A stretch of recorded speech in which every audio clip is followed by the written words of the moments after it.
Ọbụnụ gịnị ka m na-achọzụnụ ịma na Chukwu akọziwo m o nyere m iwu nyelu ya ume. What am I looking for? See my God, he don't bless me, oh. He give you me, give me you. Ọbụnụ ka ife nlachacha so, ọbụnụ ka ife mmechacha me. My baby, you know, say you go love for me. Hey, yeah. I do go. I could go. When I call your name, Shakara for me. Oh, Roma, I will be your Romeo. You go be my Julie.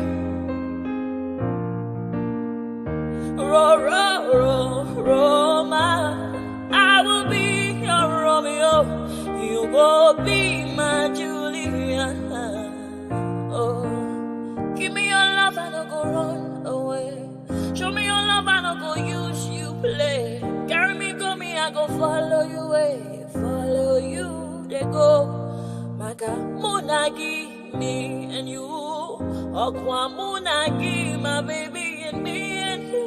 Me and you, Aqua Monagi, my baby. Obuzi kife la chasha so, Obuni kife la chasha me. My baby, you know, say you go love me. I do go. I could go. When I call your name, Shakara for me. Oh, Roma, I will be your Romeo. You go be my Julie. Yeah, Roma, I will be your Romeo. You will be my Julia. Oh, Roma, I will be your Romeo. You will be my Juliet. The reforms are there, and we will continue to institutionalize them in such a way and manner that anybody that has the privilege of God and the people of Edo State to become the next governor of Edo State cannot just like a political simkin swagger, cannot just like a political mais gloriosos, cannot just like a political burakio, capriciously set aside the reforms and engage in a suo moto political peregrination.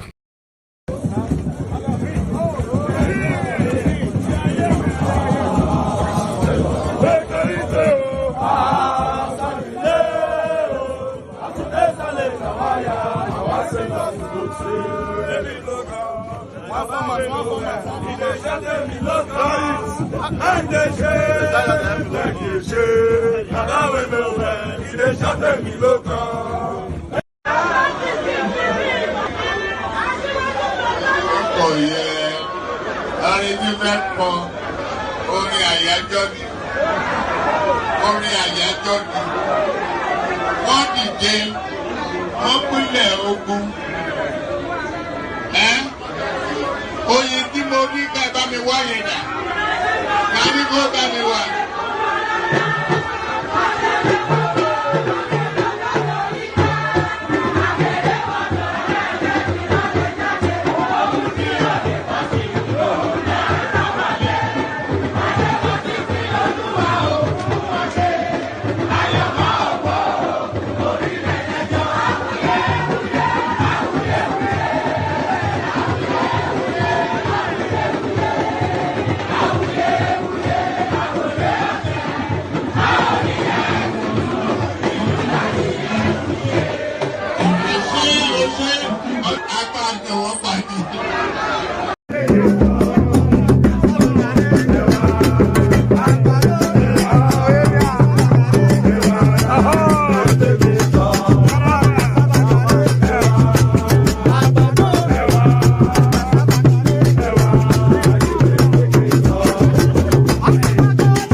Good morning, Daddy.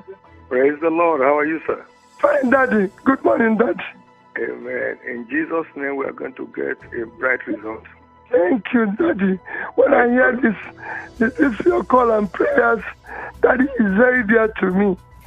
And like I keep saying, if this works, you people will never regret this support. Amen. Amen. You know. We look forward to God's intervention. Thank you, Daddy. We look forward to God's intervention. Thank you, Daddy. We look forward to God's intervention. Amen, Daddy. Daddy, I need you to speak to the people in the Southwest. Your people in the Southwest and Kwara. Okay. I've been in touch with Kwara people. The Christians in the Southwest and Kwara. This is a religious war. I believe that.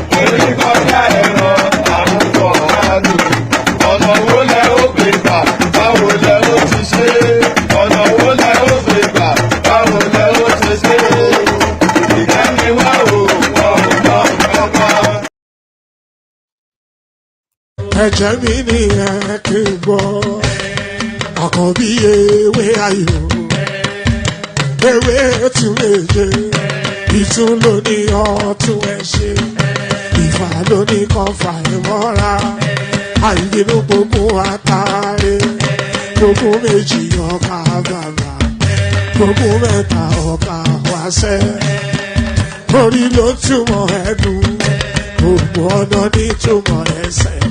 Akọni ìmọ̀ tú ìmọ̀ jọ, ìmọ̀ èmi ni wọn kì í dálẹ̀. Bọ́bá lọ mẹ́lẹ́mọ́, wá fi jóye ẹlẹ́mọ́. Akọni wọ́n bá lọ gbé fèrè, wá fi jóye ẹlòkò. Bọ́wọ́ wọn bá tẹ̀ mí, wá fi jóye aláre. Àwọn mẹ́tẹ̀ẹ̀ta parapọ̀. Wọ́n wá jọ ń pẹ́ mọ́, ẹ̀ẹ́mọ́ olóko jẹ. Wọ́n pa Akíntọ́lá ọmọ Ògún. Wọ́n pàdé Ìyọ̀dà ọmọ Àtàràbọ̀bà. Àkọ́bí wọ́n pàdé Ṣàtàdàdẹ ọmọ ọba Ìjẹ̀bú Mèrè. Aṣíwájú odò gbólùkẹrẹ, ajagun lólòdì ọ̀run. Tó o bá ṣe pé tìyẹ, tó o bá ṣe pé tìyẹ, lọ bá ń darí jọ wí. Àgbèrò mi kún gbọ́wọ́, ọgọ́ ti ṣìgìdì máa gbé, àgétì ló máa ń gbé, àyàn ti ìlàyàn ewúrẹ́. Ọlọ́run dákun má padà lẹ́yìn ẹ, kó má gbàgbé ọ̀rọ̀ tẹ́. Aṣíwájú Ọlọ́run dákun má padà lẹ́yìn ẹ. Àkọ́bí Ọlọ́run dákun wá padà lẹ́yìn ẹ̀. Ọkọ̀ onírẹ̀lẹ̀ Ọlọ́run dákun wá padà lẹ́yìn ẹ̀. All right. Oh, that looks quite. Oh gosh. Maybe I will have the green screen back. That looks so plain and bland. The backdrop. It's just a piece of glass. But there it is. Good day to you. Good to be in your company. And how are you? So let's start it off with a greeting.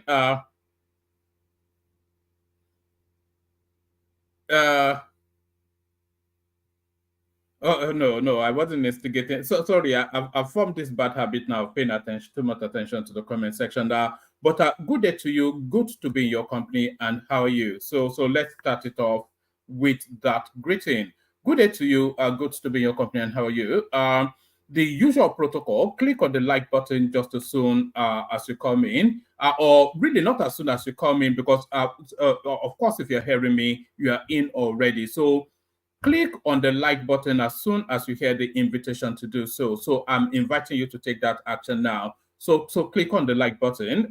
You already know all the reasons why I'm inviting you to do that. So do that if you will. So do that if you will. And then click on subscribe as well if you're not already subscribed. So do that. Click on like and click on subscribe. So very important, those two spaces. So do that immediately and right now. Click on like and click on subscribe. So do those. And then having done those, now click on this hyperlink right here, the one I'm sending into the comment section. Click on that hyperlink. It brings you into a studio space. As soon as I finish fleshing out the conversation points, I'll let you onto the screen, engage you in conversation. It's just as simple as that. It's an interactive session. So it is a participatory sport. You know, it's not a watch along. It's not a sing along. It's a jolly along sort of. You know, you have to roll your sleeves up and dive into the pit. So roll your sleeves up and dive into the pit. So roll your sleeves up and dive into the pit. Share. You know, I'm using Jedi mind control to see if that works. Let's try a bit of Star Wars Jedi mind control, see if that works. Like, share, subscribe, and then at your discretion, click. So those three are mandatory. You must do those. And then the next few are so the first three are mandatory, and then the subsequent ones are at your discretion. Strongly recommended, but at your discretion. But the first three, there's no discretion around it. You are compelled to do it. So like, share, and subscribe. So do those. And then having done those, if you want to come and join in the conversation, click on that hyperlink that sends it to the comment section. So do that. And then the last direction, the anticipation of 5 super chats, super stickers towards the stream. We always live in expectation of that. So we live in that expectation, and that expectation is buoyed by the super chat already, super sticker already left by Ayo there. So we need 4 more to either match or exceed what Ayo has put on the screen right there. So that sets the bar. So match and exceed it, if you will. So do that, and then your body will be subsumed with a glowing feeling of warmth. How about that? Try that as an experiment and feedback to me. Do all those things I've just said now and see if your body is not subsumed by a glowing feeling of warmth. So do that. So do that. So it's a mixed bag of a session, somewhat because the news cycle is not as giving as it often is, but we will put together something to have as brilliant a session as we've traditionally had. So let's kick it off with this one. And I'm not even fully in the groove yet, but let's see if I can get into the groove as we carry on with the readout. All right, let's see if this will pick up the funk. NJC to select CJN Ariwola successor on Friday. So this guy now, it's just it wasn't even in that space for more than 2 years, I don't think. Ariwola, you know, he succeeded that Islamic scholar. I cannot recall the Chief Justice under Buhari. He succeeded him, and I think it's not been there for 18 months, but I think the mandatory retirement age has been attained. So he now moves, but who replaces him? See, NJC, so that would be the National Judicial Council to select CJN. So the CJN will be the Chief Justice of Nigeria, Ariwola's successor, on Friday. So there it is. Only a couple of paragraphs from this because this is not the main hub of it. The National Judicial Council is scheduled to convene on Friday, August the 16th, to determine the successor to the outgoing Chief Justice of Nigeria, Justice Olukayode Ariwola. Justice Ariwola is expected to retire on August the 22nd upon reaching the mandatory retirement age of 70.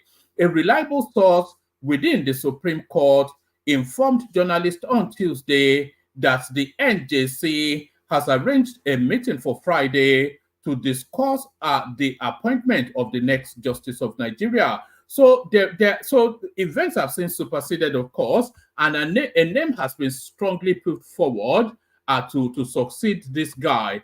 But this name now, is this a nod towards 2027?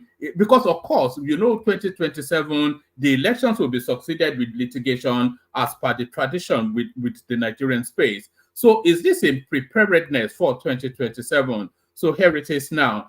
NJC recommends Kekere Ekun as CJN 28 judges. So 28 other judges are nominated for different positions, but the prime candidate, the foremost, most likely to attain that position, Kudirat Kekere Ekun. The National Judicial Council has recommended Justice Kudirat Kekere Ekun to be the next Chief Justice of Nigeria. The recommendation was made in its 106th, let's do that again. That's just reading like a robotic whatnot.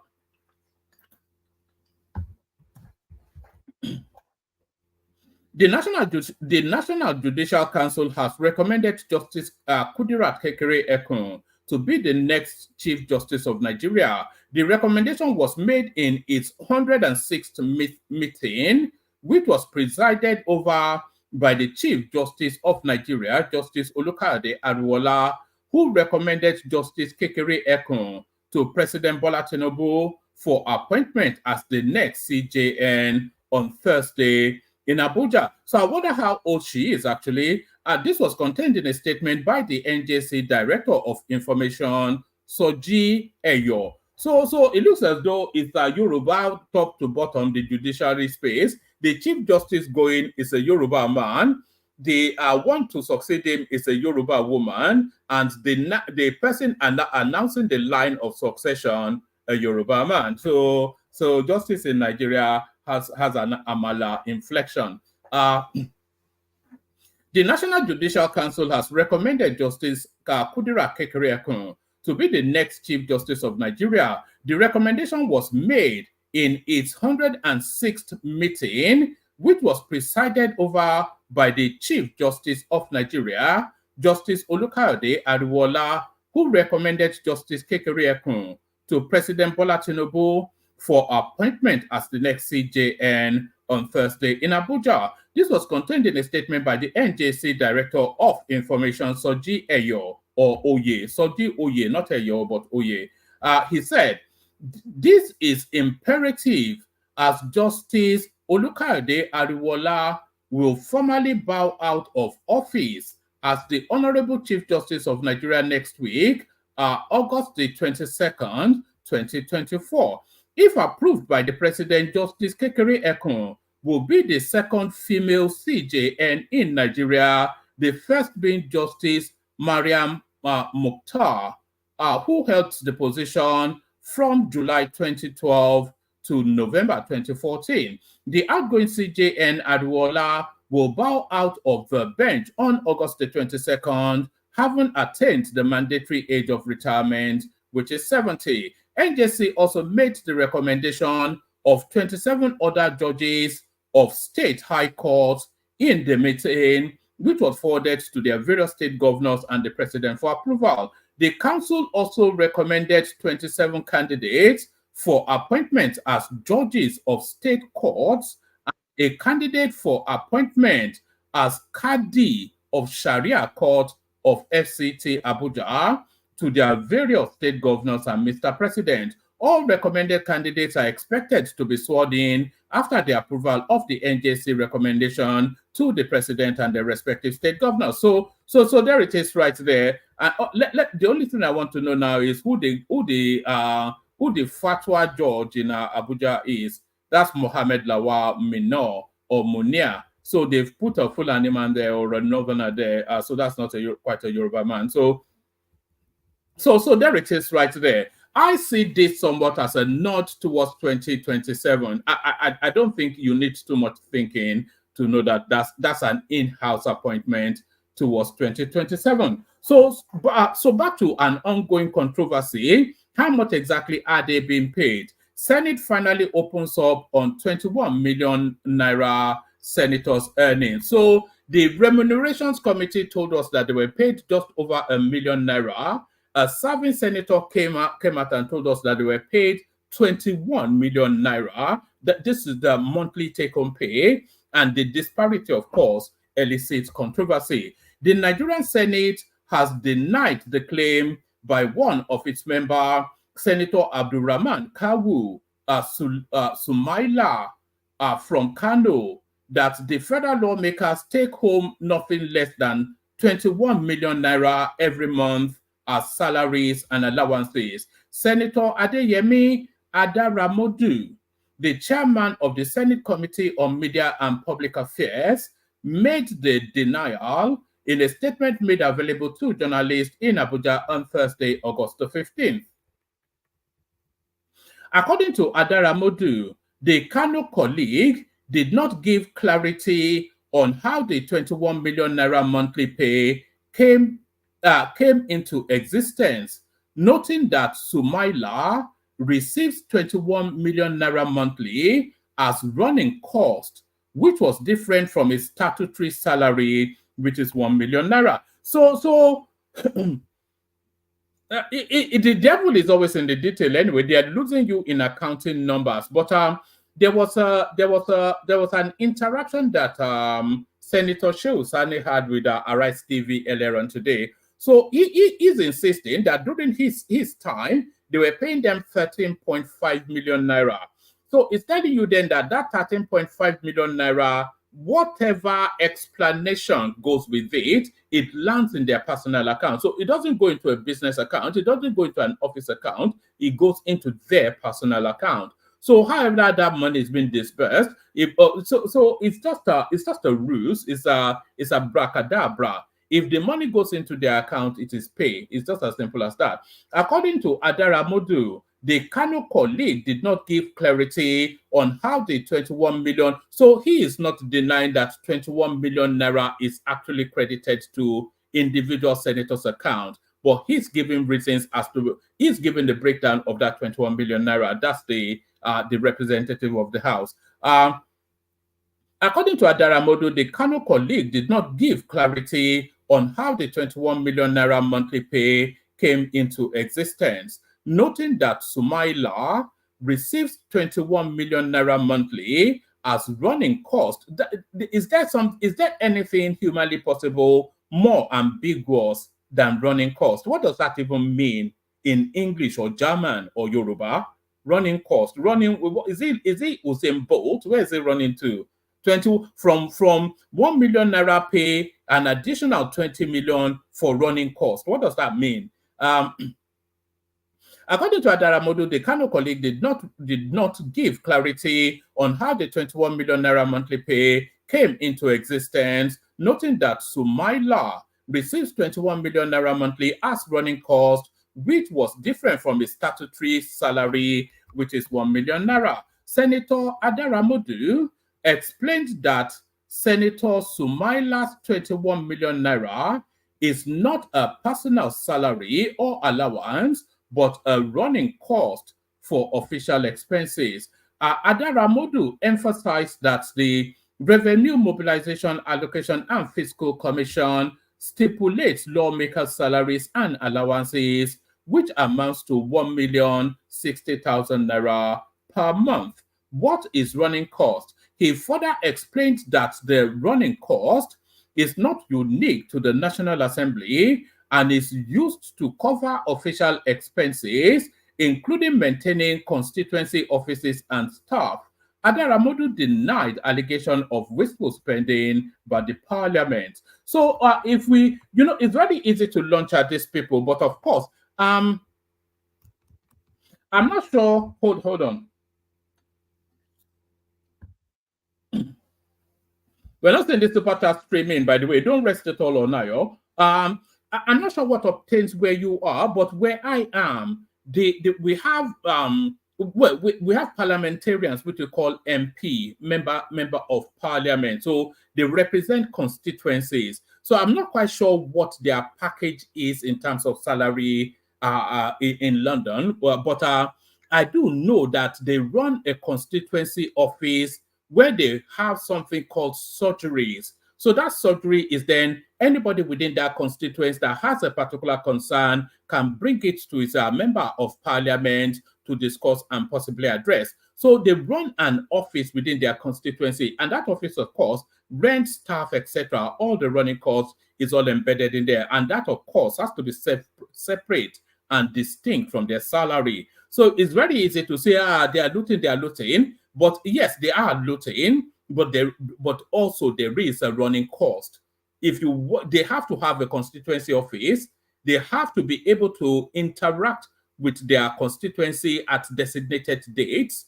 The constituency office has to run in terms of staffing and all of the accoutrements of running a place, and all of that incurs cost. So who bears the burden of that cost? Certainly not them, not from the 1 million naira you're paying them, certainly not. So that's what is explaining here. Not that I'm on board that they are not looting. No, I'm still with you that they are looting, but there's mitigation in this instance. Is exactly what's being said.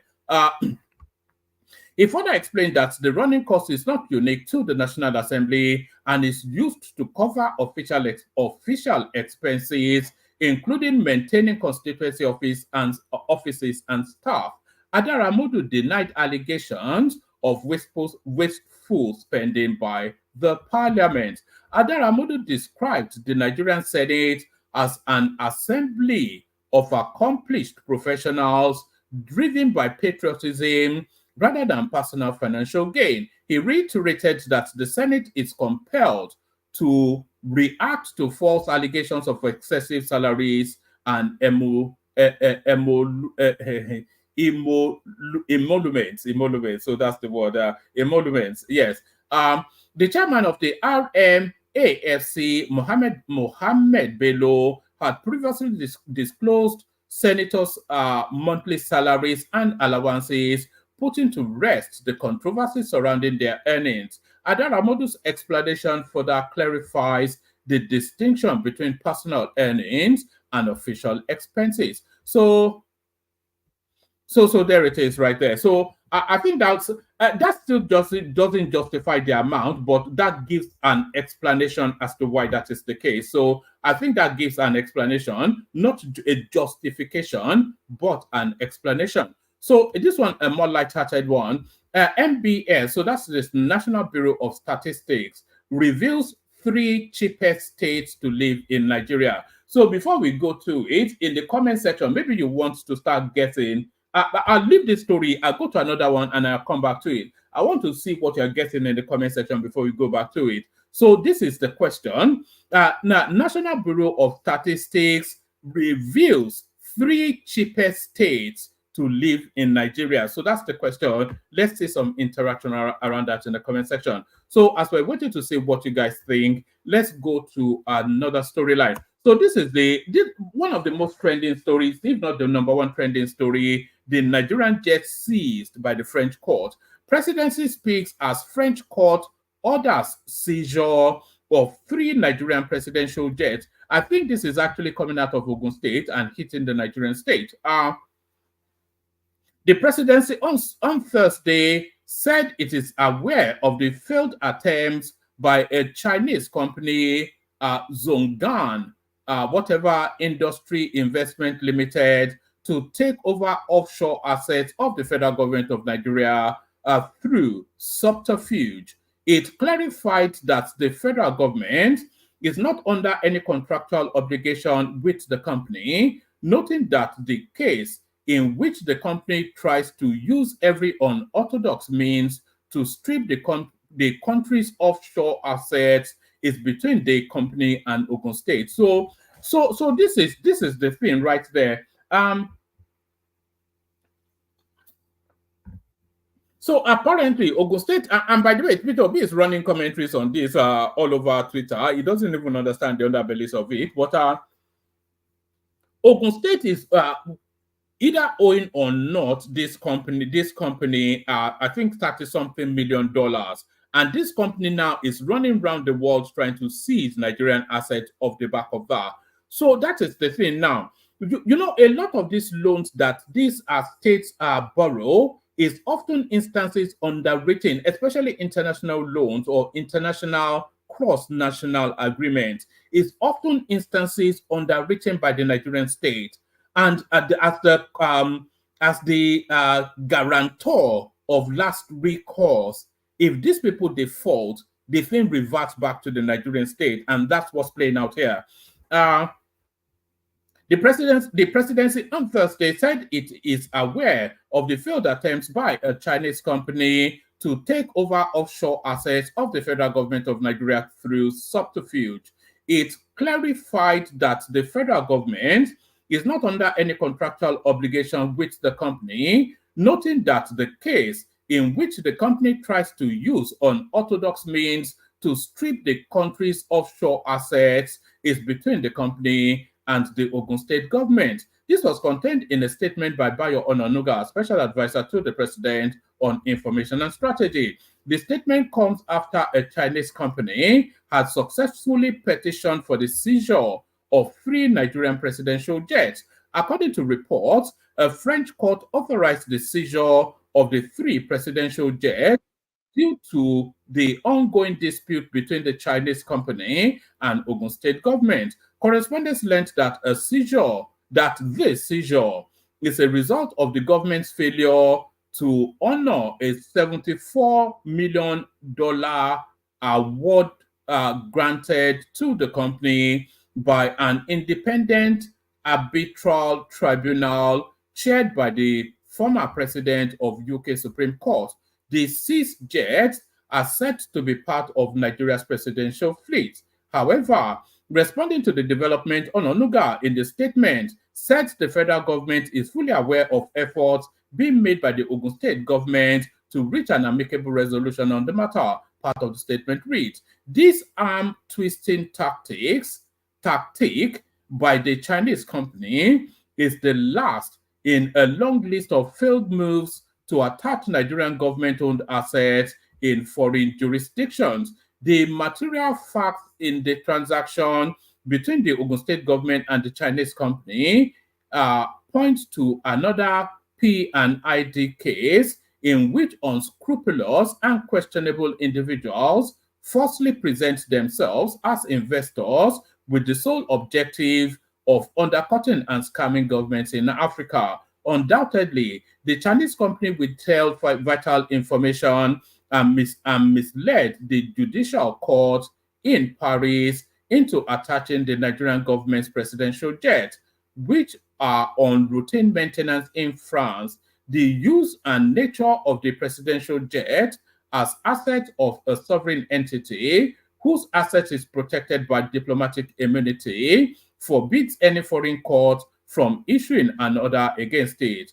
We are convinced the Chinese company misled the judicial court of Paris regarding the use and nature of the asset it seeks to attach and did not fully disclose to the court as required by law. This same Chinese company has tried to enforce its questionable judgment in the UK and US but failed. Like the P&ID case, foreign companies are trying to defraud Nigeria with the collaboration of some bureaucrats.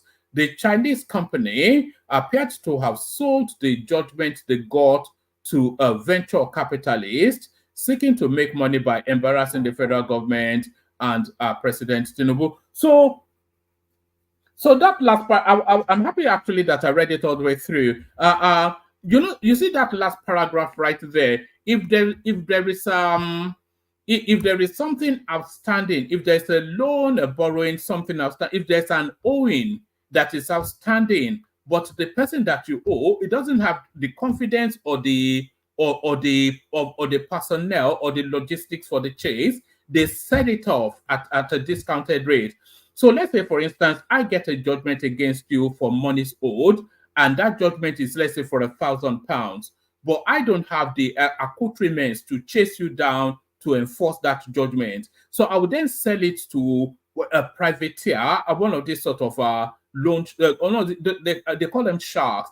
I'll sell them on then. So I got £1,000 owing to me from you in debt, but I can sell it to that company for, let's say, £200, £300. So they give me that up front, and then they pursue you vigorously for that £1,000. So that's how that works, and that seems to be what the narrative is in this mix. So they got a dubious judgment from the UK, then they sold it. It says like the P&ID case, foreign companies are trying to defraud Nigeria with the collaboration of some bureaucrats. The Chinese company appeared to have sold the judgment they got to a ventures capitalist seeking to make money by embarrassing.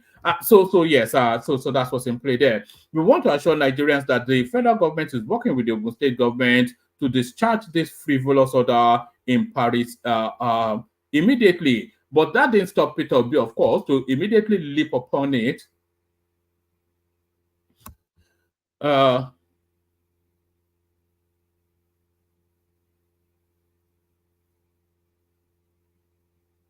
All right. So yes, that won't stop Peter Obi, of course. And I think he has leapt upon it. I'll probably get you that in a moment. So now let's not get back to what I was asking you. See if anybody got it right.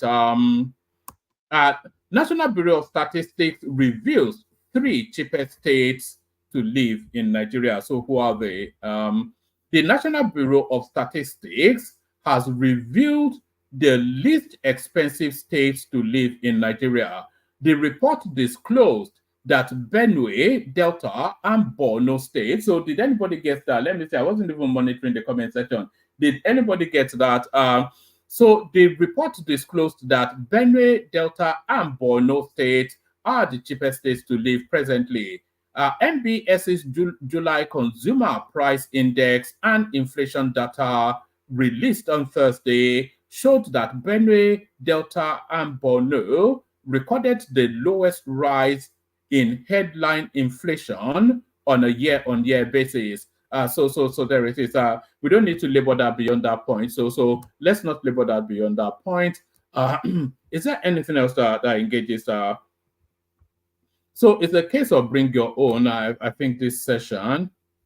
All right, I'll give you this just as a headline. Nigeria is turning itself into an oil market juggernaut. This is from Bloomberg. So you know how the international space sees us is often different. I think we've discussed that endlessly. How certain types Nigerians like to demarcate the country, but the rest of the world seem to look at us with marvel. Nigeria is turning itself into an oil market juggernaut. Let me see. Do we really need to do this? Let's go into it a little bit.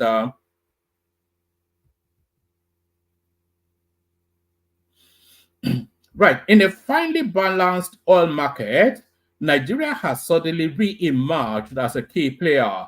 During the past few weeks, actions by the country's massive Dangote refinery have moved prices, with purchases of U.S. barrels initially boosting the crude future curve before a decision to sell them sent oil tumbling. Once fully operational, the plant outside Lagos will be able to process 650,000 barrels a day, rivaling the largest sites in the United States and more than 50% larger than Europe's biggest refinery. A look at International Energy Agency data this week shows why that is so important.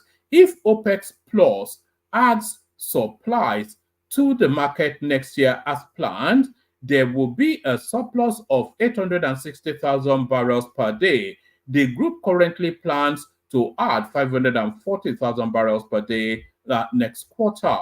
Both figures are close to Dangote's size swing. Refinery ramp-ups are complicated, and there's already been at least one delay. But once the site starts churning out gasoline, it will transform fuel markets in the region and upend long-established trade flows, particularly in Europe, where Nigeria currently purchases much of its supply. Aliko Dangote, the billionaire behind the plant, said last month the plan is for it to start producing fuel in August, though others are doubtful. There it is. It goes on and on, but a game changer, Dangote, as acknowledged by the international. They say a prophet is not without something in his own land. A prophet is something or the other in his own land. So that's what's in play there. I will not contest for president as long as Goodluck Jonathan is around. This is Bala Mohammed. So you have to really understand headlines like this. So when this guy is saying he's not going to contest for as long as Jonathan is around, forget that. He is going to contest, of course. So he is going to contest. But what he's actually doing is he's putting his name out there for people to see him somewhat in the bracket of a possible presidential person. So it's a marketing ploy. That's what it is essentially telling you now is that he's going to contest. That just read that to understand that as that. So read that to understand that as that. So let me go on to this one. GDP growth projections for key economies 2024 to 2025. So for all of the doom and gloom that we rattle on in Nigeria, this is coming from Visual Capitalist. So this is coming from Visual Capitalist. Visualized GDP growth projection for key economies 2024 to 2025. So these are the growth projections for first the established economies. GDP growth projection as of July 2024, percentage change in real GDP. So for the advanced economies, the speculations are that the United States, you've seen the percentage there, plus 2.5, plus 2.6, plus 1.9. So that's 2023, 24, 25. So Germany starts as a deficit, recovers at 0.2, grows to so you don't see sharp movements in the big economies because they are already rested and established economies. So France makes significant moves. So the economy that they're actually looking at real growth in Europe is Spain for the next 3 years. So Japan, of course, there, and Canada right there. So there it is. So now this is now for the emerging market and developing economies. So I'm not quite sure why China is still an emerging market. A lot of people might argue that it's the biggest economy in the world, if not, sadly the second, if not the first. So they're still looking at China as an emerging economy. And by the way, within that Chinese bracket is where Nigeria falls as well. So imagine emerging markets and developing economies. So China, so of course, it straddles that space, but India is actually showing the greatest growth trajectory of all of the nations considered. 8%, 8.2% in 2023. They're almost doubling their GDP, really. And I think it's a bigger, pardon me. I think it's actually, is it not the third or fourth? Certainly, the top 5 biggest economies now, as we speak, India, bigger than the UK economy, by the way, even though the UK had an India prime minister once upon a time. But the fastest growing economy is India. 8.2% in 2023, 7% this year, 6.5% next year. So that's Russia right there, which is still showing a positive trajectory, even though it's at war with the Ukraine. Brazil right there, Mexico right there. Saudi Arabia starts at a deficit, and then it picks up this year and then grows for the next year. But Nigeria, there it is right there. It's the fastest by far growing economy in Africa. It's an economy. You see, the trajectory is upwards always. So 2.9% the growth last year. You may say, Ebing Power, forget Ebing Power. 2.9% the growth last year, 3.1% the growth this year, and it holds firm at that 3% even the following year. So that 1 trillion economy that Tinubu promised is almost certainly an underestimation. GDP growth projection for 2024. This was originally posted on our blah blah blah. In this graphic, we summarize the latest GDP growth projection from the International Monetary Fund. So this is actually based on IMF data. So this is actually based on real data, IMF data. So yeah, as we've just gone through, emerging economies. Let's see. What does it say anything about Nigeria? I just want to see before we move on. let's just Nigeria. Let's see. Right. Well, there you are. Anyway, and this is not the first time we've come across this sort of news. By the way, the international community sees us in one way, but us Nigerians, for reasons of having lost an election, we continue desperately to try to run the country down.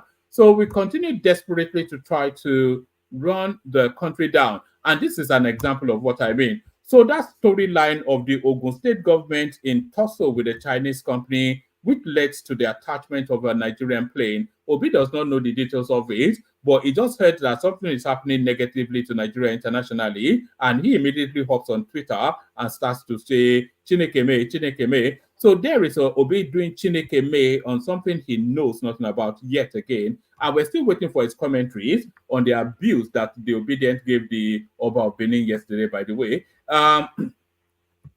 Obi knocks federal government over seizure of presidential jets. So, the former governor of Anambra State and 2023 presidential candidate Peter Obi has criticized the Nigerian government following the international seizure of 3 jets belonging to the presidential fleet. Describing the incident as an international embarrassment, Obi, in a statement via X on Thursday, condemned the federal government's handling of the situation, highlighting the broader implication of the event. The trending international news on the seizure of 3 jets belonging to Nigeria's presidential fleet is yet another of many embarrassing things exposing our failed leadership. What has Nigeria's failed leadership got to do with the trade disputes between Ogun State and a Chinese company? This is the thing. The guy, he has no concept of anything, just rushes to Twitter and chants Chineke me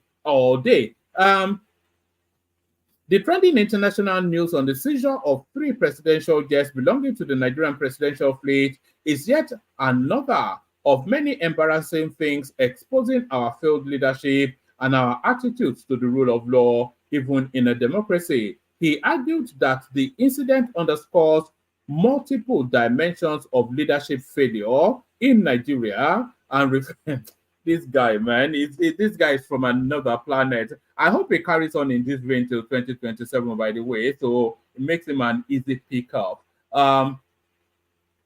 He argued that the incident underscores multiple dimensions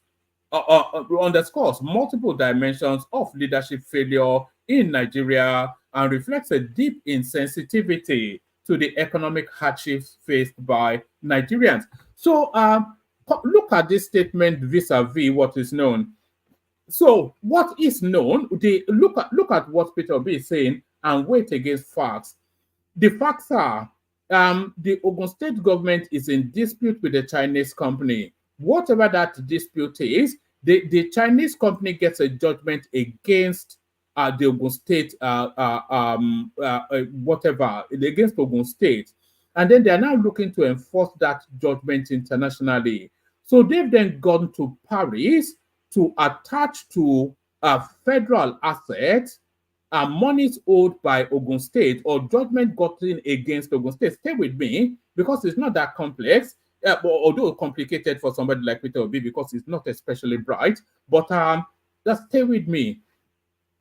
So a Chinese company is in a trade dispute with Ogun State. So that Chinese company goes to arbitration and gets somewhat of a judgment against Ogun State. So that's what we know. So that Chinese company then goes to Paris to look to enforce that judgment against Ogun State against assets belonging to the federal space. Do you understand? So the thing is not at the federal level, it's localized to a state level. But then that seizure that the Chinese attached to the presidential fleet off the back of owns by Ogun State, it's an illegality because the federal asset is protected by diplomatic immunity. So that's that. So hold that as a thought first. The federal assets, they are protected by diplomatic immunity. So what that Chinese company has done is not to give the Paris court system the full details of those assets. And the Nigerian legal team is on the way to Paris now to immediately reverse that, because you cannot attack, it has immunity, the presidential fleet, so you cannot attach it anyway. Even if the money is owed at the federal level, you still cannot attach it. So that is where the narrative is. But does Peter Obi understand any of this? Does he have the functionality to it's not even complex, but he just all the time, just like a praying mantra. He says that annoying little oik, describing the incident as an international embarrassment. It is an international embarrassment, but the egg is actually on the French face, not the Nigerian face. No, the egg is actually on the French face. Describing the incident as an international embarrassment, Obi, in a statement via X on Thursday, condemned the federal government's handling. Well, it's not even a federal hand. It's a state. It's between. Oh, God, it's not a federal government anything now. So, did he even read it? I think he just saw a headline and then he went with Chinekeme. He just ran to Twitter. We're still waiting for him to run to Twitter about the assault and affront that the obedience vested on the Oba of Benin, by the way, but you can wait till the cows come home for that. Describing the incident as an international embarrassment, Obi, in a statement on Twitter on Thursday, condemned the federal government's handling of the situation, highlighting the broader implication of the event. The trending international news on the seizure of 3 jets belonging to Nigeria's presidential fleet is yet another of many embarrassing things exposing our failed leadership and our attitude to the rule of law, even in a democracy. So, anyway, forget it. He argued that the incident underscores multiple dimensions of leadership failures in Nigeria and reflects a deep insensitivity to the economic hardship. What does the seizure of just listen? When people say that this guy is brain averse, and what it just does, he knows that his followers are carnivores, raw meat eaters. So he will just go to their cage in the zoo and just take cut the slice of a freshly killed gazelle and throw the raw meat to the carnivores. So these sort of statements are just raw meat to carnivores. He argued that the incident underscores multiple dimensions of leadership failures in Nigeria and reflects a deep insensitivity to the economic hardship faced by the Nigerian people. So let's take that. I'm highlighting it, by the way. Let me even expand it so that you can read it. So don't take my word for anything. So you can read it clearly now. So that's the highlighted space right there. So you should be able to read it. Let me just shrink it a little bit. Look at this statement and vis-a-vis what we're talking about. Look at this statement vis-a-vis what we're talking about. He argued that the incident underscores multiple dimensions of leadership failure. So that already stupid enough. But listen to this now, next half. Reflects a deep insensitivity to the economic hardships faced by the Nigerian people. So how does anything within that scenario reflect an insensitivity to economic hardship? A business deal gone awry between the Chinese and Ogun State, which is in litigation internationally. How is that insensitive? But this is the raw meat right there. So this is the sort of language he throws at them and they gobble it up. How does that statement fit into the stories that obtained, into the narrative that obtained? Reflects a deep insensitivity to the economic hardship faced by Nigerian people. How does a trade... Anyway, forget it, man. The guy is just... When we say the guy is a dunce, you think we're just howling crass abuse. The jet was seized by a French court due to a contract dispute between the Ogun State government and a Chinese company. Correspondent reported that the dispute stemmed from a 2007 agreement for the development of a free trade zone, which later fell apart, leading to arbitration and ultimately the seizure of the assets, despite an independent arbitral tribunal awarding the company approximately $74 million. The Ogun State government has disputed the decision and has not yet honored the award. Obi criticized the federal government for proceeding with the purchase of a presidential jet at a time of severe economic hardship. Oh, okay, so he's leveraged that to go back to his watering hole. So there it is. Paying as much as $100 million for a presidential jet for a country that is the poverty capital of the world and has more out of school children with over 40% food inflation. We don't have 40% food inflation, by the way. Over 40%. In fact, food inflation is actually dropping rapidly. I'm sure you've all seen the headlines today. Paying as much as $100 million for a presidential jet for a country that is the poverty capital of the world and has more out of school children with over, well, if they say Tinubu drank water in Aso Rock and he had two glasses of water, this guy will be on Twitter. It is endemic of poor leadership that one man can drink 2 glasses of water in a country that has poverty something and the inflation is something and they are buying presidential jet something and he drank 2 glasses of water. Paying as much as $100 million for a presidential jet for a country that is the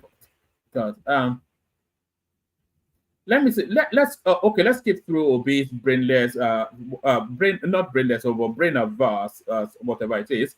And meanwhile, the Ogun State government, in response to the court's decision, condemned the action as unfair and threatened to contest the order. The special advisor to the governor on media and strategy, Kayode Akinmade, described the judicial action as a new tactic by the Chinese company to seize Nigerian assets in foreign jurisdictions and accused the Chinese company of misleading the Paris court regarding the use and nature of the seized assets. The presidency also reacted, dismissing the court order as fraudulent. In a statement, special advisor to, I think we've already read that. So there's that. So that's Dr. Obi being a dummy, as he always says. Actually, let's go to this one now, because this one rounds off that storyline.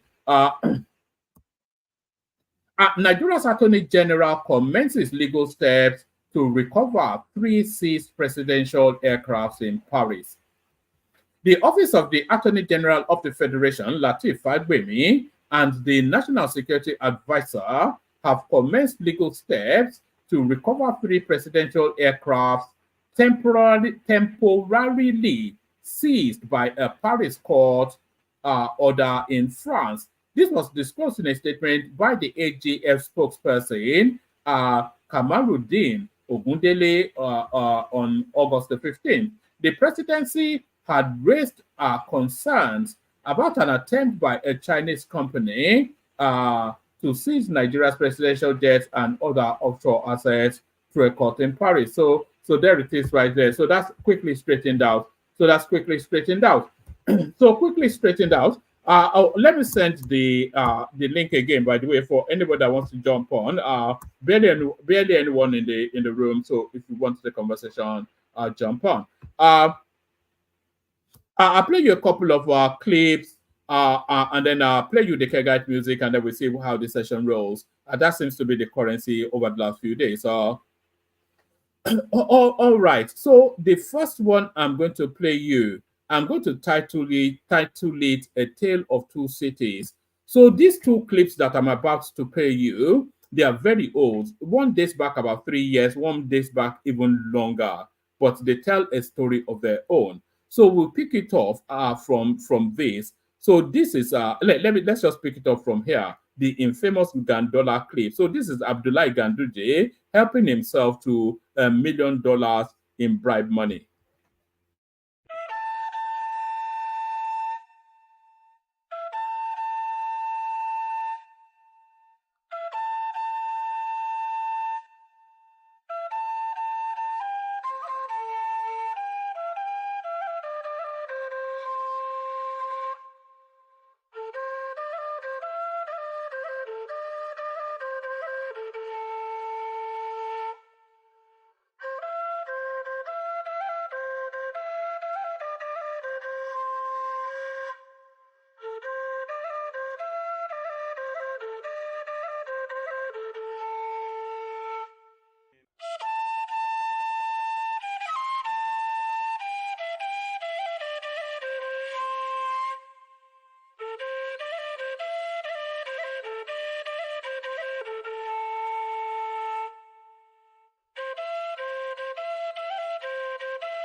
So you've all seen it severally, of course. So that's that Ganduje right there talking $1 million into his babariga, just another day for a Nigerian politician. So that was Ganduje, the infamous Gandola clip. But if Ganduje, if he were to face the sort of punishment that he recommended for this sort of crime, if he, Ganduje, were to face the sort of punishment that he recommended for this sort of crime, he certainly would not be the chairman of the APC. So this goes even further back than the Gandola clip, but listen to Ganduje as he recommends what fate should befall anybody that does what he subsequently did. Watch this. And the ICPC Acts allow offenses of corruption and financial crime to be bailable. This situation does not help the fight against corruption, Mr. Chairman. If a suspect standing trial for the offense of corruption is sure of his or her freedom or liberty when arraigned before a court of law, the fear of committing corruption is diminished. Moreover, an accused person standing trial for corrupt offense with his liberty and freedom can adopt every available means to frustrate prosecution of the case. In this respect, Mr. Chairman, I recommend that the offense of corruption and financial crime should be made non-bailable in our courts. The fear of remaining in prison custody during the period of trial in court can serve as deterrent to people that intend to commit offense of corruption. Also, Mr. Chairman, I recommend that high-level embezzlement of public funds and in financial institutions should attract death penalty, as obtained in countries like the People's Republic of China. Intervention number 2, Mr. Chairman. My second intervention is again on the report of the Anti-Corruption Reforms Committee. The committee recommended that you, Mr. Chairman, instead of asking them to pay you something, probably the government has to pay them for income. So there it is right there. If only the crime matched the punishment that he recommended. So that was Ganduje recommending earlier that crimes of high corruption, and high corruption doesn't get higher than taking $1 million in raw cash from a contractor. It should attract a death penalty. So maybe they should just match the two together, and then they look for another APC chairman. They bury them within the day that they die, don't they, in Islam? But let's go to the narrative of a guy in Jaws that is doing innovative things to create wealth for himself. Doing innovative things to create wealth for himself. In today's video, we're going to be meeting a young Nigerian man who manufactures tractors and agricultural equipment. Part of the agricultural activities is still done manually. And when we compare Nigeria and other countries, the system of agriculture is left behind. Today, we're in Jos, Nigeria to meet a true innovator in agricultural technology. Meet Jerry Malu, a visionary engineer changing farming with a homegrown solution. I grew up in a farming society. I was always on the farm. So I always thought about mechanized systems that could hasten the work I was doing. I kept thinking of a machine that would help me do it in 1 week. So just building on that from a child and coming up to seeing the need for the agricultural machineries was why we bettered Benny Agro. From concept to creation, he's empowering local farmers and transforming the agricultural landscape. Stay tuned as we uncover his journey, the challenges he's faced, and the future he's building for Nigerian agriculture.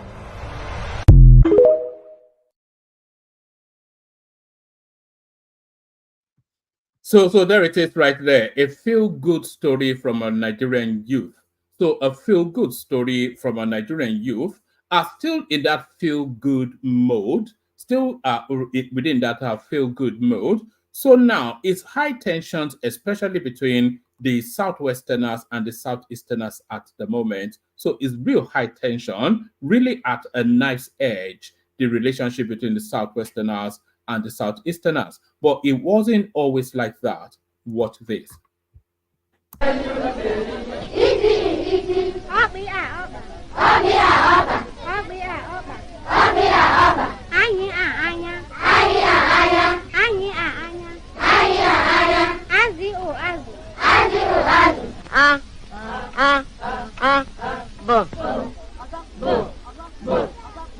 Ego. Ike. Unu. Ebe. Ọkụ. Na n'ime nni unu na-eri. Ọzọ. Ya na uzuzu gbabere ụlọ unu gburugburu. Ọzọ. Hen. Ọzọ. Ụbọchị a na-akpọ ya day. Ọzọ. Nke a bụ bịa kom. Ngwa mmadụ jazọ tinye ike. Kom. Ọzọ. Oge elugo ya na unu ncha ga-anabazi ya n'oge elugo kịta. So there you sorry, that's a black and white clip of a bunch of Yorubas learning the Igbo language in order then that they could have a closer relationship with their neighbors. So it wasn't always like this until Peter Obi came to dabaru the love between the Yorubas and the Igbos at the Kegites. Only water, only water, where they see ma. Water.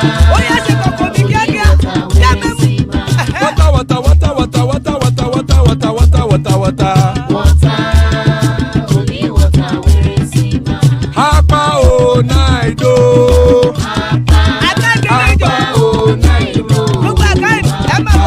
Hapa you don't come o.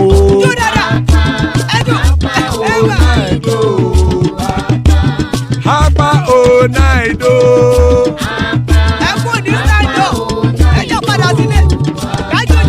Oro keke elemu ye o. Ide shodi ya kekere elemu re o. Bobby master kekere elemu re o. Chief Wailati kekere elemu re o. Eruku lele elemu de. Eruku lele egbe elemu dodo jare o. Eruku lele Ghana ti de egbe body ọmọ ẹlẹ́yẹ ẹyẹ o ó dilé o. Odúyẹlá ẹyẹ o ó dilé o. Petrosoname ẹyẹ o ó dilé o. Petrosodunke ẹyẹ rẹ ó dilé o. Ẹlẹ́kọ̀ ọ̀run mú ìní o.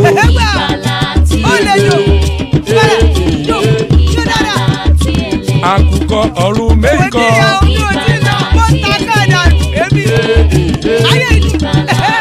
Ikú kò ní ríwà gbéṣe o.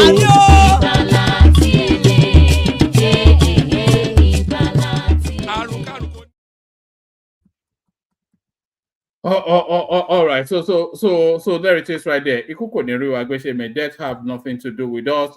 So amen to that on behalf of myself and you, my friends. So joining us, Larry is in the house. Always a delight when Larry is here. The elegance that is Prince Daddy, of course, the mighty man himself, Maga. Not at all a Maga, father of the bride, Dan Lekoko, Ekene makes the lineup up. So Ekene makes the lineup up. Plenty of spaces. Anybody that still wants to join, please join. Let's kick it off then. Start it off with Larry, see if he's ready to go. Larry. Yeah, good evening, one man. Chairman. Baoli. All right. Good.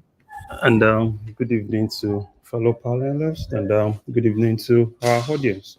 Oh, Larry, before you carry on, let me just make a quick correction. That last clip that I just played, apparently I've just been corrected now. It was sold to me by the person who sent it in as Yoruba people learning Igbo, but I've now been made to understand that it was actually Igbo people attempting to learn English. So that correction there. So back to you, Larry.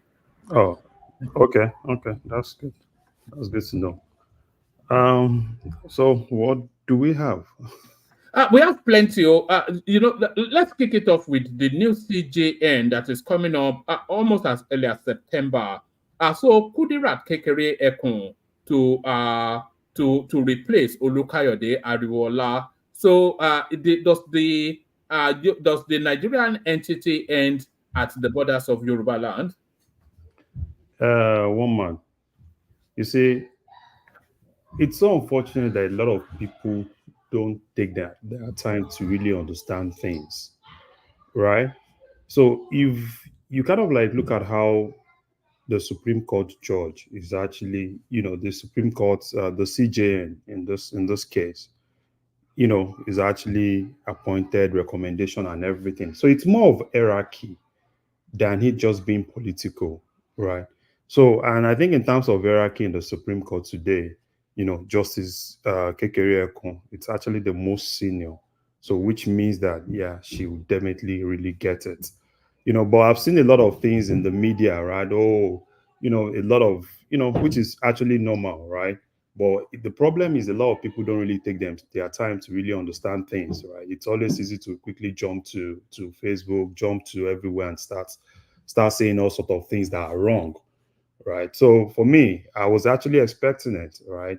Because at least she's still 66, and I think she still has like 4 years to go. So yeah, and to me, I think it's actually also a good thing, right? Particularly for the girl child, right? Because for them to have this opportunity to grow to this level, which is actually something that's phenomenal, right? I think she's going to be the second person.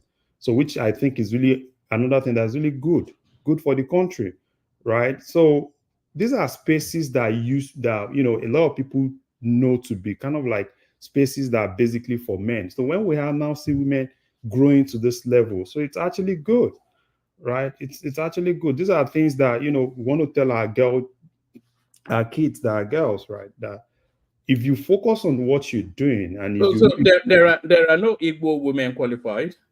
No, it's not like that. It's all about, okay, do you think it's basically, these are basically Supreme Court justice, right? And they have to pick one of them.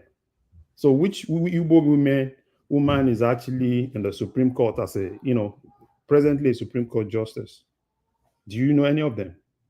I'm sure there will be one if I look at the bench. No, there is none. Right. So, and basically, she's the most senior. So do you think something that is more of a tradition, right? Probably because of what people will say, now they have to leave that tradition, right? That's something that it's what, the process. So they have to leave it because of probably what some people will say. It doesn't really work like that, right? It doesn't really work like that. We've seen instances where people from the north, they succeed themselves. So it's really not something that we'll need to argue on and all those things. It's our time, right? She's worked for it. But when Tanko Mohammed became the CJN, he wasn't next in line of succession. No, if you look at the issue of Tanko, right, there were one or two things, right? If you look at that issue of Tanko, now some people said it was not the next in the line. But if you look at it again, if you ask people that are really very familiar with the Supreme Court, right, they will tell you that it is his turn. But because some of us then, oh, wow, this normal thing, right? It's not our person. Oh, is this, is that? Or at the point, people were like, oh, probably Onoge, they deliberately look for a way to get Onoge out and all this. Yeah, I understand all those things. But I really don't want to dwell in some of all those things. Some of all those things are just mere conspiracies, right? So I believe in facts. And the facts as of today is that she's the most senior.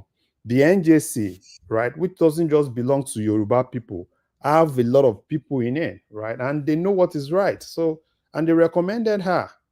So now it's not left for National Assembly and the president to ratify. What about the argument that this is essentially being lined up for the litigations to come in 2027?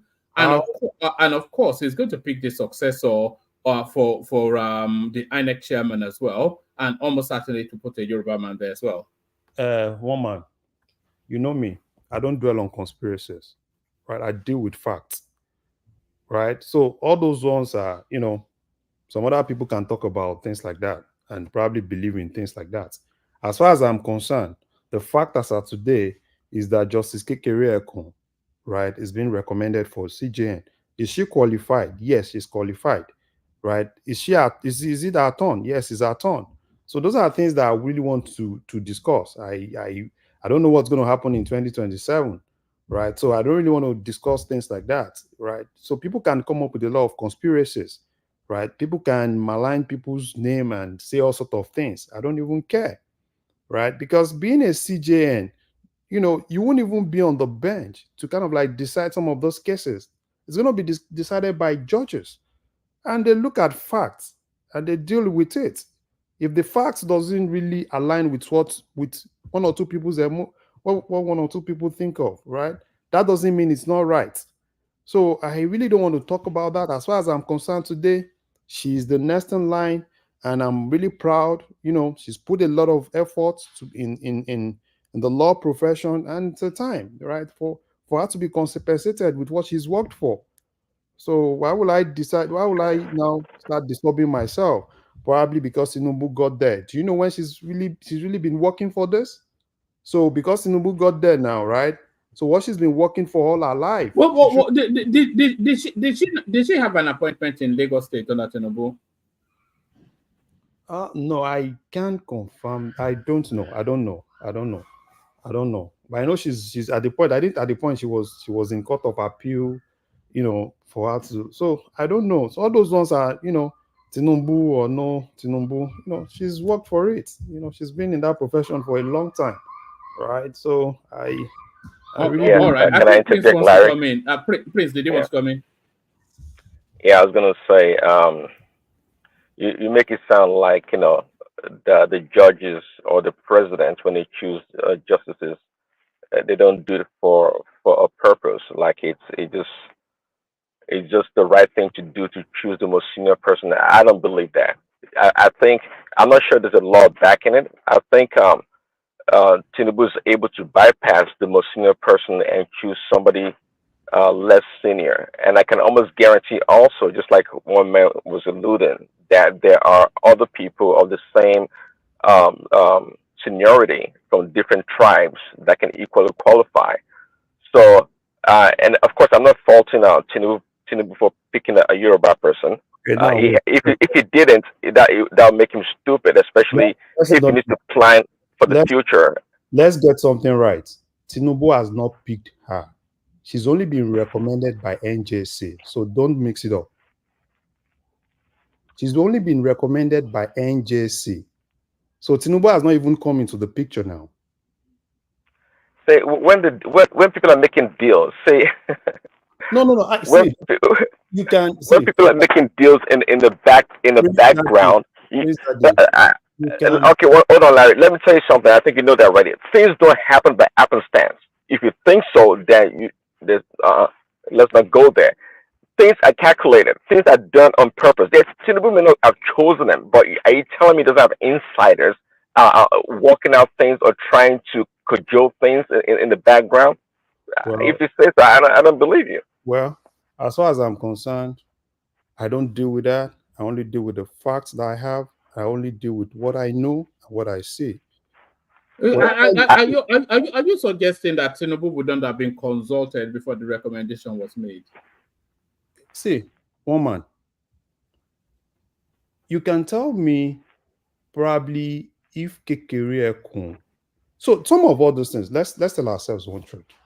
Some of all those things in the Supreme Court, a lot of people know probably the next person that might actually get that seat in the Supreme Court. So it's not a matter of probably. Sorry, Larry. I don't think so. They may know because they may know by numbers, but to know categorically that this person would be the person chosen is not true, because the person chosen I think they have a right to exercise some discretion about their their decision. Absolutely, they do. So I don't believe that. If an Igbo person or I was a person, Fulani was in charge of the president right now, trust me, they would find a person from that tribe that's well qualified to be chosen for that position. So it's not always black and white the way you make it sound.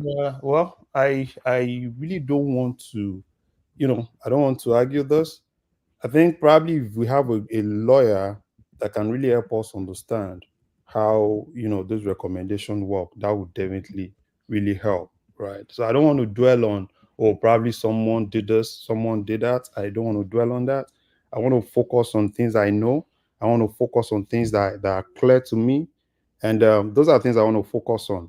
So probably the lawyer comes in now and really help us, right, to learn, to really understand how some of all these recommendations work, and then we can talk on that. All right. Let me take you to another space. This controversial goings on in France. Three presidential jets are seized off the back of a judgment being pursued by a Chinese company. So are you following that space, and what are your thoughts on it? Yeah. I'm following that space. So the thing is this. I've been following this case since 2020, I think 2022. I've been following this case since. Is your home state, isn't it? And that's your. No. There was this case. It's actually there was this case in the US. I think there was something in the US regarding this. So the thing is this, and investment treaties. There is a clause in that investment treaty, which is kind of like international, that kind of like hold subnational. They hold a country as a state. So everything that subnationals also do, right, they tend to, hold it more like probably it's the state that actually does it. And which for me, I think it's wrong. So what most of all those guys do is basically they won't sue in Nigeria. They basically just go outside Nigeria and kind of like look for one or two, they get judgment outside Nigeria, which for me, I still think, a lot of debate still has to go into some of all those judgments. And now, what exactly is the major thing? These guys, they signed an agreement with Ogun State, there's going to be free trade zone. They got the license for it. 60%, I think 60% to them, 40% to Ogun State. And these guys, they didn't do anything on that land with basically what they just did. They just did a little bit of fencing, and they left. So after some years, probably Ogun State looked into it and more like, what exactly are you guys doing? You guys are not really investing, And I don't know what happened at that point. The contract was terminated. And what, they kind of like, some of their workers, they left, wanting. So the next thing they did was to basically, I think they ran to the US, look for judgments, and, basically the government was more like, this is not something that they've really done. But, how some of all these international judgments work. And so now, I think they got the judgment sometime in 2022. I think it was around $70 million or $71 million. So, and then, for them to kind of like now, rush to France. I think they said they wanted to do the same thing with the US. They couldn't get it to do in the US. They went to UK. And France happens to be the place that they could actually quickly get that. And they got it. So for me, I think what the government just need to do, right, is just the Ministry of Justice, right? Go all out to France and, kind of like, just sort it out. So, and for Ogun State. If we had Ogbeni here, you probably could talk us through this. Because what is coming out is that, one, sovereign assets have diplomatic immunity. So they cannot legally attach those jets. That's the first thing. And then the second thing is that the Chinese company would have misled the Paris courts. So that seems to be what the Nigerian space is saying. Yeah, I understand, right? I understand. So that's why I think they need to, we have professional, in Nigeria, right, that probably the Ministry of Justice can actually use. They just need to go there, understand it, and probably look for a way to vacate whatsoever order. Because I don't know how a judge can actually just say, oh, yeah, hold on to all those assets and all those things. So some of all those things, for me, most of all these advanced countries, because I don't see a situation where a country it sounds like a third world sort of a judgment, not a judgment that they often find against third world countries. Exactly. Just take their things, use them and abuse them. And the French are notorious for that, by the way. Yeah, exactly. That's what they know how to do, right? You can quickly get some of those judgments there. Because the bottom line is, can you look at a situation where probably you have one or two things, right? Probably with the US government, and you rush to probably France, and they gave a judgment that the US, some of the US assets should definitely be. Imagine if the French court seized the US presidential jet. Those, they will blow up France in 10 seconds. No, so it's so unfortunate, right? And particularly some of all these countries, and even our leaders too. Those are countries they quickly run to, and they strike some unnecessary, some dirty deals with some of all these countries. So that's why it's always easy, right, for some of those countries to not even care, right? They not even care about whatsoever immunity and everything. They just give a blanket judgment, and they're like, yeah, you have to. You have to look at the whole thing with PID, right? With all those things in the UK, all the rubbish shenanigans that they did there, right? And that's, and don't be surprised that you still see some Nigerians that are part of all those things, right? Because, if they do their proper investigation to see the whole thing, some Nigerians will still be behind it, right? Working with some of those Chinese guys. Because, it's always easy, because some of our leaders are kind of like reckless, right? So it's always easy. But for me, it's not really a big deal. I think the Ministry of Justice is trying to see what they can actually do. I really don't think that can actually work, right? And these are part of the things that our leaders, right? Probably our leaders need to kind of like make some of this, some of these development countries know, right? The fact that we signed some of this, we are party to some of this international laws and everything, doesn't really mean that we are letting go our own sovereignty for it. Doesn't really mean that we are letting go, some of the things that really belong to us. You see a lot of politics, even in UN, right? You see a lot of politics, that you now ask yourself that what exactly is happening, right? So, but whatsoever, I think they can actually handle it. I'm very sure they will definitely be on their way to France to kind of like see what's actually happening and see how they can actually vacate it. And I think another thing I saw when you were talking about Peter Obi, coming out and say federal government and this. Does it show any understanding of what's going on in that space? And it's saying and it's bringing hardship into it and people not being able to afford food. What has that got to do with this narrative? When I saw that, the first thing I thought was probably someone hacked his Twitter account and tweeted that. No, I don't think he has a full grasp. The mistake I see him make often is that he just goes off the back of headlines. It does because the news cycle churns so quickly. He'll see a negative headline that he feels hits against the government, and then it will tweet out his usual standardized, we cannot continue like this, and then wait for the next negative headline. No research, no understanding of the narrative space. It's just banal, chanting. Yeah. So the thing is, probably would have waited and really understand the whole thing, before he actually, quickly tweeted and because it's embarrassing, I think, if he had his way, he would have even taken down that tweet, right? Because this is something that is so obvious.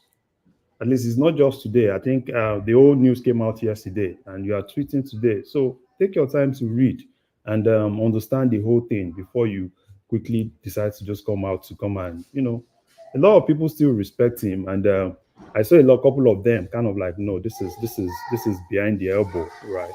Like you should definitely take your time to address some of all those things than falling into playing into the hands of the likes of Renault, because that's that's a good thing for Renault, and you can always trust Renault. You quickly went out for him, gave him the bashing and everything, which for me, I feel he needs to kind of like learn how to really address some of all those things. Don't be the first person to quickly rush out to come and condemn. Take your time to understand whatsoever, and before you go out, because a lot of people respect him, and for him doing that, it's going to be losing a lot of respect from people that respect him, and some people that are close associates that follow him. You know, I think it's a way of playing his own politics. He felt probably, yeah, like I've always said here, that probably he thinks that's the best way to play his own politics. But sometimes, you can do something, and it got to a point that it gets irritating when probably particularly when you don't get your facts right. All right. Let me take you to this. Let me take you to this projection. Then this is being pulled from IMF data to conclude then that year on year positive growth for the Nigerian space. The emerging market were one of the highest performers. Nigeria amongst that list. So what are you then making then of this information? Yeah, it's expected, right? It's expected. The projection, it's right. If every other thing, is actually being done the way it's supposed to be done, particularly with Nigeria, I see a lot of positive drive coming out from Nigeria. It's just for the government to be able to know how to really manage it. It might actually be tough now, but with time, things are really, if they can actually focus more on the implementation of some of the policies and utilize, some of the advantage they have with Dangote and the rest of them, utilize it very well. So with time, I can actually see that growth even more than this projection for Nigeria. It's just left for them to be able to take advantage of those situations and know how to really put it into some positives. Yeah, so it's a normal thing, right? I actually envisage something bigger than what these guys are projecting. As do I actually. Before I go on to Ekene, this $1 trillion economy that Tinubu promised, do you see it achievable, or do you even think it's an underestimation that in a 2 term of him running these policies, he is targeting to double the GDP of the country? Do you see it attainable? Because by my own reckoning, it's an underestimation. You see, the thing is just like I said, we have a lot of hanging fruits that are kind of like positives. So the only thing they need to do is to see how to take advantage of some of those things. I can tell you, there are some countries today, if they have the advantage that Nigeria has, take for instance now, Dangote refinery, that's a lot of positive.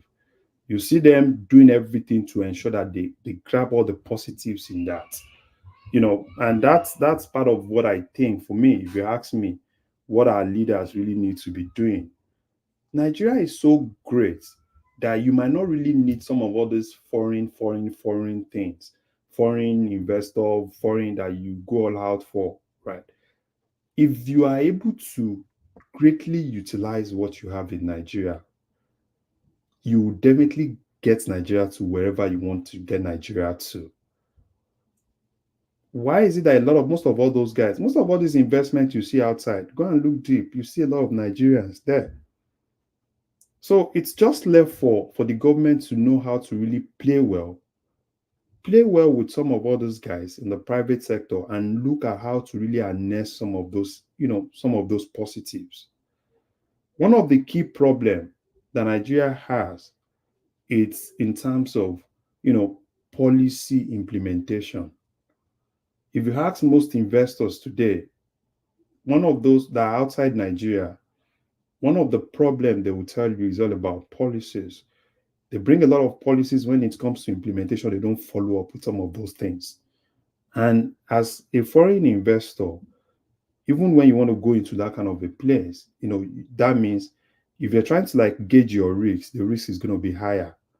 And that's part of the problem that we have. So for me, Nigeria can grow to any level you want Nigeria to grow to. All you just need to know is just to harness some of those positives and know how to really work well with the private sector. The private sector guys, let them get what they need. And you can always, to increase GDP in Nigeria is really, really easy. Look at the exchange rate. This exchange rate, if Nigeria know how to really utilize the positives, right, of this, those exchange rate, we will definitely get the best benefit from it. We just need to know what we can do, to kind of like change our economy, 360, kind of like have a 360 on our economy. It's anything is possible as far as I'm concerned with Nigeria. It's just more people that are leading us, taking advantage of all the positives that they have.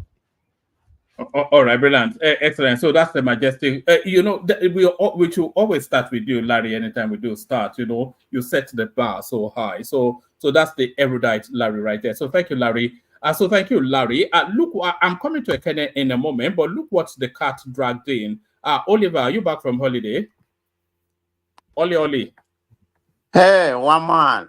You don't return. Yes, sir. Yesterday. Okay, where did you go? Oh man, it was a lot. Almost about 7 cities. I think actually because we went to a city called Casagos. You stayed within the country. What do you mean? I went to tour Spain and Portugal. Then we went to a city in Spain. in France. Yeah. Where did you go in Spain? Okay, we started from Barcelona. From Barcelona, we went to Valencia. From Valencia, we went to Cordoba. From there, we went to Zaragoza, Sevilla, Granada. And from there, we went to Madrid. After did you go to La Ramblas in Barcelona? La Ramblas. What did they do there? We went to a lot of. It's a major walkthrough where you see all these human statues and eat paella. Oh, okay. Are you talking within the city? Yes, I think it's called La Rambla. Yeah. We explored those things, went to the front beach, I went to the stadium, the famous Barcelona stadium, we went to the locals, explored some of the local city, we visited a lot of places, of course. It's a lot of places to visit, it's a tour, because I left here on the 21st. I think I was on your show in the morning, early in the morning. Then we left, we left early. I think we through Lufthansa, that particularly on the 21st. So while I was on the plane, I received an alert from my phone that Biden has dropped out. But anyway, that's not the subject. So, but like I say, we went to Sevilla, Granada. From there, we went to Madrid before we went to Porto and Lisbon. We even visited a city in France, that was one day trip. I think it's part of Spanish city. It's called Carcassonne or something like that. I think that's what it called. But it was a very exciting trip. So, but anyway, the reason why I come here, to I didn't mean to take other people's place. I have a lot to say, but it's not going to be today because I'm still getting more information about what transpired while I'm gone. Because I've been having a playback of your platform and some other platforms. So try to get more information before I can come here tomorrow and talk about that. But the main thing I come back, I want to debate Prince Daddy, please. Inform him. If he can allocate any time, 10 minutes or 15 minutes each. I wouldn't like to debate Babati. Babati is a very rational mega. So, he's a very rational mega. So I would like to debate him, to me, he's kind of, I don't know. It won't be a very hot debate. And I wouldn't like to debate what Jewel doesn't know anything about some cultural, social issue, So the person I would like, if you don't mind, let him Prince Daddy. I don't know if he's here today, that I would like to debate him, Please, if you don't mind. All right, Prince, the gauntlet has been thrown to the ground. Are you picking it up, Prince? All right, he's run away. Is there? Yeah, just let him know whenever he comes. I think he actually dropped. He was there just a moment ago. So is it? One man, 1 second. Hey, man of prestige. Hey, yes, sir. When you are ready, I'll be on the start line sharing you up. Thank you very much. I just wanted to inform him, so we can get our data, not coming here and making up things. It's not going to be today. Let him prepare and bring out his data. Wherever whatever we say something here, we have to put our source. So give him more time. If you want a week or 2 days or whatever, tell him I'm ready. I'm getting ready to So debate him. is it MAGA versus Progressive. Progressives? Yes. So Please. do you feel re-energized by very much, very much. You think she's the right choice? Well, that wouldn't have been my first choice, but the space of American policies has changed, I will be at the convention on Monday.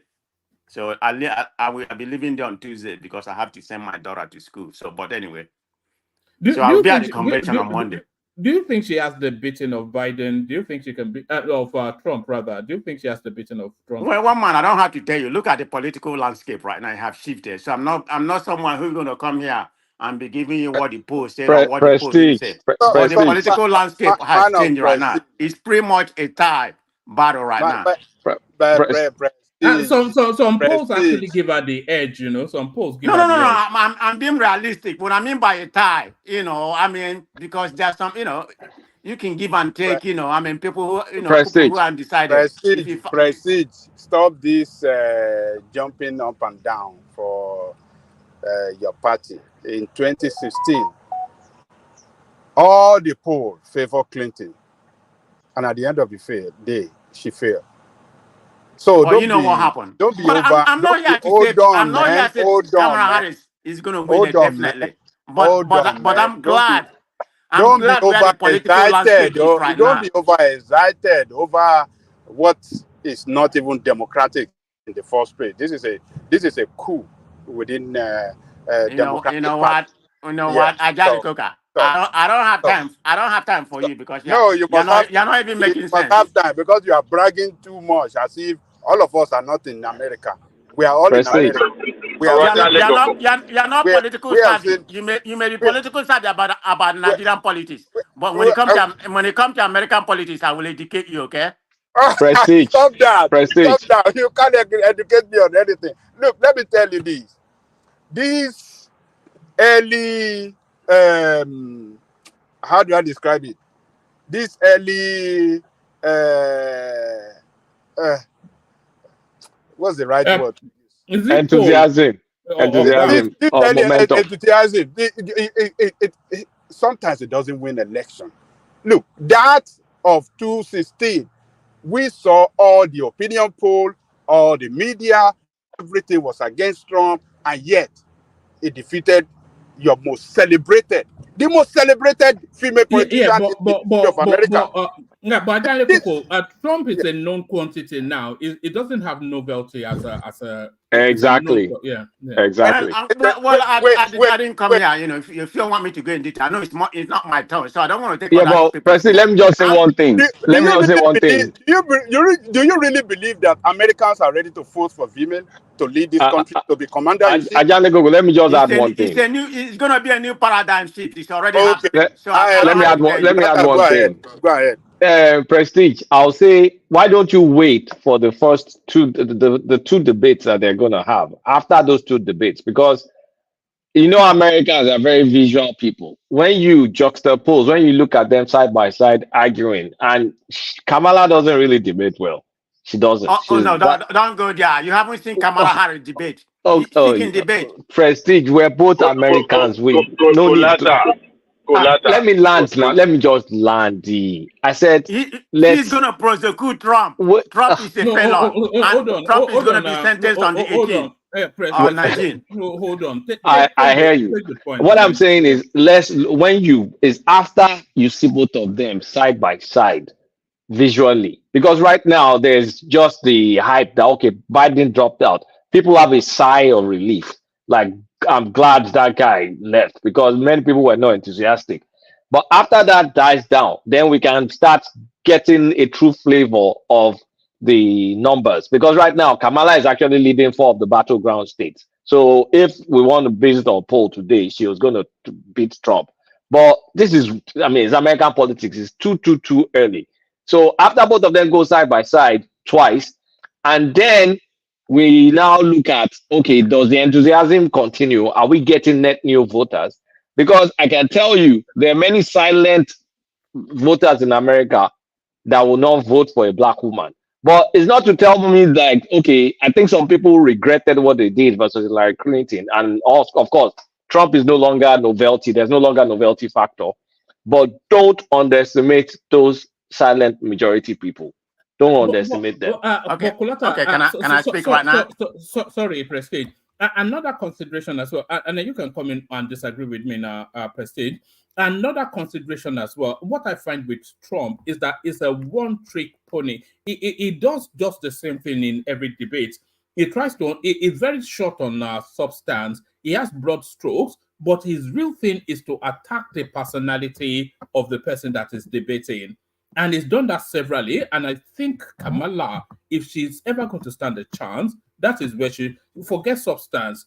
Yeah, just look for when he tries to get it personal, get one over him, and that's how she could. That's okay. One man. Thank you very much. One man, please. Hold on. Let me speak. Hold on, Joel. Come after Prestige. So, Kulata has spoken well. Everything Kulata said, I completely agree. I didn't come here speaking, like I'm enthusiastic. I'm just saying the political landscape has changed. It's better than what we had before. She may not have been my. 1 man, I'll be back. Okay, I'll be back. Hold on. Can you be quiet, that mega guy, please? So I say the political landscape. I like what we have right now. I never say, Kamala Harris is going to win.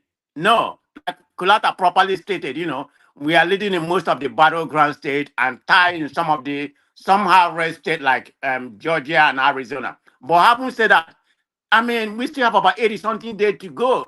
A week is a long way in politics. So I'm not here singing that we win. That's not why. I'm just more enthusiastic, like fellow progressive right now. We're in a better space than we were under Biden.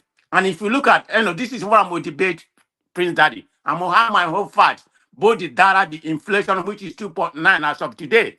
And we're going to come here and talk about it. So I don't want to upload what I'm going to say every night, but I'm in a better shape. Let me just summarize it like that. All right. Sorry, Dewali. Listen in the background, Prestige, if you cannot stay, because Prince will be back in a moment. I will. I'm going to be here. Thank you, one man. I'm going to be here. Yeah, I think Dewali wants to have a go. Dewali. Yeah, I totally disagree with Kulata and Babaja Lekopo. Look, I'm not a fan of. Come on, man! You are a Democrat that guy, like man of prestige. Both of you let me say this. What I will counter Kulata. We've seen Kulata debating when she was contesting for the primary 3 years ago, and I will tell you this: she debated Vice President. What's his name? Biden. No. She debated Biden and also Pence. And you could tell that the way did you say her rating? She had very, very, very low ratings in that primary. Momentum has shifted. Okay, this time she's a very good debater. The rejected candidate at that time is now the son of the how do you call him now? So the momentum shifted. Now the Kamala we saw during the debate.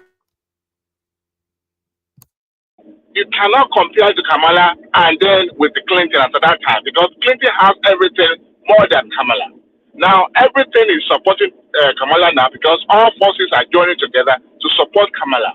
And she didn't do bad. She didn't do badly when she debated those people. And I can bet you, she won't be as soft as Clinton when debating Trump. She will give fire to fire. You saw the debate between her and Pence.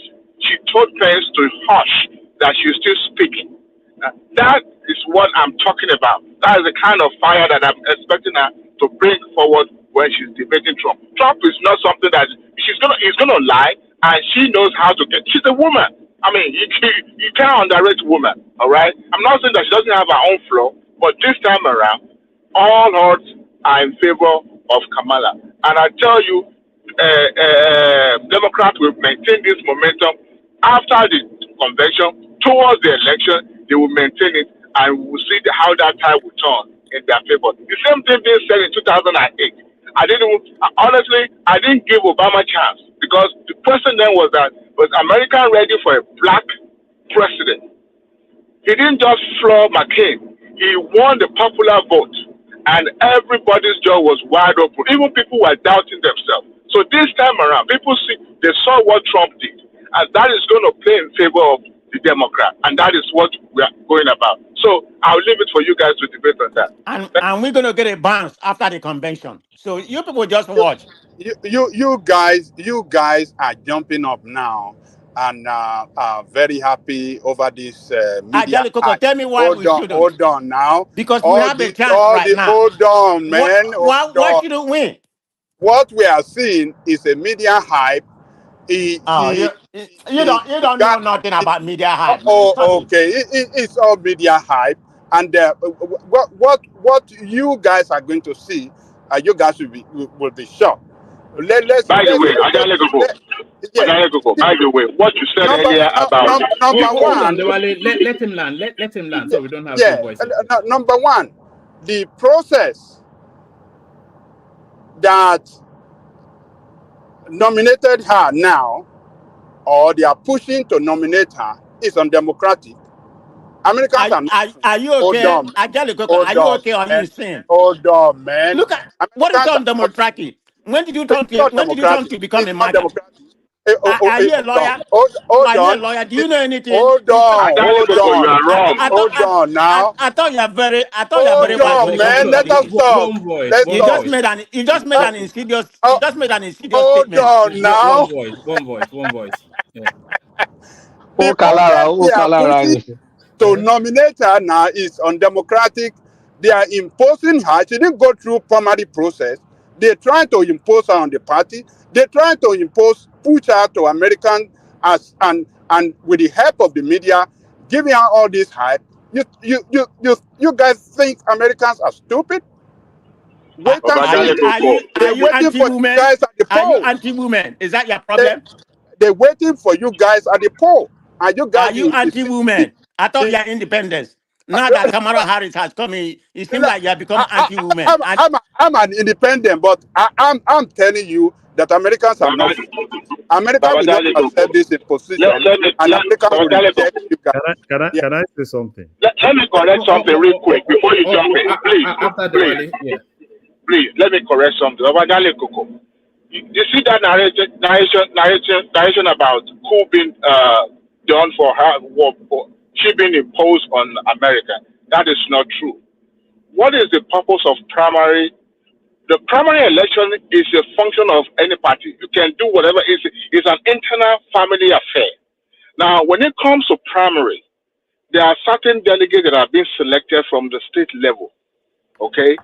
They are and we've seen convention in the past that a candidate that was overwhelmingly won the primary was not picked at the convention because they look at everything that would be against them. Remember, it's not about the popular votes. We've seen it in the past. Maybe you go back to the history, you Google it. Candidates being switched at the convention ground. When was that?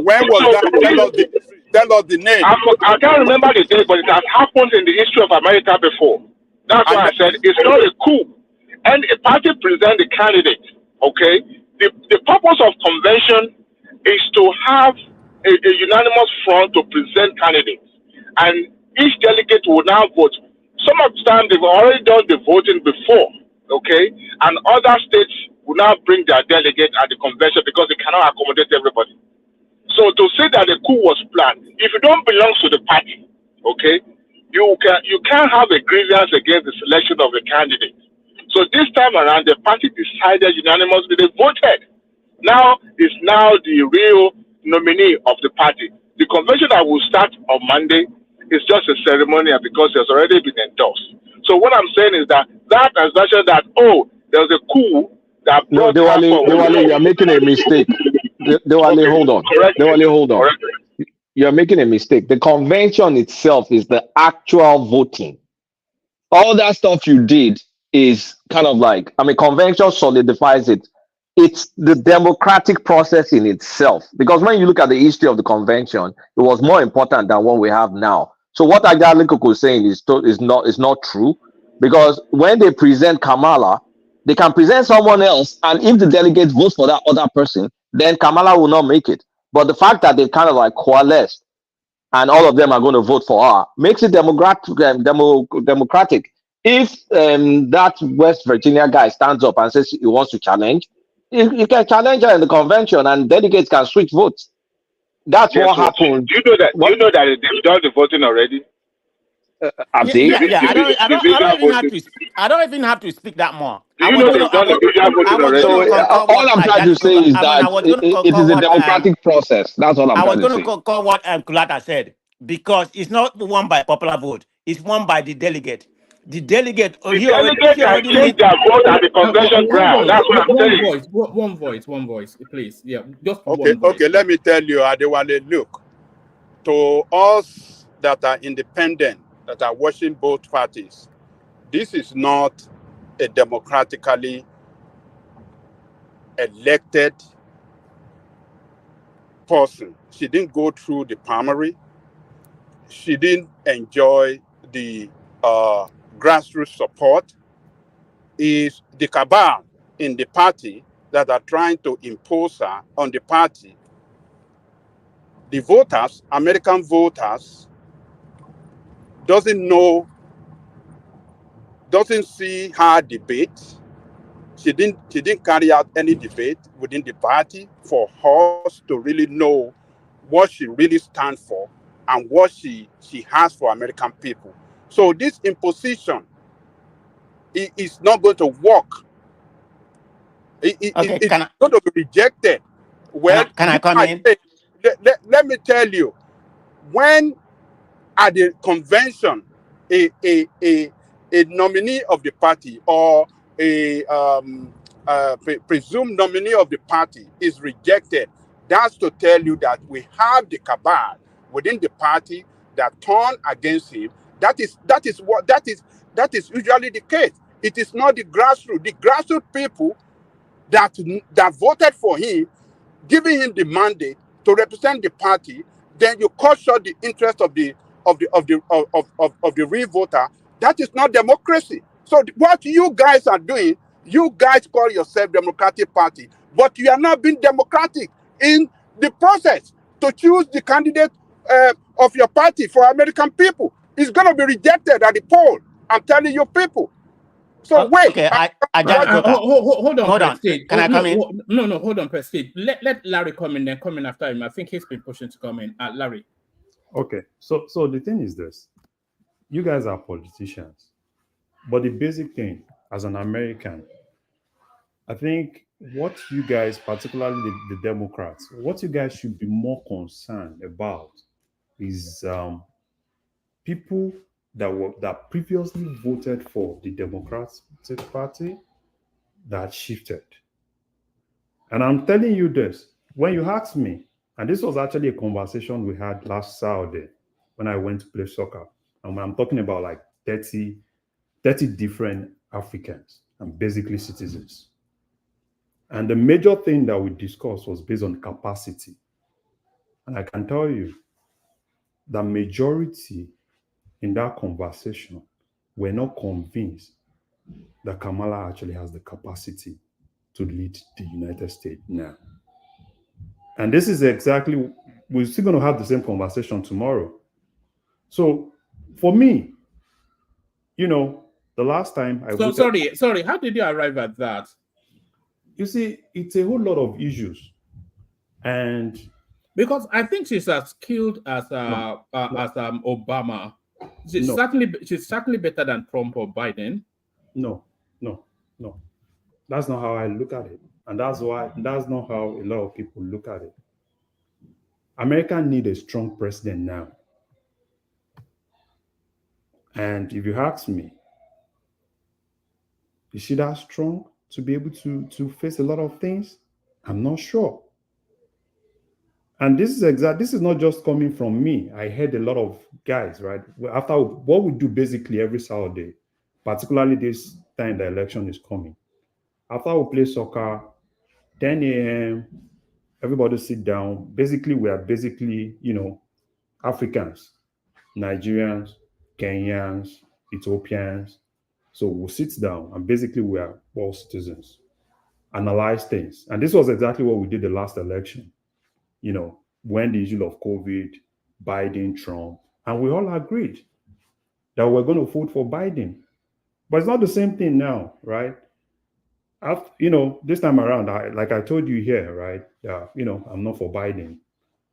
Now, Kamala actually came in and we had that conversation last Saturday. And I can tell you, majority were still not convinced that Kamala actually has the capacity. And what did you conclude was missing? What do you think she's missing? So in terms of someone that is, strong to be able to handle, issues with China, issue with Russia, issue with India, and even within the US itself. You know what will define her, Larry? What will define her will be the debate with Trump. So on that debate, they'll look at the body language. If she's strong and if she carries the authority to be on that stage one, and then if she's able to handle, because it's her instincts that you are looking to see, isn't it really? And if she's able to handle Trump on the quick, then you know. Oman, let me just tell you one truth. That debate that you see is for the Oyimbos. It's not for us. That debate is convinced is to lie. Yeah, let me hold on, and then let Prestige come after him, and then you come after him. Yeah, let me land, right? So I've just told you how we decide. Now, this is my This is how we decide in my community. All Africans who come together after playing soccer, we sit down. We analyze things and we all decide, right? And it's not about all those. Yeah, you see, debate and all those things. Because for me, I'm more interested in. I need a president that can lead from the front. Right. And that was part of why when we decided about Biden, at that point, there was COVID.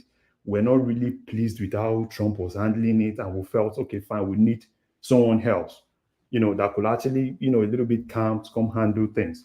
But this time around, there are issues that probably, for me, I need someone that can stand tall. There are a whole lot of places, a lot of things that I think America is lagging behind. That I feel I need a stronger person. Now, if you ask me, is Trump that guy, right, that can do what I want, right? So Trump to me is just an alternative. And, and this is exactly what everybody was kind of like saying. Trump is just an alternative, right?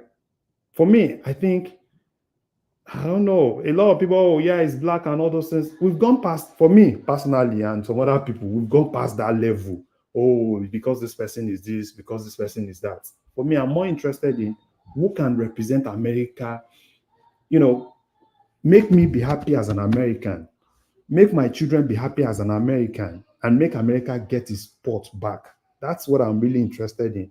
I really don't want to really argue because I know you guys are politicians, but me, I'm just talking from a point of someone that voted for the Democrats the last time, that has not really been convinced to vote for Kamala. All right, Brian, Prestige. Okay. Thank you, Larry. So, Larry, I'm going to present this in a different form to you because you just made certain comment. You don't trust him that she probably doesn't have the capacity to lead America because of where we are right now. And my question is to you, how do you determine that? What are the parameters you use to determine that? Before Trump coming to the presidency, Trump wasn't even in politics. Trump was a businessman, a criminal, a crook, who using people money to build Trump University. But I haven't said that. And he's like a game, somebody playing a game. He doesn't have anything about politics. And you using that now because of his 4 years, you already crown him a strong man or whatever you may call him. Kamala Harris has a better credential than him. I mean, this guy is a lawyer. She was the Attorney General of California. She's a senator. For 3.5 years or whatever. She already have the background. You can't just determine because you see somebody said he doesn't have the capacity. He's not as strong. I mean, why would you even make such an assumption? And moreover, whatever you said about, that's just a circle of friends That does not determine American election. Do you see a hint of and this is not to stand the accused, Larry, but do you see a hint of sexism somewhat in that view that Larry just expressed? Yes, I do. I mean, he's on this. He's on the same. He's on the same narrative with Kulata. I mean, not Kulata. Ajali Koka. So it's about that. Mental security. That's what he thought is VTR. But having said that's your opinion, you can vote whomever you want. But the point is that circle, the soccer circle. You surround yourself doesn't determine American election by no means. So you coming here to say she's not strong enough. How do you know? Who was Trump before he came into the throne? What was Trump's capacity? Trump was never a politician before and everything. So, but anyway, I don't want to talk this more because I have my information. People need to go read it. You being a foreigner from Nigeria, when you go and read, the project 2025. Sorry, you need to read it. It's about 900 pages. Sorry, I've been reading it. Prestige. We need to talk about that project 225. No, I don't want to talk about it. I want to debate. No, I don't want to debate. That Talk about shape whatever. the Yes. opinion of some people. But if I would just chip in real quick, it is true. I could detect some kind of sexism in some people's assessment when it comes to this candidate. But I'll say this: I'm even surprised that Ajani Koko is not even supporting this candidate because some of our programs, some of our, she has not released her manifesto yet, but some of the things that she stood for, even when she was as a district attorney in California, are more of a socialist in nature, and I'm quite surprised because this woman believes that Ajani Koko is a socialist in Nigeria, but an independent in America. I'm kind of surprised. And my brother Larry. No. Let me just say something. You just accused me of something. You see the problem I have, particularly the Democrats. You guys have a way of emotionally blackmailing people. And that's the problem I have. Yes, that's the problem I have. You see. Thank you, Larry. That is what they are doing against me now. This person, you are an immigrant, that you became citizen, or probably this. No, I'm tired of all those things. This is something that we'll keep talking about every time. And that is not the best strategy. You need to tell me she's been vice president for 4 years. These are the things that she's done. These are the assignments that she's been given, and this is how far she has actually done that. So, but when you keep coming here and kind of like trying to blackmail, it doesn't really make me vote for whoever you want me to vote for. We don't need your vote. You are the one that said that you wanted a strong. So Larry, blood is no longer thicker than water. You don't. You see, you don't even need my vote. My vote, Larry, my vote. You need your own vote where you live. I need my own vote too. Larry, my vote. Larry. My wife belongs to her. My community vote. Everybody has their own vote. So this issue of we don't need your vote. Who are you to tell me you don't even need there's no emotion here. You said you needed a strong, strong president. So am I also a citizen? You want your right, I want my right. What do you mean by you don't need my vote? Am I voting for you? I mean Democrat. Democrat don't need their vote. I'm a Democrat. So I say we don't need their vote.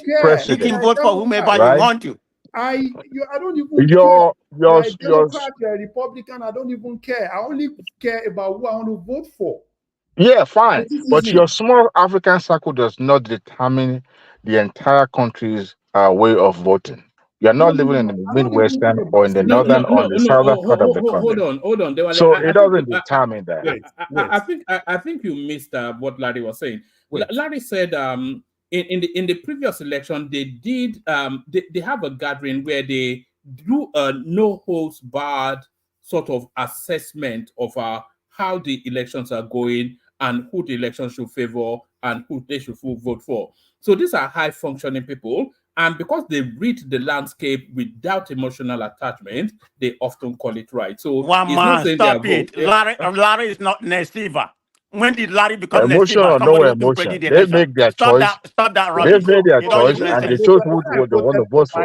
When I voted for Biden the last time, Did I come to you to tell me who I wanted to vote for? We were not here to debate that then. So that was then. Determine the election. That was then. People. You are not Nobody was there on this manipulating platform to election. debate that. All right. Would you just stop that? It doesn't even make sense. Hold on. Larry, you see that in position. Hold on, everyone. I think somebody came in specifically for this. Henry. So Henry or Hungry or yeah. Hello, one man.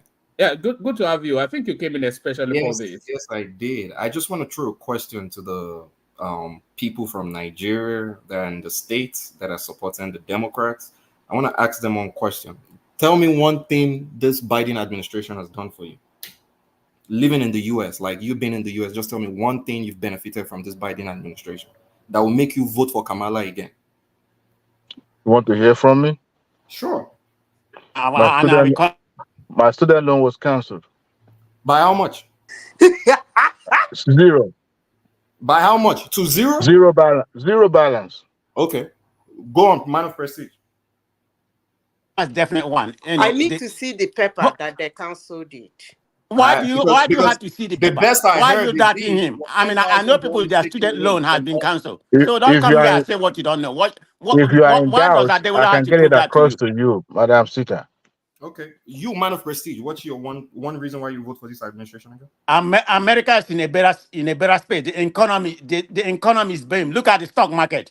Better than when Trump was there. Oh, no, don't even go there. Please, no, don't go Trump benefited from the economy that Obama left behind. Let me put side by side. The stock market is better hold on. Biden has created the most job in American history, except Clinton. Go and look at it. He has created, and look at the inflation. Okay, sorry. Hold on. Hold on. One thing you benefited from. Hold on. I just want to respond from a neutral arbiter. I'm going to say that I'm getting better performance in my portfolio now, to be honest, than during Trump. All these people just come here, they defraud us. That's what they are doing. And nobody's going to listen to their defraudation. That's what you are doing. In my community that completely, totally shut down. Man of prestige. Back to your own understanding of what. Okay, you asked me, and I'm telling you about mine. I totally disagree. But based on your statistics on the stock market, I totally disagree. That's you. I know what kind of money I'm making right now. So that's you. That's fine. I don't know what kind of investment you have. Going by Project 2025, do you know that? Going by Project 2025, okay? Do you know that people from Africa will no longer be able to travel to America, and also you will not be able to naturalize or born here. One man. I'm explaining something. I think maybe Clatter or somebody has seen it. Go and look what Trump posted. He has done something similar to that posted yesterday. when he shut down the border against the Muslim. Correct?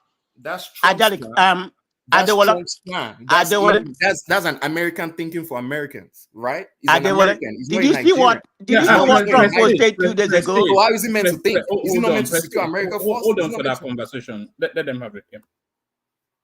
Like if Trump is saying I would do everything right for Americans first, who's he meant to look after? Nigerians in America or Americans in America? Like what are you talking about? Like he's doing this, he's doing that. He's not going to look after his people first. Who are his people? You realize he was once an immigrant. His father was once an immigrant. You know that? My brother. So when you're talking about defining American, who is American? Who is American? When his own father, his own grandfather, deported back from Germany back to America. So tell me who is American? Define American for me. What you telling me to define America? And I'm telling you, what does Trump see himself as? Does he see himself as a Nigerian or as an American? He sees himself as an American. Whether you want to tell him, it's easier to overlook the history. After we've already failed and we're already benefited, it's easier to overlook. What do you lean with? That's what I'm asking you here. You're telling me Trump's great grandfather is an American. Nobody whether he's not an American. In today's world, nobody governs in isolation. Can we make a conversation now? There's just a lot of yelling. Like, what is this guy saying, man? Can you guys just talk, not yell, please? We can't leave. Okay, thank you very much. Can I come in? Can I come in now? All right, Henri, let Prestige come in. But thank you very much. Hold on. As you come in, let's just have one voice at a time. If a voice wants to push in, You can Okay. either give the space or not, but let's not have it yet. Okay. So I wanted to present something to these people. I should have sent it to you. Did you all see what Trump posted? I think I saw it. It was posted 2 days ago about what America will look under him. And if you look at that picture, that he posted 2 days ago, it's about American flag, beautiful building and everything. And the next one is what America is going to look under Harris. Did you know the people that he depicted in that picture about immigrants? He never depicted the Mexicans or people. He depicted Africans, black people, looking like people who are dying of starvation. Go and look at that picture. I'm not making it up. It was 2 days ago. So when these Africans come here and supporting, complaining about their country, and you're here to support a criminal, a felon with 30-something count, and that doesn't even bother you. And this is a man who has always been, who has always been a crook right from business. Everything he stand is in the wrong way, and you're here coming to support him. Do you want to go about economy or who has better economy? I mean, it's undisputed. The data is there. Go to politifact.com and get the whole information. I'm telling you, I'm not making anything up. Biden has a better economy. Inflation may have been better under Trump, maybe 1.9 or something like that. But remember, that was during pandemic. Nobody's going to work. Gas is all-time low. So, but when Biden started, it was about 5 point something. As of today, it's 2.9. So we're on the right trajectory. And you're going to come here and have this felon to come and mess up things.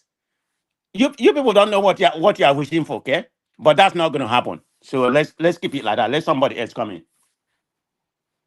Look, Trump is not. How many people has your Kamala or your Biden released from prison? How many black persons have they released from prison?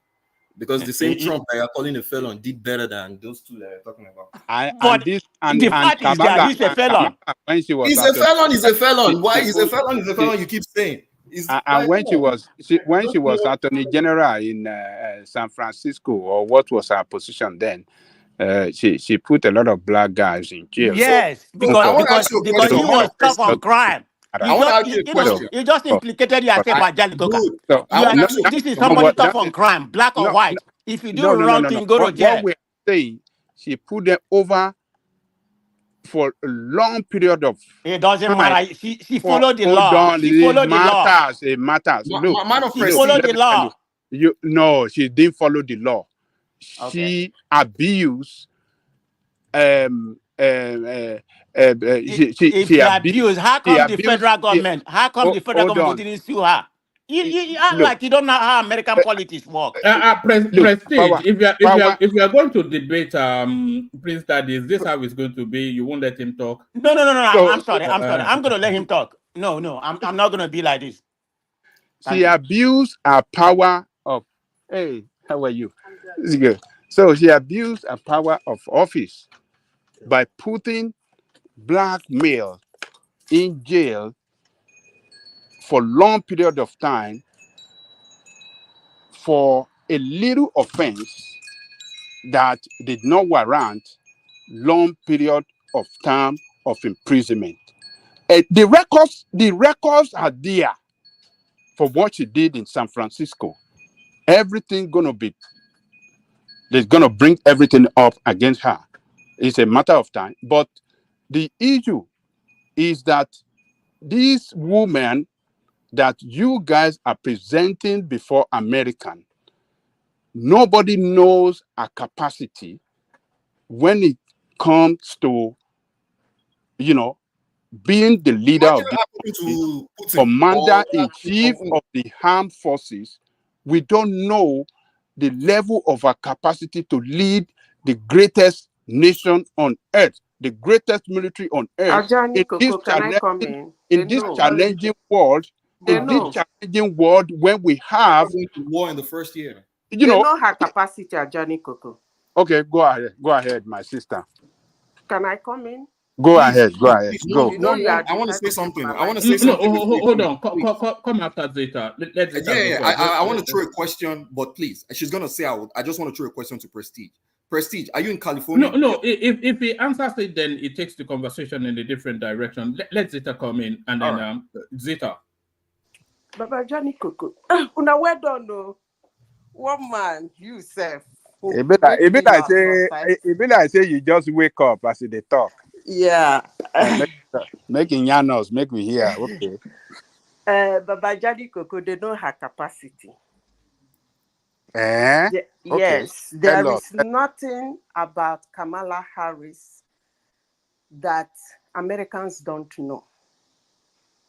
Let me tell you why I say they know her capacity.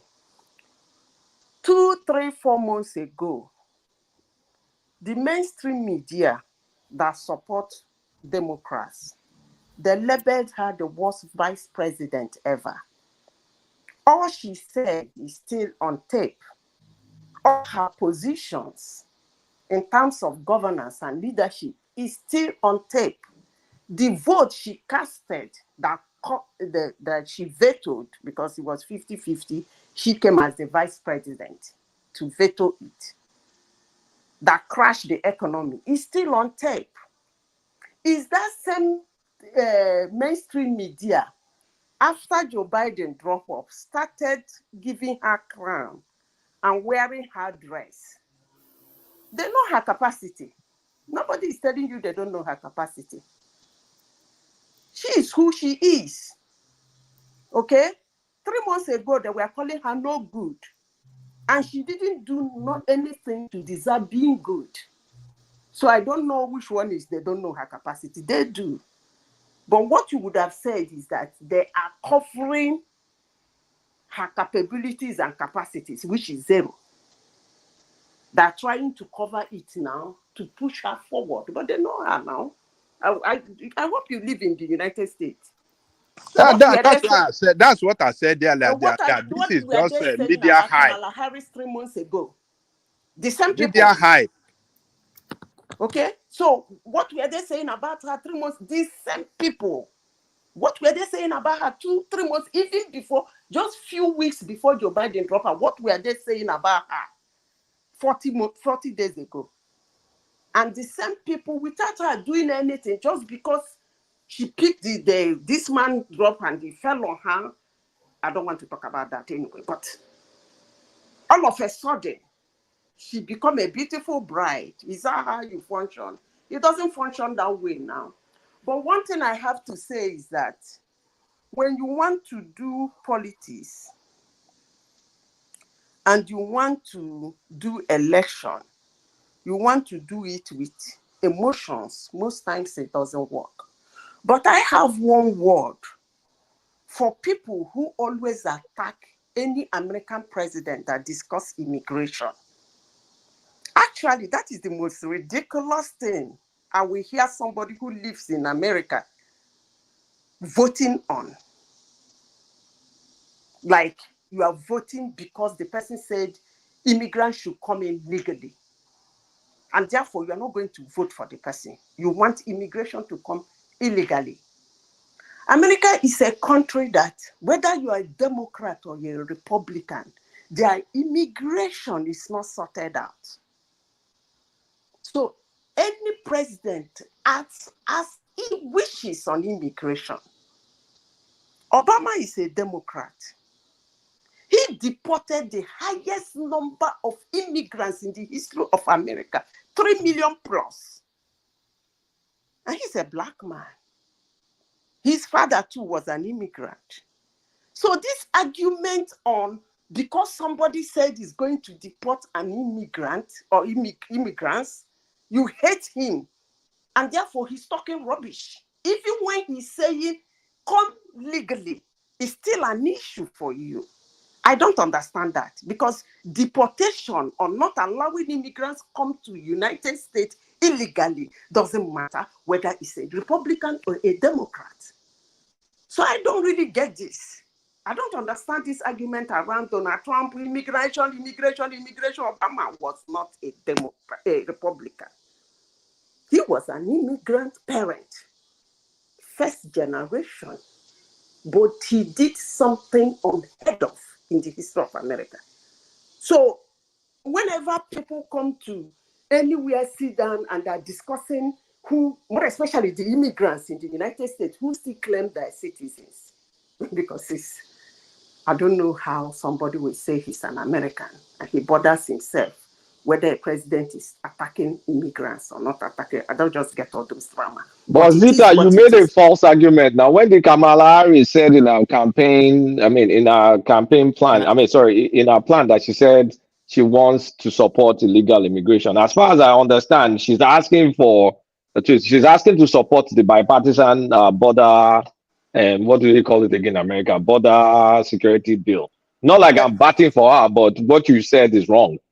What do you mean by she's fighting? One man, can I come in? I need to report. You said supporting someone. You said supporting someone. Hold on, Prestige. No, you said supporting. Hold on. You said, how will you support someone? One person doesn't want illegal immigration, the other one wants it. But that's not true, because their official stand, both of them, their official stance is a bit similar, but you can talk about how they handled the actual immigrants, but from their plans, they're both not supporting illegal immigration. Listen, Kulata.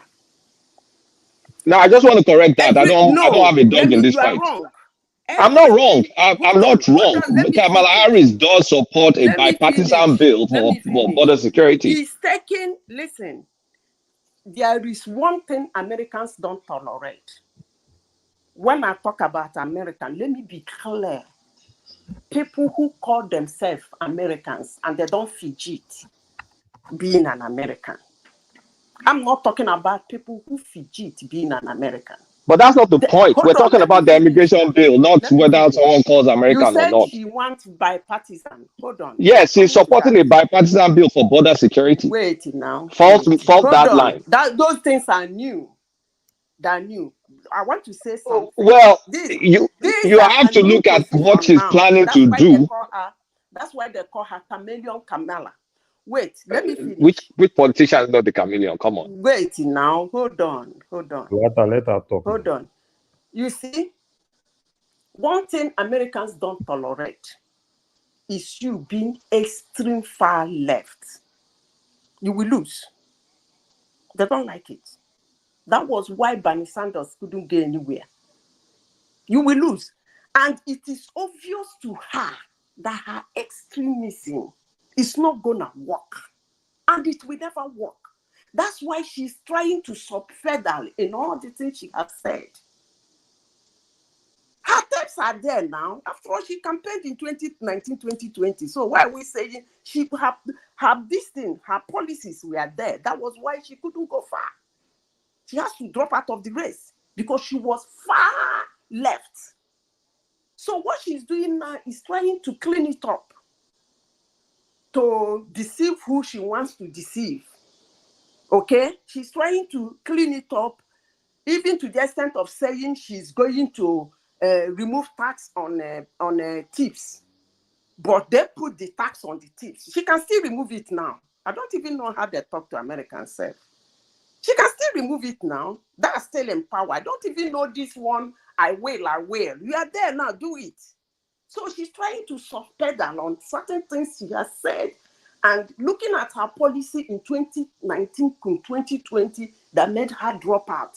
It doesn't fly. No, can I just interject here? See, there are two things. I need to rebut. I need to wait. Hold on, Prestige. You go after me. Prestige, you go after me.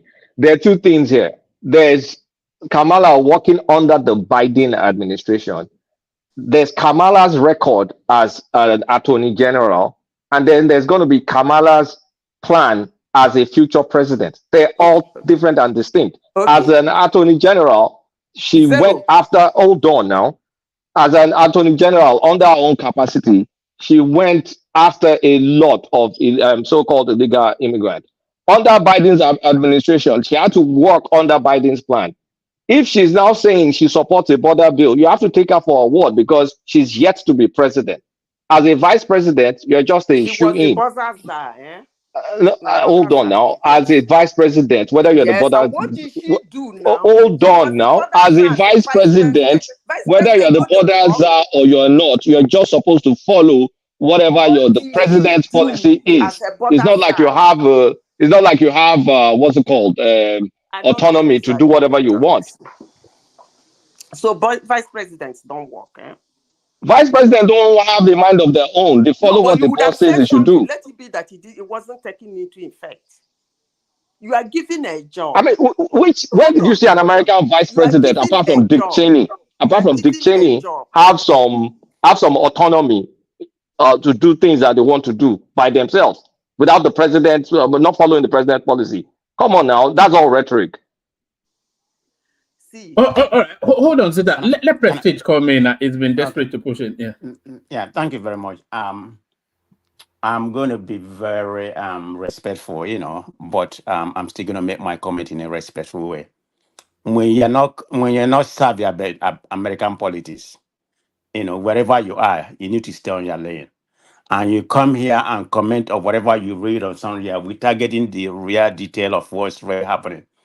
The first statement that was made here, I think a lot of people has made it. The people supporting Trump or whatever they are saying that the capacity of Harris. And let me ask everybody here. You don't have to respond unless you want to respond. Then I will let you interject. Before Trump coming, what was Trump's capacity? If we're going to base on that, let's base on experience politically. The apprentice now. The apprentice. He's an apprentice. He's a businessman, a crooked one to begin with. So having said that, and what was Kamala Harris before he's gonna go to the position that he is, because he was a vice president. The vice president doesn't have that much to say. It's whatever the president did. He was under Biden presidency, so he has no say. And she was never an immigration czar. The only time she was sent to Colombia to go and negotiate for them not to be coming here, she was never an official czar. So forget about this propaganda. When people come here and say something they don't know, they need to go to the right place and do the research before they come here and just babble what they don't know. So you just don't come here and be saying, let's talk about immigration. Kamara, somebody want to interject? Yes, the question you asked, that what was Trump? What did you? How did you say that question before she came to? What was his credential before he ascended to the throne of presidency? Let me tell you, when he jumped into the race in 2016, this guy had no cent in his campaign. No what? He doesn't have no cent in his as a campaign fund. Nothing. What do you mean? What has that got to do with credential? What are you talking about? Hold on. I'm trying to describe to you that Trump is a political genius coming from business, jump into American politics. You're not even making sense. Hold on, man. Hold on. Rattle politician on both sides, beat all of them to the ground with all millions upon millions of dollars that they had in their campaign fund and became the president. That tells you that he went through a very tough process to be president of this country. But somebody that you guys are bringing to us now, they have not even debated nobody, and yet you people are jumping up and down and you are championing her to be the president of this country when she didn't go through any process, and you are saying, oh, it is democratic, want the convention, ratify her. Yes, it's okay. Do you think that is okay in a real democratically governed country? You guys should go back and look for the real candidate for this country. We must have a candidate that will go through the process where American people at the grassroots, we vote for her to be the nominee of the party and not this imposition. That is what we that are independent are telling you people. Stop this fraud. This is a package fraud, and American will reject it. Okay, go ahead.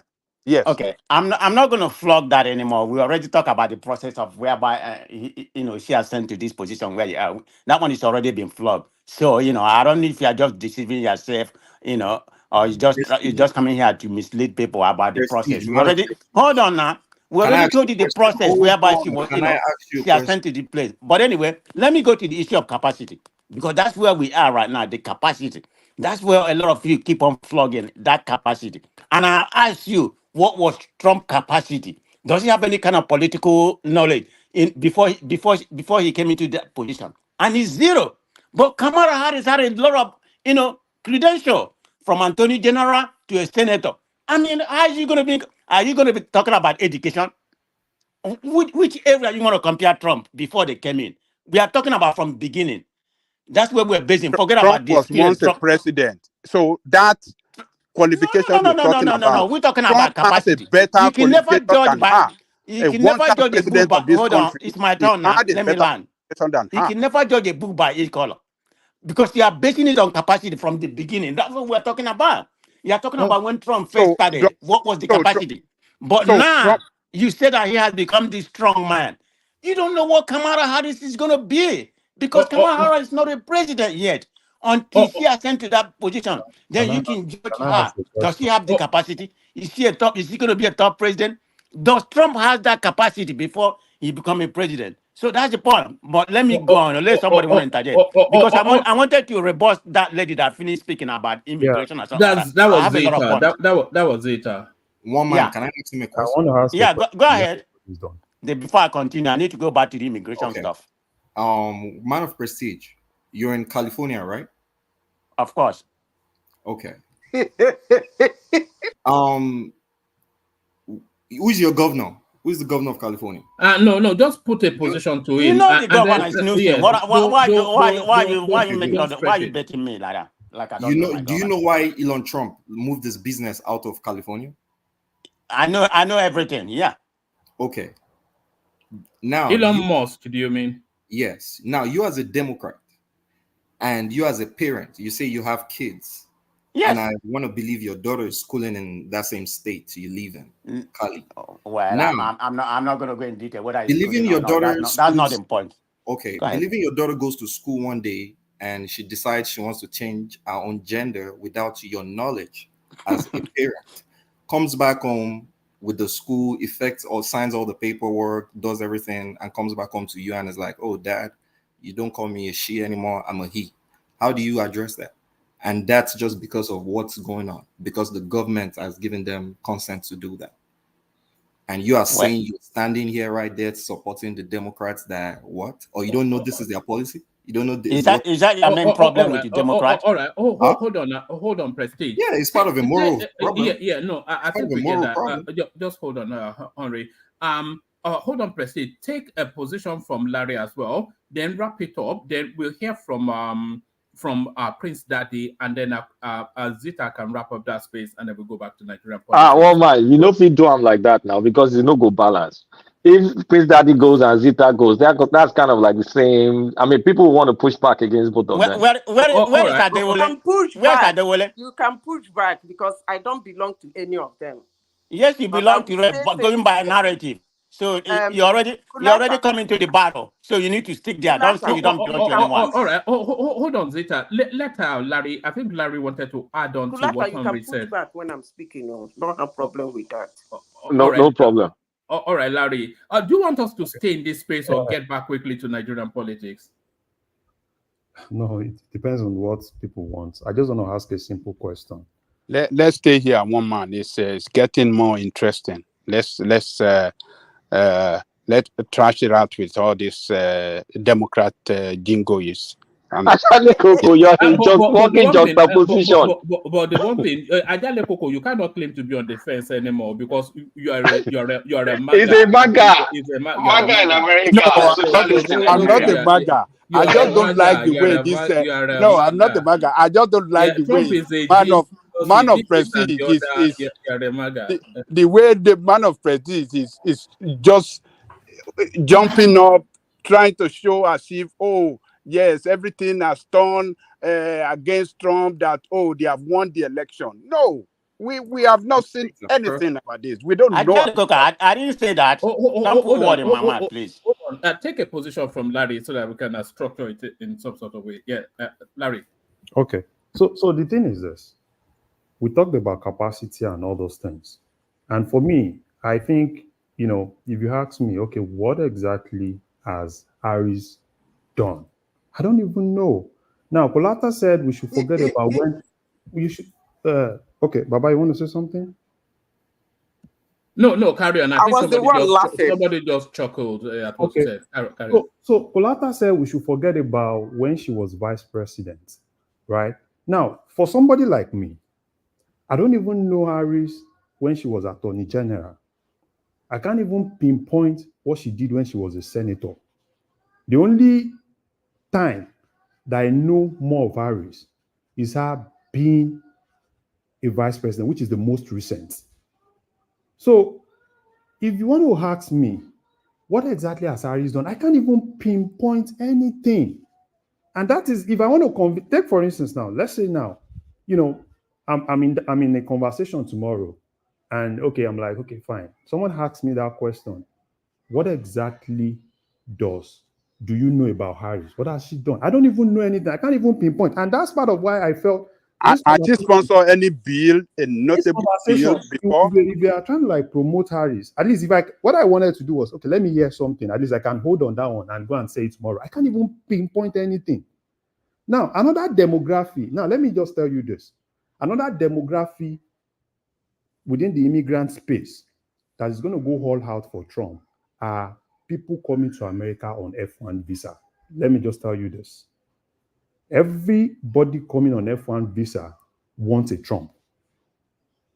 Because if you know what people go through after you finish your studies, before you have a company filing for you, before you get a green card.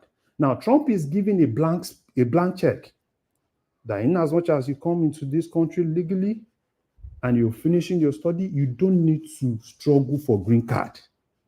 That's another demographic that I'm seeing, right? If you go to most of the immigrants that, F1 visas and everything, right? Because it's another thing. So for me, if I can't even pinpoint one single thing, but for you to tell me, forget about 4 years, that is most recent that I know.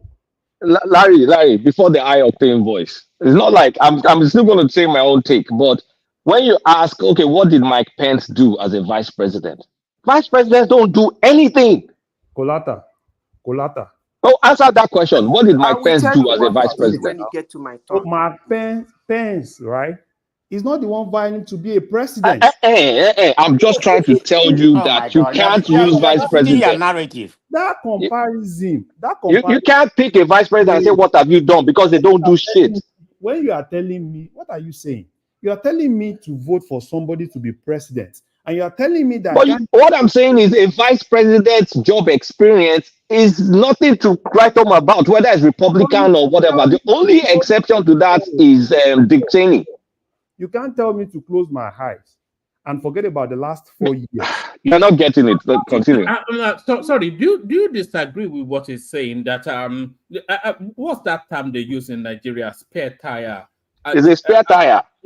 Are you disagreeing with that? Because what Kolata is saying is that the role of the vice president is essentially to show loyalty to the position of the president, and just, do you know that? Yeah. So and what it's also inviting you to do I is disagree to, with you. Hold on. It's inviting you to look at her record pre vice presidency when she was a senator and a prosecutor in whichever state. No. The role of Harris disagree with last both of 4 you. years. Harris is even more powerful than Pence. Because Harris has a say within the legislative arm. If this is going the other way, she can fling it. That's why for me, she's even more powerful. Did Pence have that power? No. Pence has the same now. Naturally, the vice president is the head of the state. No. That's political. There's no influence that Harry has that Pence doesn't have. That's what when it comes to tie, when there is a tie, a vote, she still has a vote. So it's the same thing with Pence. Pence had a vote when it comes to a tie. Man, when you have a vote, it's a party line vote. So if you subscribe to the party's ideology, then you like the party. If you don't subscribe it, you'll say they didn't do anything. I don't know why this is controversial. No. It's been a ground rule since. So it's not just coming up. If you've lived in California, I don't even know. I lived in California for a short time and I ran away. Yeah, so if you've lived in California, so now I'm throwing that question to you. Can you tell me one thing that I can use to probably convince some other people that this lady has done.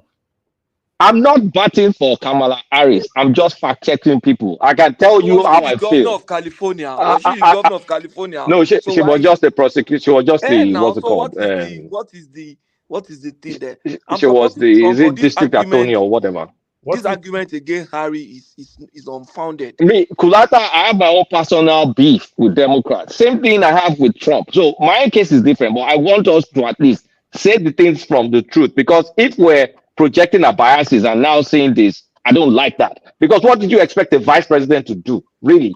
Not Only when Tikcheni. Well, something is as the vice bilateral. president Can can I do the come in? job that's given to her. She Can can I do the come job in? that's Only given to her. She Tikcheni was was the the bodyguard. powerful vice Can I president. come in? No, One man, no.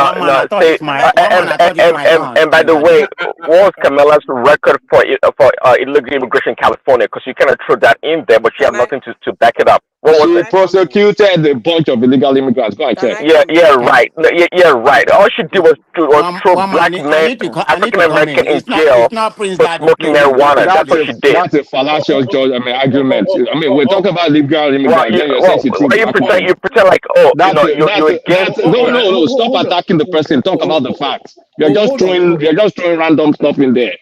Hold on, Prince. Well, she never denied it. That's a fact. You're That she never throwing denied random it. stuff. Did she prosecute Can I illegal Well, respond? immigrants? Yes or no? it is a fact. And by the way, Do we have a maker in the house? You're doing. Can I Hold on. respond to Hold on. Kulata, please? Everybody, hold on. Everybody, hold on. Let's do it this way. Prestige, take 2 minutes to round off what you're saying. Prince, take 2 minutes to introduce yourself to the conversation. Zita coming, then Kulata. Okay, thank you very much. Before I proceed, this is to Prince Daddy. Are you taking my offer for debate, please? Yes or no? Or are you going to think about it? One man is going to portion us sometime, maybe in the future. So you need to get your file, the data, and everything for us to debate. in the We can't hear you. You see all these MAGA people know they pay for internet connection. We can't hear you. You are playing the guitar. Prince, your connection. Okay. Let me go ahead. Hopefully you hear me. Prince, we can't hear you at all. Maybe go out and come back in, Prince.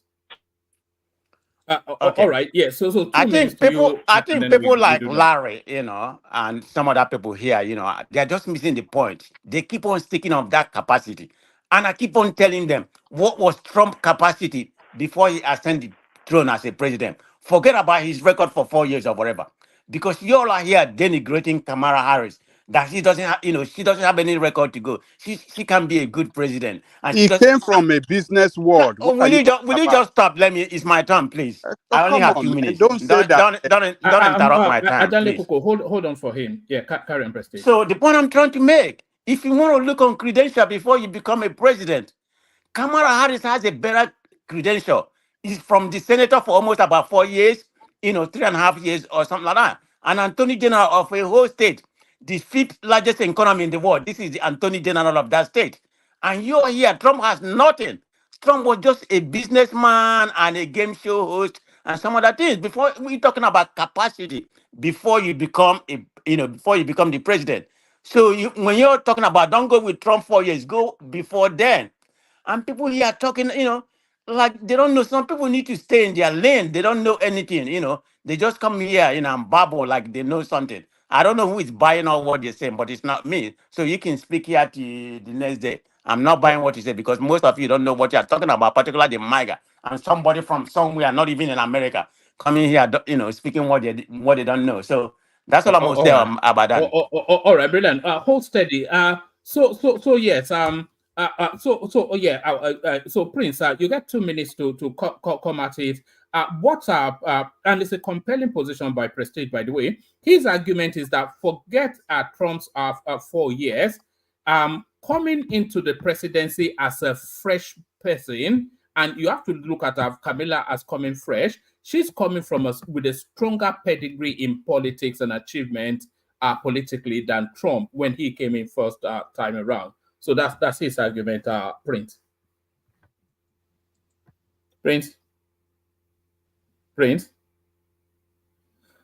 All right. Let's go with Zeta. Then we go with Zeta, and then we go on to Kulata. Zeta. Woman, it's actually funny because the mainstream media called that woman nobody. I didn't call her nobody. They rated her the worst vice president in the history of America, an unknown woman. But let me talk about capacity. What was Trump's capacity? You see, one man I've been talking about for months now, I've been hammering on the lies we push out because we are not being asked questions. Trump is ridiculous for somebody to say Trump had no capacity. Or it's ridiculous too for anybody to say Kamala Harris has no capacity or credential. That's wrong. That's not where the argument should go.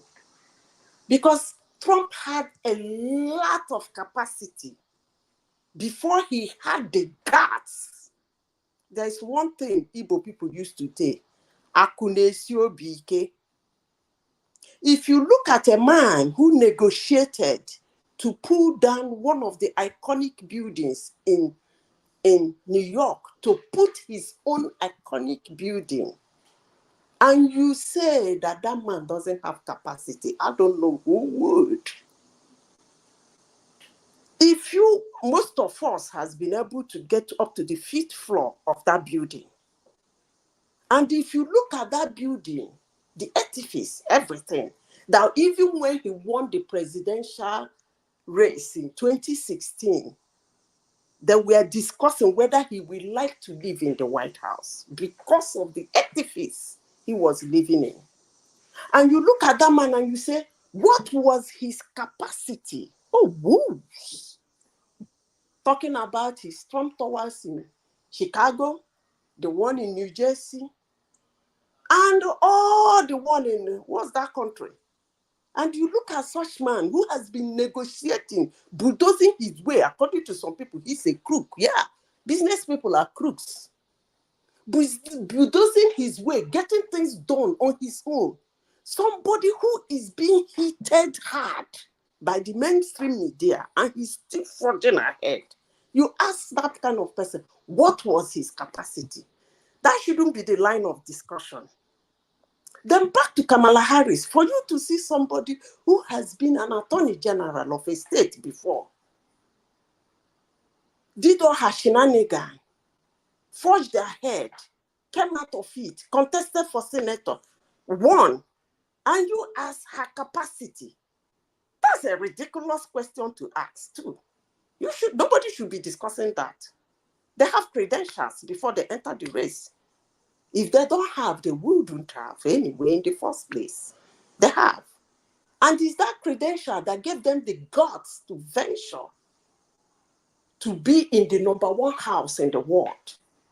Is that their credential? So the question of what credential should have come in. But the question should be, what have they done with their credentials? That their capacity, what did they do with it?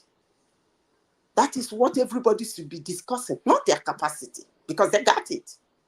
Okay. So progress that. So go to that space that you've opened up. So yes, go in there. Okay. Somebody said they should look at Kamala Harris' record when he was Attorney General. What did he do? He jailed black people for smoking Indian hemp and then let loose a murderer. Is that fair?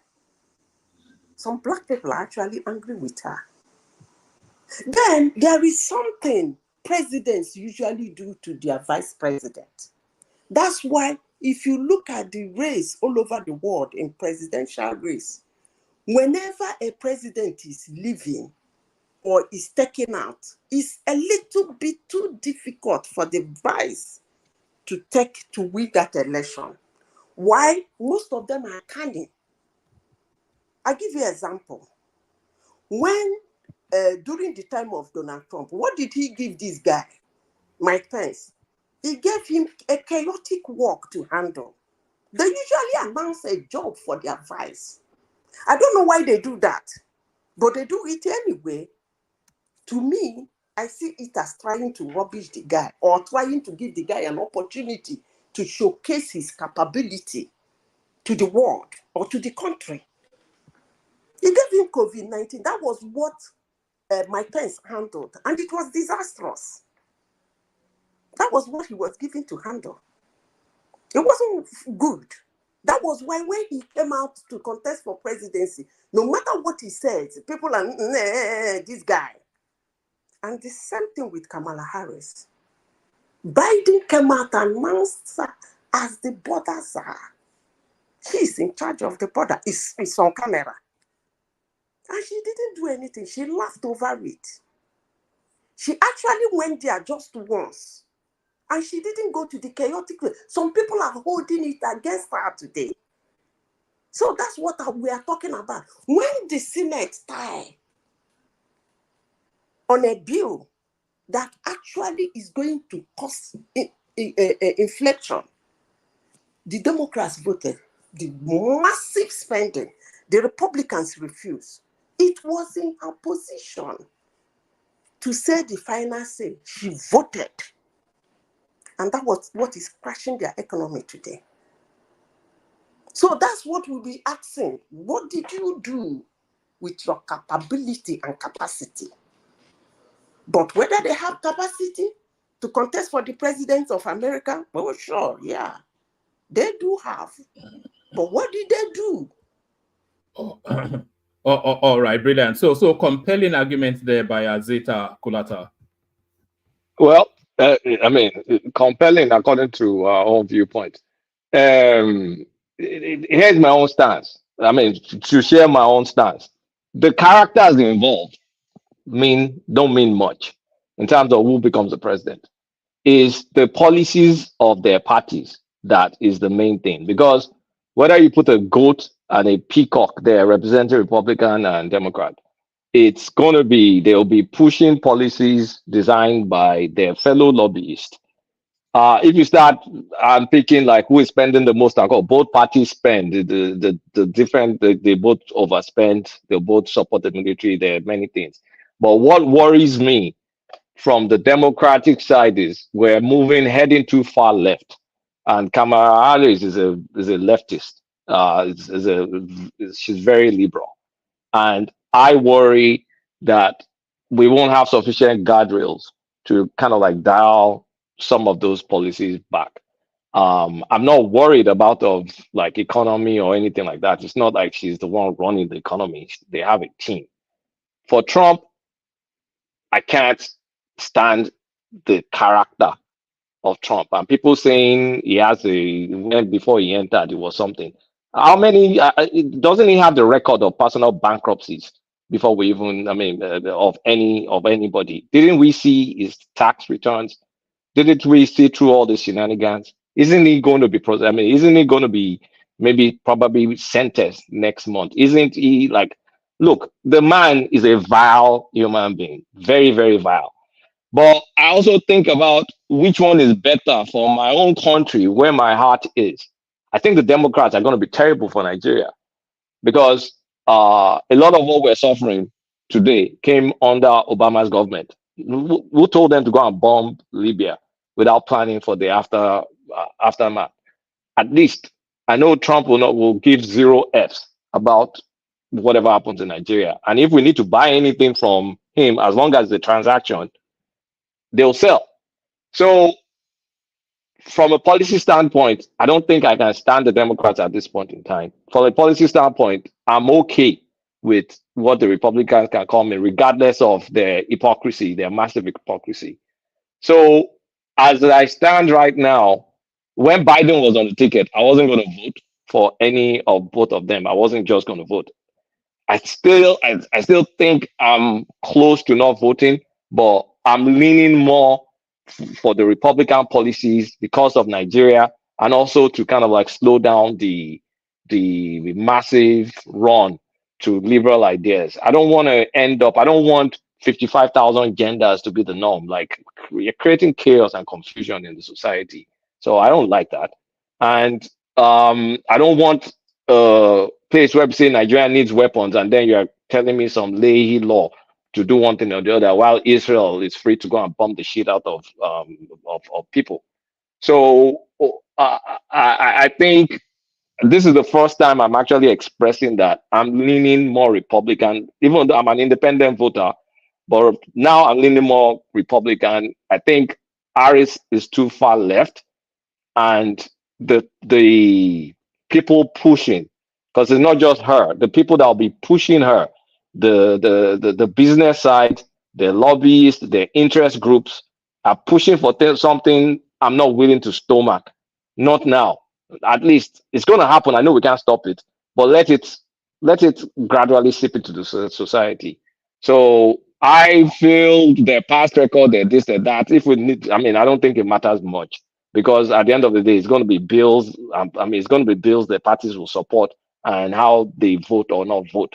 So the few executive things, there's enough guardrails from an executive standpoint that the individual doesn't matter much.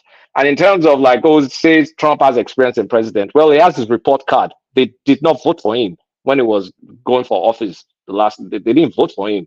Biden won. So that kind of like expresses that record, that so-called presidential record he has. So at this point, I'm still thinking, should I vote or shouldn't I vote? But I will definitely vote local, and I'll vote conservative local. For presidential, if I'm going to vote, I will lean towards Republican, but I'm going to hold my nose. It's going to be a terrible vote for me. In terms of the international stage, how do you think somebody like Harris will be able to square up to somebody like Putin and all these sharks in this? It's the same way Obama and all that stuff. Like America, look, Harris herself is just going to be the figurehead. America is an institution by itself. It's just whoever is on top. It really doesn't matter that much. America is still America. It's just what is their stance? What is the democratic stance in terms of foreign policy? And if you think through it rationally, they fight a lot of laws and they're very hypocritical. Republicans too fund a lot of defense, fight a lot of wars too, but Trump was an exception because of his willing and dealing characteristics. So what I can't tell was if that was a fluke or if it was intentional. Because with Trump, you can't say there was too much chaos under Trump that he almost ran everybody crazy. I don't want that chaos anymore. Kulata, can I come in there? Sure. Don't you think that chaos was created? By Trump? No, by the media. No, the video was feeding through. Trump was performing, and the video was feeding. They were feeding from it. Let me give you an example. You see, please let me take your time. Do you think Joe Biden's administration that enough chaos did not happen? Let me put it this way. His mental capacity was sat on. His son's shenanigans was sat on. Everything that was going on in that administration, the media kept on. Zita, I'm going to share my own personal experience. No need to. Have decided to let me put it this way, because I've lived through both. Under Trump, I was in perpetual anxiety from the first day they announced that I was in Colorado that day. When they announced he was president, I was in the meeting. Everybody's mouth dropped. It was anxiety for 4 years. Hold on, sir. It was anxiety for 4 years.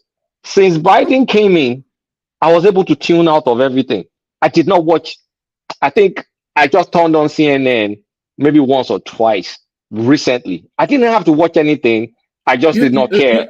Sorry, Kulata. The best form of president, the best president is the one that you don't even know what they are doing. I don't know what they do. I stopped following everything. Yeah. But I still worry about the left, the hard left. If there's a lot of middle ground, middle is fine to play with, play a little left, a little right, as long as it's still within the middle. But there's a rabid push to just get some things pushed. The agenda is very obvious, and I frankly, I'm going to be honest, I don't like it. I don't like that left-wing agenda. I can't stand But it, and I that's don't why I think we should wanted to rush into interject it. you. That's what I wanted to. There's something you said. I listen attentively, even when I don't want to interject. You said, we're going to have it anyway. Do you think Eventually, so? yes. Mm-hmm. No, I don't think so. Okay. I don't think so. Kulada, can I interject? Listen on that ground. You will find out that it is not going to fly. Don't All worry right. about it. Can I interject? Yeah. I heard what you said, and I agree with some of the points you made. You said who you're leaning towards. It doesn't really matter, okay? Because in a politics, there's a subtraction, there's an addition. So you leaning because of what you think Democrat are or something like that. There's other people that's gonna see it differently.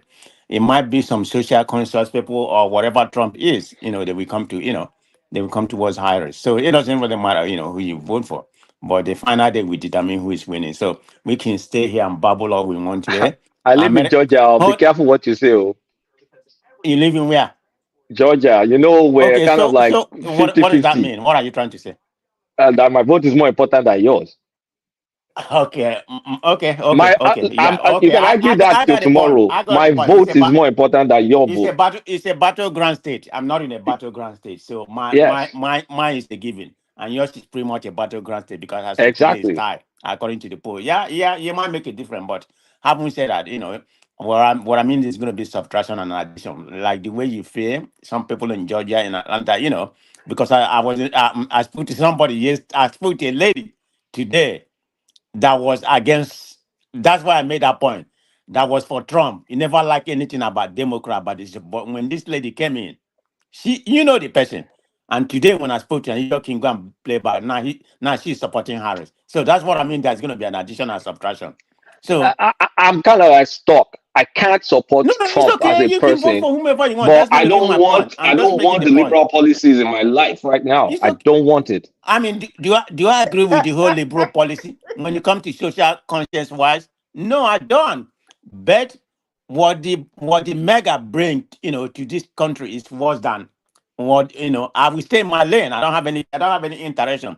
Stay with your stay with your whatever you call yourself, and if you want to be a woman or a man, that's your own problem. It doesn't affect me. No, it's not that. Look, I don't care. Personally, I don't care, but don't force. No, but don't force all of us. That like it's a cause that kind of you made a very good point. All these people from Nigeria, even people from Nigeria, marching. I saw some women in Onitsha long time ago marching for Trump. There's something wrong with them. Concentrate on your country.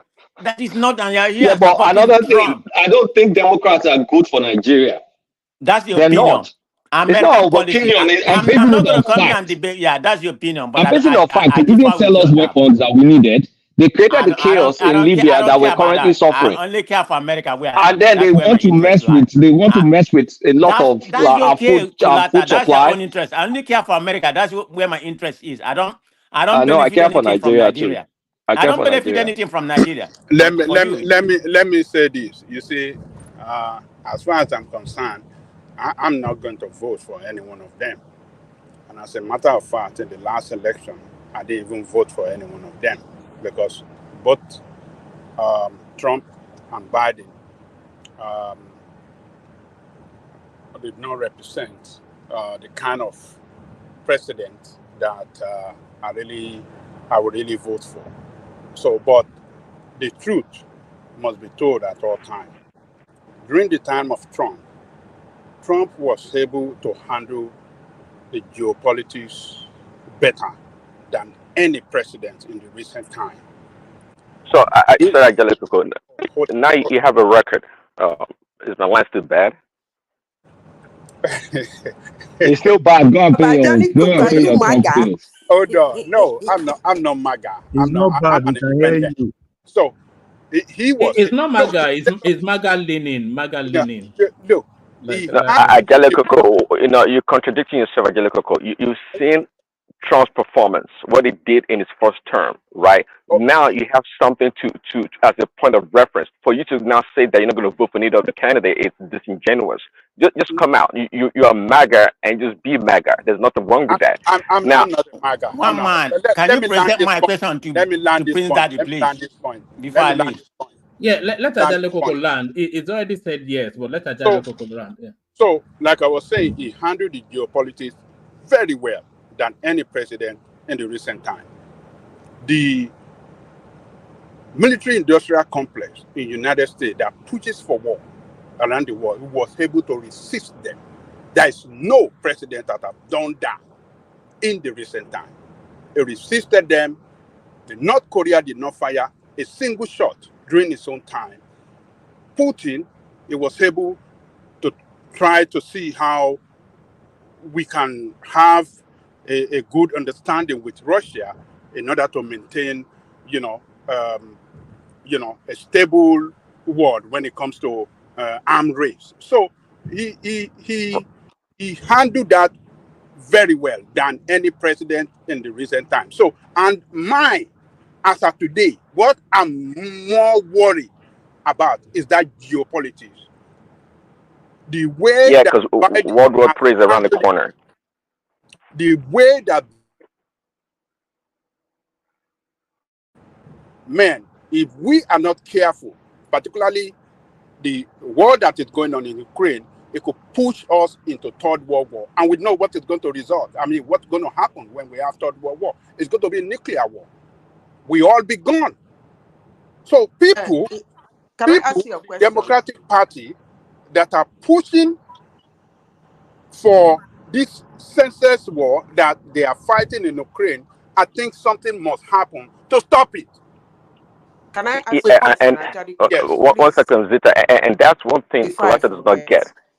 When Trump was in power, the administrative state was not running the show, and that's why, just like Angelico said, we didn't have any war. So I think you're stuck in the rut. You don't know how things work. Why would everyone wants to oppose one man? Why you haven't thought about that? The reason why they're so against Trump, because Prince when Daddy, Trump was in power, I'm not sold on your man. Can I ask you a question? Before you come in, Aro, let Zita ask that question, and then you come in after that question and answer. Ajani Koko, do you think Trump was able to hold down that war because of his policy or his personality? Which war are you talking about? Like hold down the war, the outside war. Like these people could not shoot, these ones could not fight, these people could not. Policy. I think it's okay. I think it's more of his personality. Ajanigo, his personality is not policy. Let's say both. Let's say both. You don't know what to expect if you try him. I think it's more of personality. Because do you know why I said that? You remember when he became president in Russia, they said when any president of America, they have psychologists that study his antecedent, but they couldn't get a report on his own personality. That means he has manic depression. You do anyhow, you feel see anyhow. You do anyhow, you feel no see anyhow. I think it's more of his personality than policy. Because some man room in lo ojúmọ́ ni. Ala mo le to je kin ko eru mi ki ma lọ Naija. Mark Erwe ojo I don't know, but Mark Erwe come out on Naija. Every ni come me je ma bi na ejo, e ma je ko lọ Naija.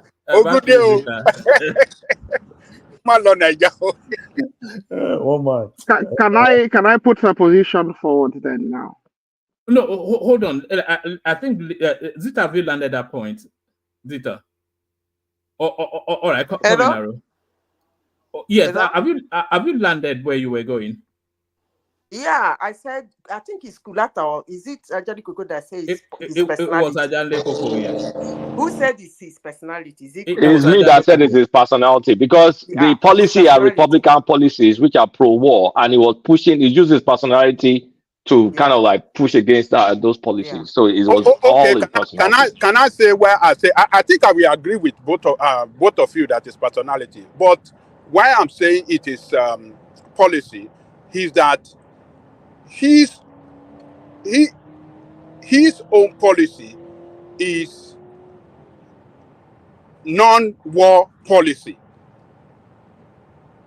His own policy is not. He was able to resist the warmonger in his party, Republican Party, and as well as the military-industrial complex. He resisted them. That no, look, the ISIS that was created by Obama, he was able to finish the job that Obama, the Democrat, they were doing for many years that they couldn't finish, that they couldn't even win. He finished them in a matter of months. He brought peace to Iraq. He left there, and you know, the North Korea that was very, very, that peninsula that was very, very problematic then. He was able to he was able to have dialogue that all these politicians, these crooked politicians, didn't want to do. He was able to have dialogue with. We can be friends. We don't need to go to war. Let's be friends. And the guy listened to him. And the guy never fire a shot. What does that tell us? It tells us that, look, if America, pushes for peace around the world, America can achieve peace in this world instead of using this almighty military power as a way of resolving problems, as a way of, how do I describe it? As a way of challenging others in this war, in this world. So Trump brought in something to show to us as an American that, look, we can pursue peace in this world and achieve it. So that I give it to him. And I'm more worried now that the geopolitics, as we are seeing it, it could end up it could end us in a nuclear war. And somebody got to do it. And it's not Democrat. I don't see Democrat achieving that. They cannot do it. That's the problem at the moment. One man, can I speak just 1 minute on this geopolitical issue? No, hold on. Can anybody hear me now? Yeah, we can hear you, but let's hear Aro Gidigba first. Aro, come in. Thank you very much, one man. Good morning, everyone. Well, it's good afternoon, wherever you are. And I do acknowledge you all. But I want to put something, because I'm, like one man, I'm quite distant from this American, politics, the center of it. So I'm looking at things from the outside, but, so I can be dispassionate about some things, I don't have a dog in this, I don't have in this fight. So this is what I want to ask. I've heard Kulata, I've heard Baba Aja, and I've heard some others who seem to be undecided voters, who, conventionally, I think culturally, the vast majority of us are conservative in our personal ideals. So, conservatism itself, it's I say that with some regard. And I hear this thing about liberalism. So I would like Kunlata to define what these liberal ideals are that are of great concern to him, so that we can understand this. What is this great danger that voting for Donald Trump would forestall? Can you help me with that, Stephen? Yeah, I can. There's a rapid push for I see it kind of like an attack on traditional values, meaning making it normal, and also redefining norms of the society, changing speech, attacking speech, stifling free thinking, because there's a lot of, I know I've been using this word lately, but there's a lot of groupthink that they can allow you to think outside that box. And the way I see a Trump kind of like slowing it down, because I don't think it's going to happen. I've told Madam Zita that I don't think anything's going to stop it, is when it comes to appointment of judges. I would rather have judges that will question a lot of the cases in front of them to give it a more conservative interpretation, as opposed to holistic. I mean, as opposed to, judging cases based on how people feel nowadays. I want a more rigid interpretation of laws to at least put some sanity in the environment, dial some things back, because we're rushing towards a space. And then when I look at civilizations, like in the history, anytime the civilization goes very, very liberal, that's the beginning of the end, if not the end of the civilization. We saw it in Rome, we saw it in Greece, we saw it in Egypt, we saw it, it's constant. Once you start like doing all this CC, Even recently I don't want in France. I don't want to get in trouble for work or whatever. But when you start seeing the society go one way, you know it's the end. But sometimes the end is inevitable. But can you slow it down so at least I live my life until I'm 90 something and my kids, Yeah, I would like that. But this rapid rush to redefine things, change things, they're telling you, they're giving you a global diet, for fuck's sake. Vegan. What is your pronoun, Kulata? How would you like to be referred God to? knows, whatever. Like right now, just call me. I want to. You guys don't get me in trouble at work. Let's not go there. So that's day. I'm not doing. I'll be guy man. So I to the extent that I can stop it or slow it down, then I will support any policy to stop it or slow it down. What does it cost me? Because I'm even thinking, what does it really cost me? I'll probably get reduced taxes. That doesn't cost me anything. Let me just finish my thought process. Let me finish my thought process. I'll probably get reduced taxes. I know, most likely there won't be any intentional moves to try and influence my own home country to adopt some policies that are attached to a loan. To attach to a loan. Why will I want that for my country? And I know nobody will be making some careless stuff to go bomb my neighbors and then get spillover. So I'm looking at, what does it cost me? The only thing it cost me is my own personal disdain for Donald Trump. But when I look at it, like at the end of the day, it's just a tool. So I'm getting to the point that, what do I care? So that's where I came from. That's where I'm coming from. Okay, just a minute. All right, hold on. Just a minute. Hold on. There's a better answer to the question. Excellent answer by Kulata, by the way. But there's a better answer to that question than what Kulata just gave us. And this clip, it tells you all you need to know about what Kulata is saying. A transgender cop car. Look at that.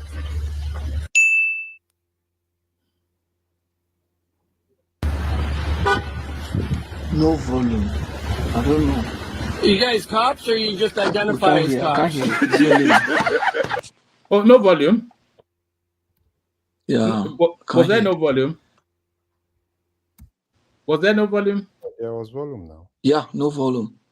No, I can hear. I can hear you now. Okay, I hear it now. Yeah. Play it again. Play it again. Don't worry. Carry on. I'll just grab it and then I'll put it in the studio. It's easier that way. Okay, can I come in a minute?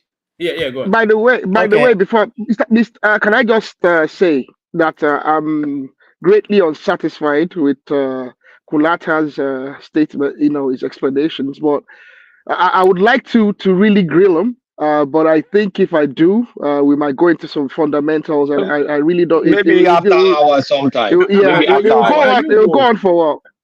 No. I'm not. And I don't like all this the definitions. I think it does a great disservice to the general conversation. So I don't think it's necessary to be going back and forth. I see the merits in everything, but I think we should. Let me put it this way: there's, because of also what I'm talking about, there's a limit to what I can publicly express, if you know what I'm saying. I understand. Yes. Yeah. We're all professionals. Likewise, but Yeah, but I have a personal question for you. Just personal question. I heard you saying something, and I think you may be related to my friends. If you don't want to talk, does your last name? Of course, every last name is Ade, but your last name, does it start with Ade? Yes. Okay, I think I know. Okay, we can talk. Okay. Let me make my point. Hold on. Just to explain fully what Kulata was saying, this is what Kulata was actually struggling to say for reasons of not wanting to get himself into trouble. Look at this. A transgender cop car. Look at that.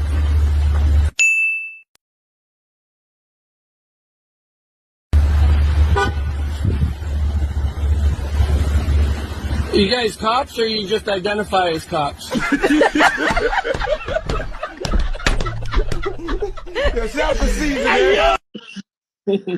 So that is where we're headed to. It is laughable. Let me give you one joke. Okay. Let me come in a minute, please. Let me come in a minute. I have a boss on my street. Hold on, Polaski. Let me make a point. Someone said, "Okay, go ahead."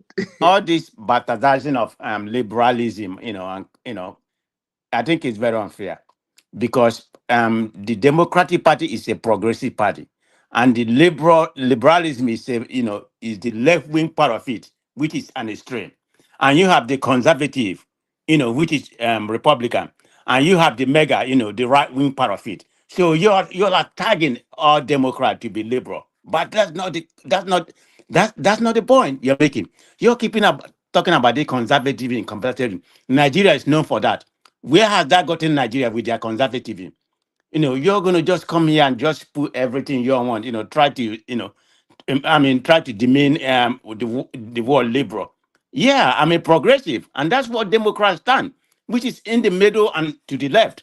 And the conservative is, is left, all the way to the right and the middle. That's what conservative is. They have their own, they have their own part of, mega part, which is the right wing, the white racism and all that kind of things. Nobody's complaining about that. You're just coming here, just try to make it sound like anything about liberal is so bad. Yeah, do I like some of their view? No, I don't.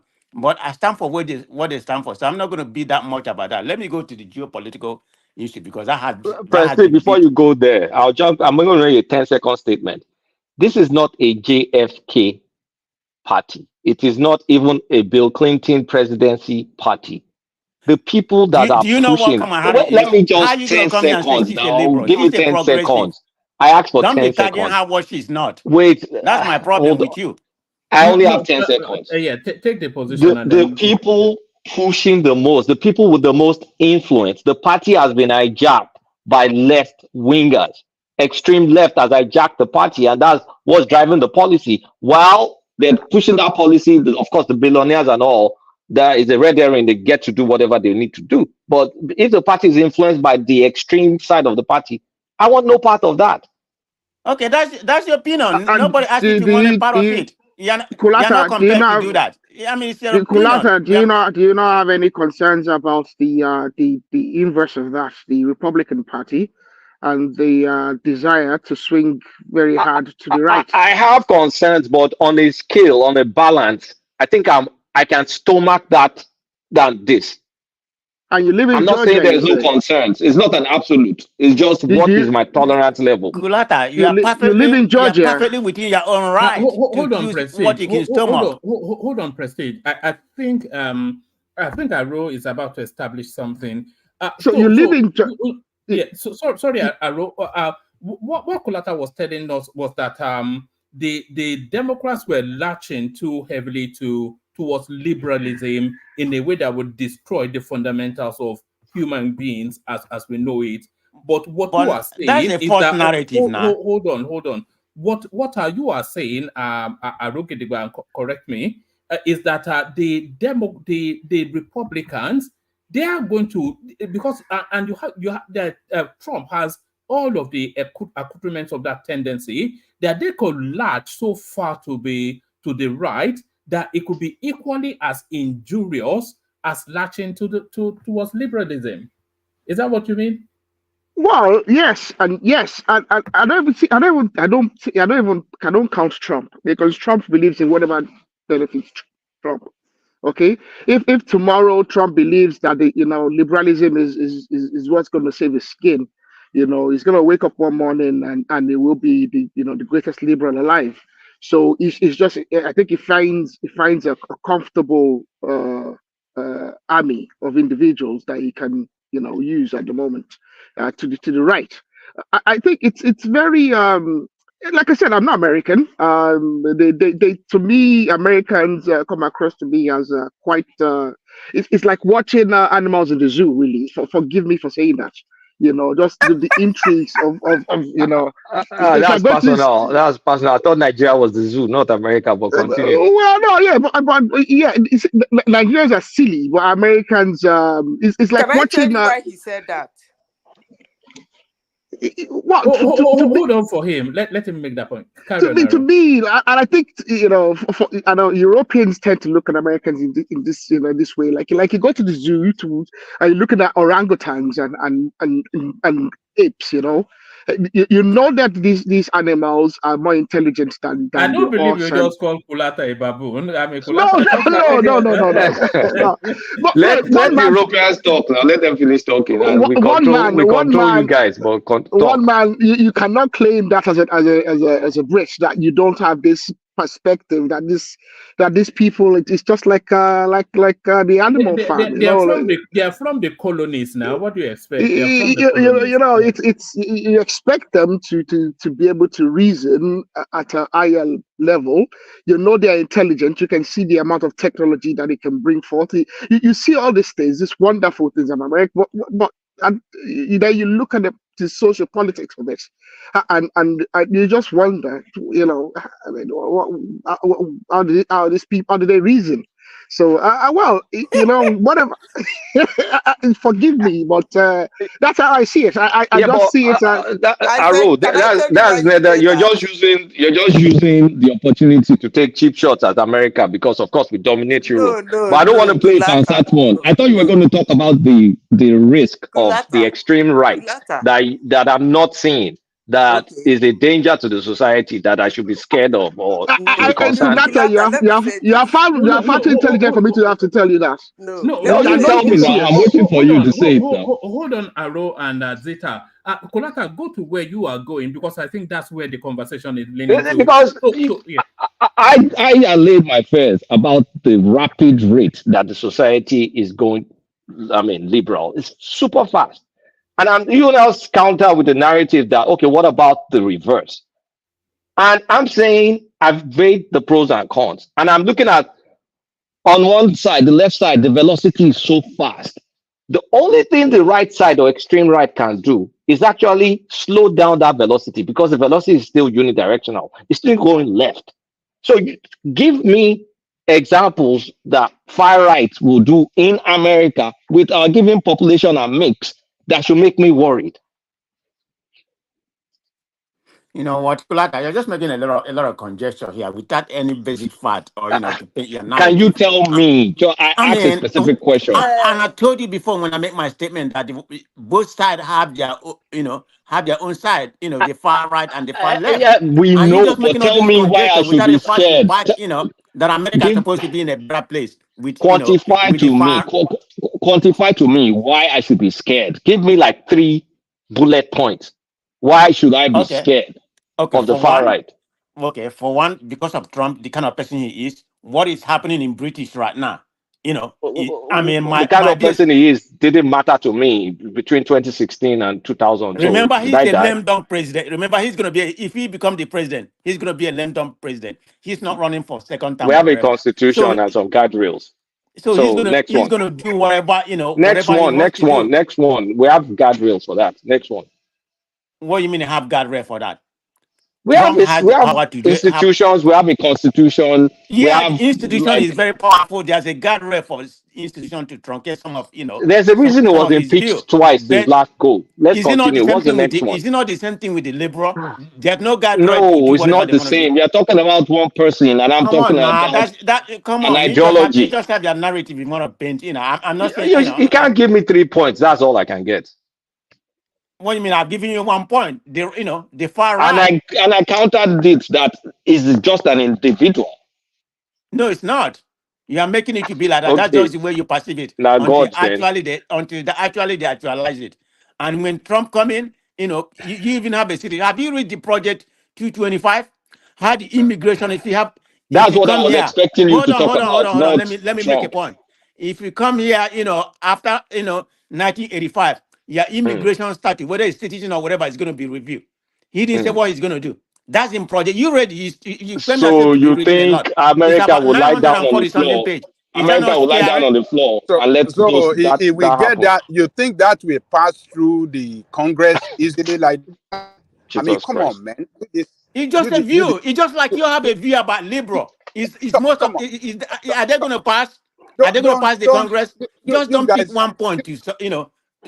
Just don't pick 1 point in order to add to your narrative. It doesn't work that way. You have to balance. You have to balance it. Say there's far right, there's far left. I mean, you gave me something to America is worry an about. institution. Ajali There's Keko no answered way. you. I mean, why are you guys trying to how do I say, carry out this propaganda? Just Okay, to, you can call it what you want. I'm a hold on. progressive to the core. I will Hold on. die with progressive. So you Hold on. can pay your own narrative. That's on you. Hold on. This fear-mongering campaign, you guys should stop it. You guys should can't tell stop us it. what to We do. know. Hold on. We know that this country is a country of immigrants. We know how immigration works in this country. We know that all those cannot even pass through the parliament. I mean, the Congress. There's no way it's going to pass through. What are you talking about? Let me. I'm glad you made a point. Somebody came here and made a statement that the reason why he's leaning towards Trump that is going to better for immigrants or something like that. That you come here with a student visa, automatically be granted a citizen. Are you telling me do you know American law? How is Trump going to do that? He never That's said not possible. automatic citizen. It didn't say No, he automatic can't do citizen. that. He said, what did he say, Kulata? I said Larry didn't say automatic citizen. I didn't hear him say that. That's what he said. Let him repeat what he said. That's exactly what Trump Larry said. is still here. He He can said repeat once it. you are here, after you finish school, maybe I Larry didn't doesn't know say what Trump that, was saying. right? I didn't He say that. said, wait a No. minute, Trump said once you're here after school and graduate, you're going to get citizenship automatically. Prestige, hold on, everybody. Prestige. In preparation for your debate with Prince Daddy, you have to bring the volume down. I'm not. I'm done. I'm not going to talk anymore. I don't want to bring up the whole of my points. I'm done with that. I'm done with the debate. Thank you. On. All right, let Zita come in. I think Zita has been pushing to come in. Zita. Yeah, Kulata, you speak like somebody who have little kids. They're not so little, but I have kids, yeah. Yeah, you see, one man has been, let me say why that guy said animals in a zoo. You see, when people who are outside of the United States who listen, and then mainstream media is calling somebody a no good, a do nothing, the worst, and all of a sudden, somebody stepped down from contesting a president, the election, and she takes the position. Immediately she took the position without doing anything. The same mainstream started shouting, she's the best, she's so good. We that are, according to some people that say we don't live in the United States, we that are living outside of United States, that don't have any business in the United States, we'll be wondering, whom are they talking to? Do they actually treat these people like animals in the zoo? Because it's only animal, you come today, you dangle one color in front of them. You come again, that same color, you are dangling it in front of them and you are calling it another color. That's exactly what they're doing. That's why the guy is saying what he's saying.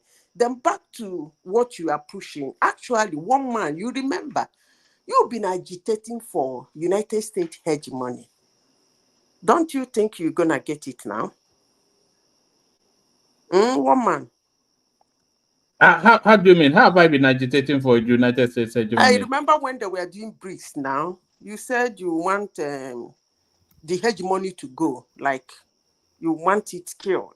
So that So I wasn't agitating for it to continue. I was agitating for it to end. And to end now, that's what I'm saying. So don't you think you will have it now?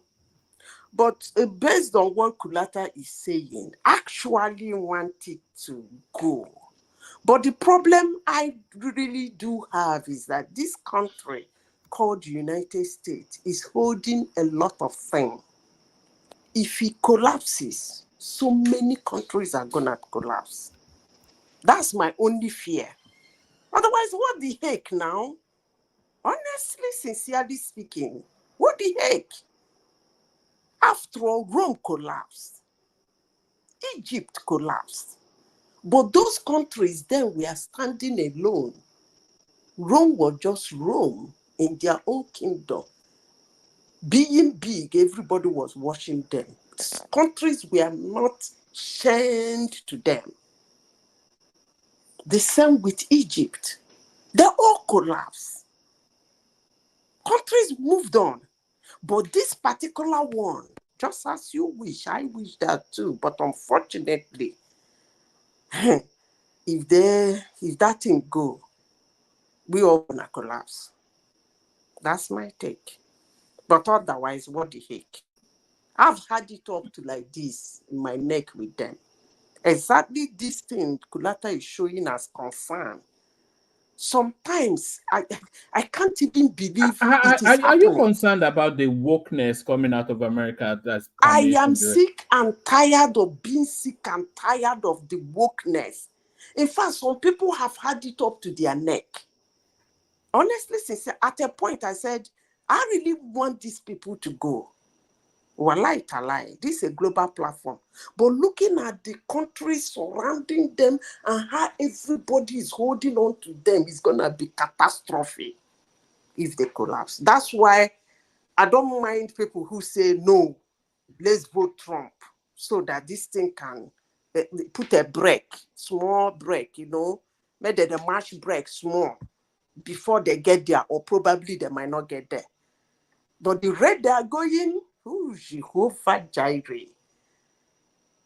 Have you ever seen a country human beings are walking into, like, are you seeing what is happening in their southern border? I don't understand this. I don't get it. Honestly, sincerely speaking. People come to talk about their emotions. America is turning into a den of iniquity. Is that? I said it's turning into a den of iniquity. I'm telling you, it is funny. One man, you won't believe the stories coming out of there. When was it never a den of iniquity? One man. You won't believe the story coming out of that place. Could you live there? This is to Arokidigba and you, Zita. Could you live there? I could live there. I could. I went there. I was there some in Philadelphia not long ago. I cannot believe the stories that are coming out of there that are signing in paper. The one that is vice president, is he not the one that put tampon in young boys? I mean, woman, look, if not for one thing, we shouldn't be discussing them. I too am sick and tired of it. Honestly. And I am sure some Democrats are sick and tired. Look at some of them are losing their primaries. Some of them that are really far left, they're losing their primaries. Some that once struggled, spent millions of dollars to win the election. But still, they're thinking to that level. No, now. Remember what one judge told me? I said, you said it's freedom of speech. He said, yes, freedom of speech doesn't mean you should open your mouth and say whatever you want. Otherwise, the whole world will be chaotic. That's exactly what is happening in America, I'm telling you. So I know people like Kulata that have very young people, they will be scared. We are not there. You know, sometimes, you know what I wonder?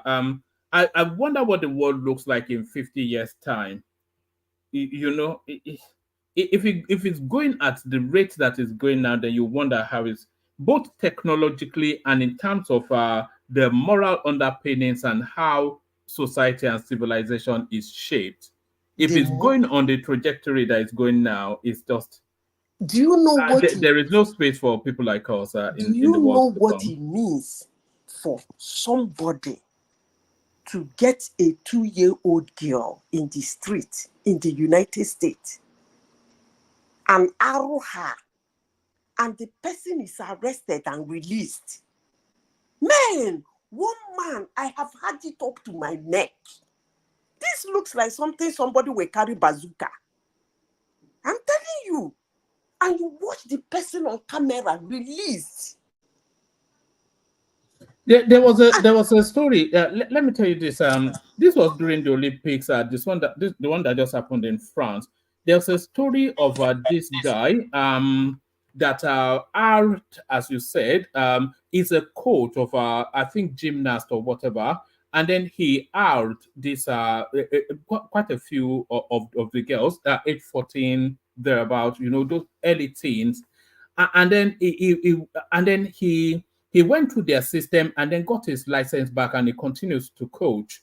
And then he went to the Olympics, and then because he was coaching internationally. And then when he went to the Olympics, leading a team to the Olympics, the people that he took to the Olympics were competing against the people that he hired.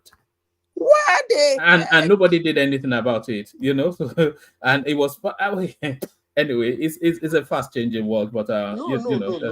One man, we can't take this. So we can't take this. But what can you? I think Kulata is right, though. You can only slow it down, but you can't stop it. I don't think. What we do is to keep slowing it down until it fades away. Yeah, it's not fading away. It will. It will. It's not fading away. It will. I hope. Look, listen, I hope there is not going to be uprising on this thing. I'm telling you, because if you watch what is even going on in that country that started this shenanigan, if you watch those ones that were advocating for that thing, they lost their primaries. They are Democrats, so they lost their primaries. The guy that won Cory Bush, he came out and said, these people are crazy. When he was taking his speech, he said, these people are crazy. He is a Democrat too. This is madness now. What kind of a world are we going into? Look, one man, if you allow this thing, some people, you get a waka for road, somebody go arrow you as a man, and they tell you, for broad daylight. If you think we can't slow this thing out, it will get to that point. Do you mind that one? Well, I think I will object to it. I think I may object to it. I'm a very liberal-minded person, but my liberalism it doesn't extend that far. My liberalism doesn't extend that far.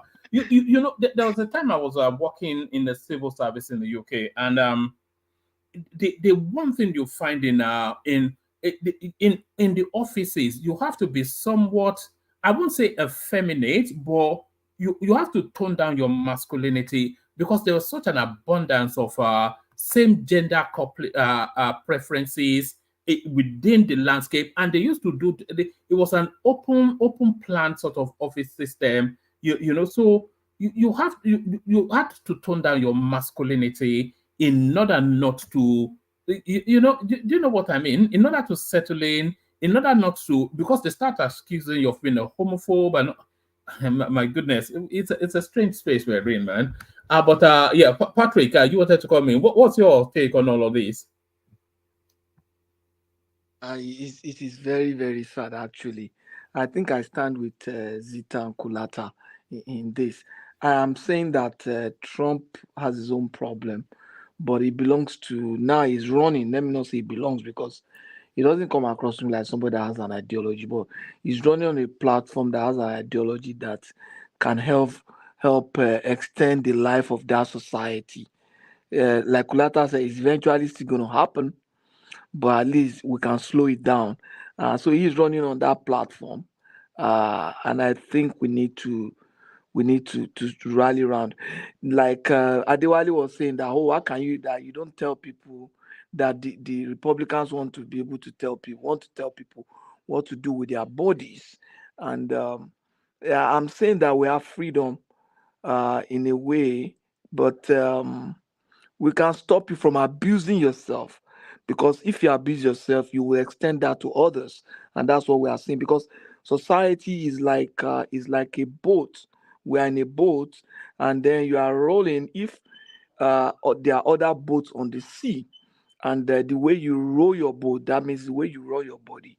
If you don't run, if you run your body in a way that you can run into other boats, then we can say, okay, even though you are the one who has a boat, you are the one in the boat, but can you run into other boats? You can sexually abuse yourself, do something to yourself, but can it get to a point where, because of what you have done to yourself, you can run into other people? And then in that case we need to start thinking, reviewing those policies. You understand? That was an analogy that was given by C.S. Lewis, talking about the interconnectedness of society. Society is a body, and with body parts.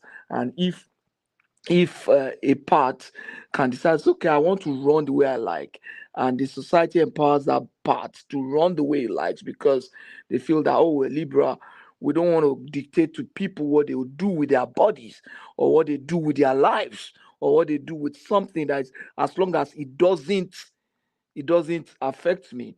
But the point is that you are now creating a group of people that are so free to do whatever they will do with their bodies, but these bodies can eventually run into other bodies in a crew of boats running on the same sea.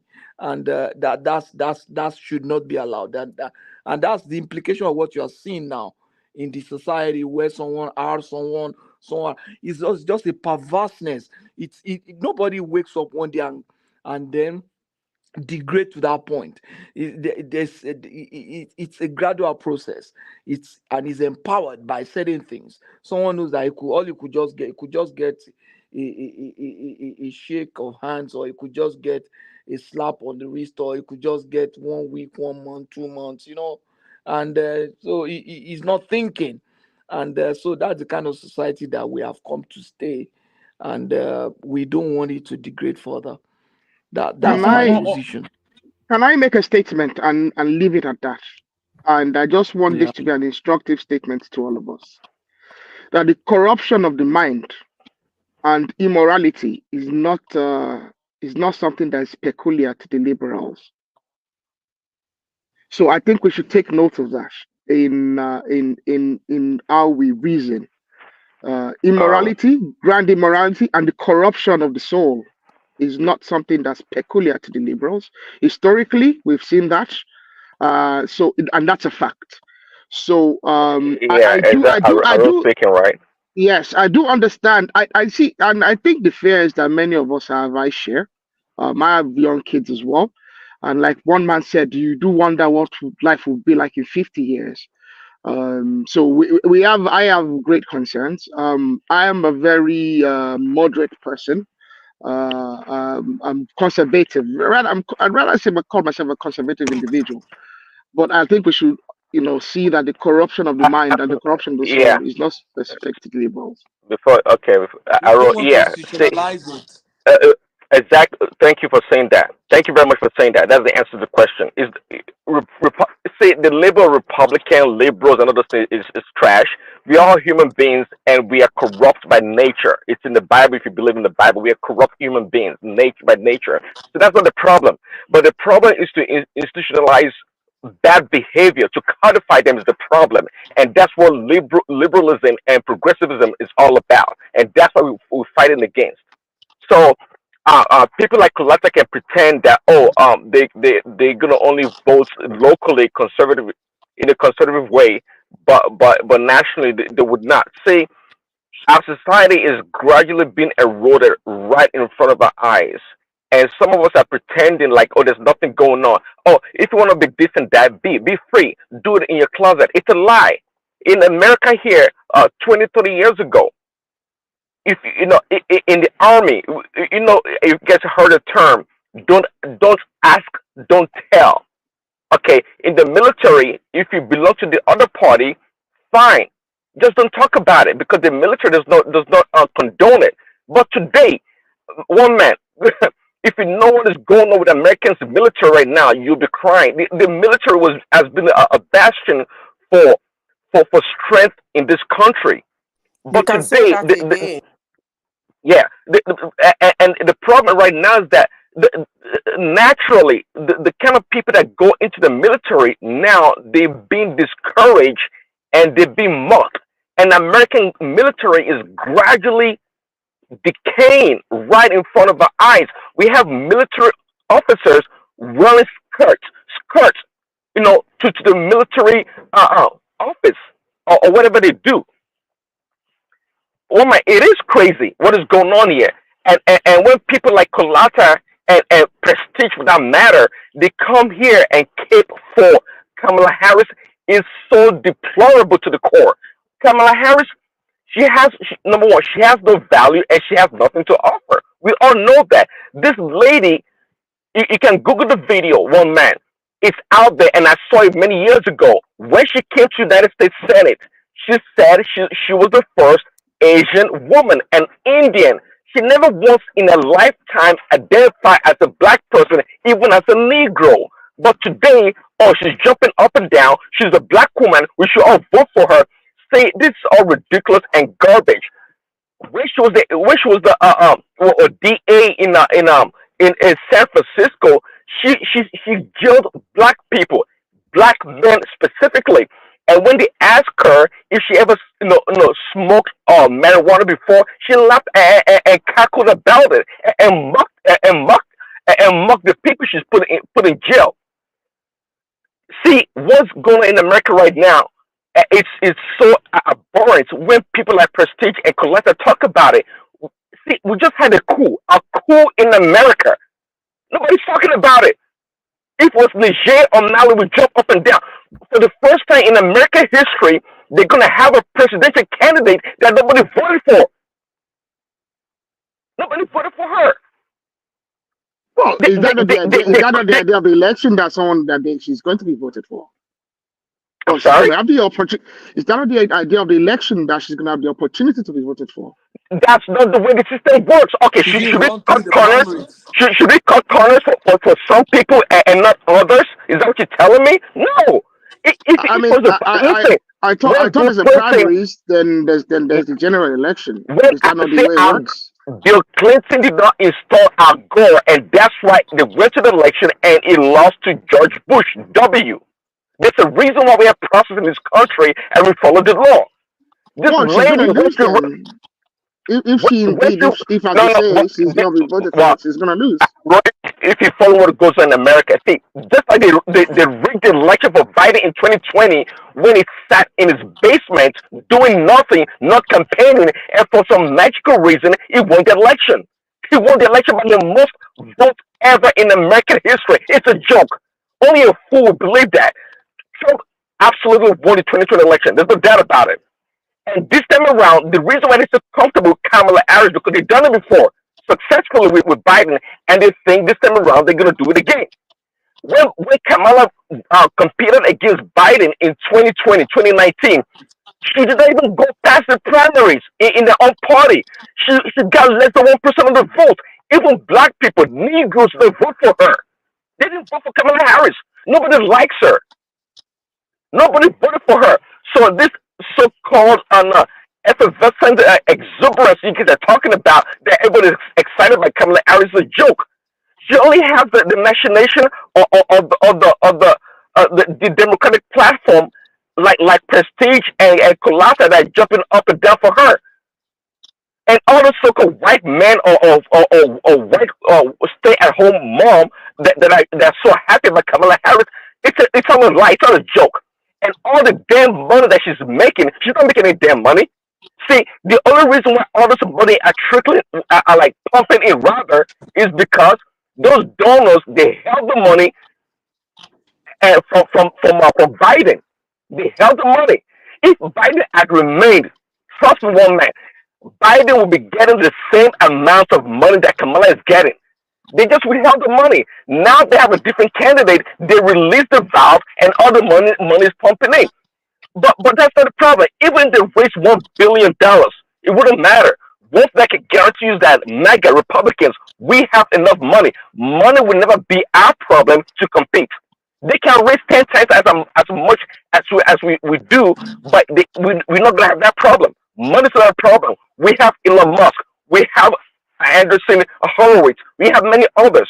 These are billionaires and successful people. Money's not a problem. Kamala Harris, the first time in American history that you have a candidate after being so-called crowned or chosen to be the presidential candidate of a major party, the Democratic Party. She hasn't taken the time to sit down to conduct an interview with anyone, even with the liberal media machine. She's not doing it. Why is that? Oh, I can tell you why. She's dumb. That's what she is.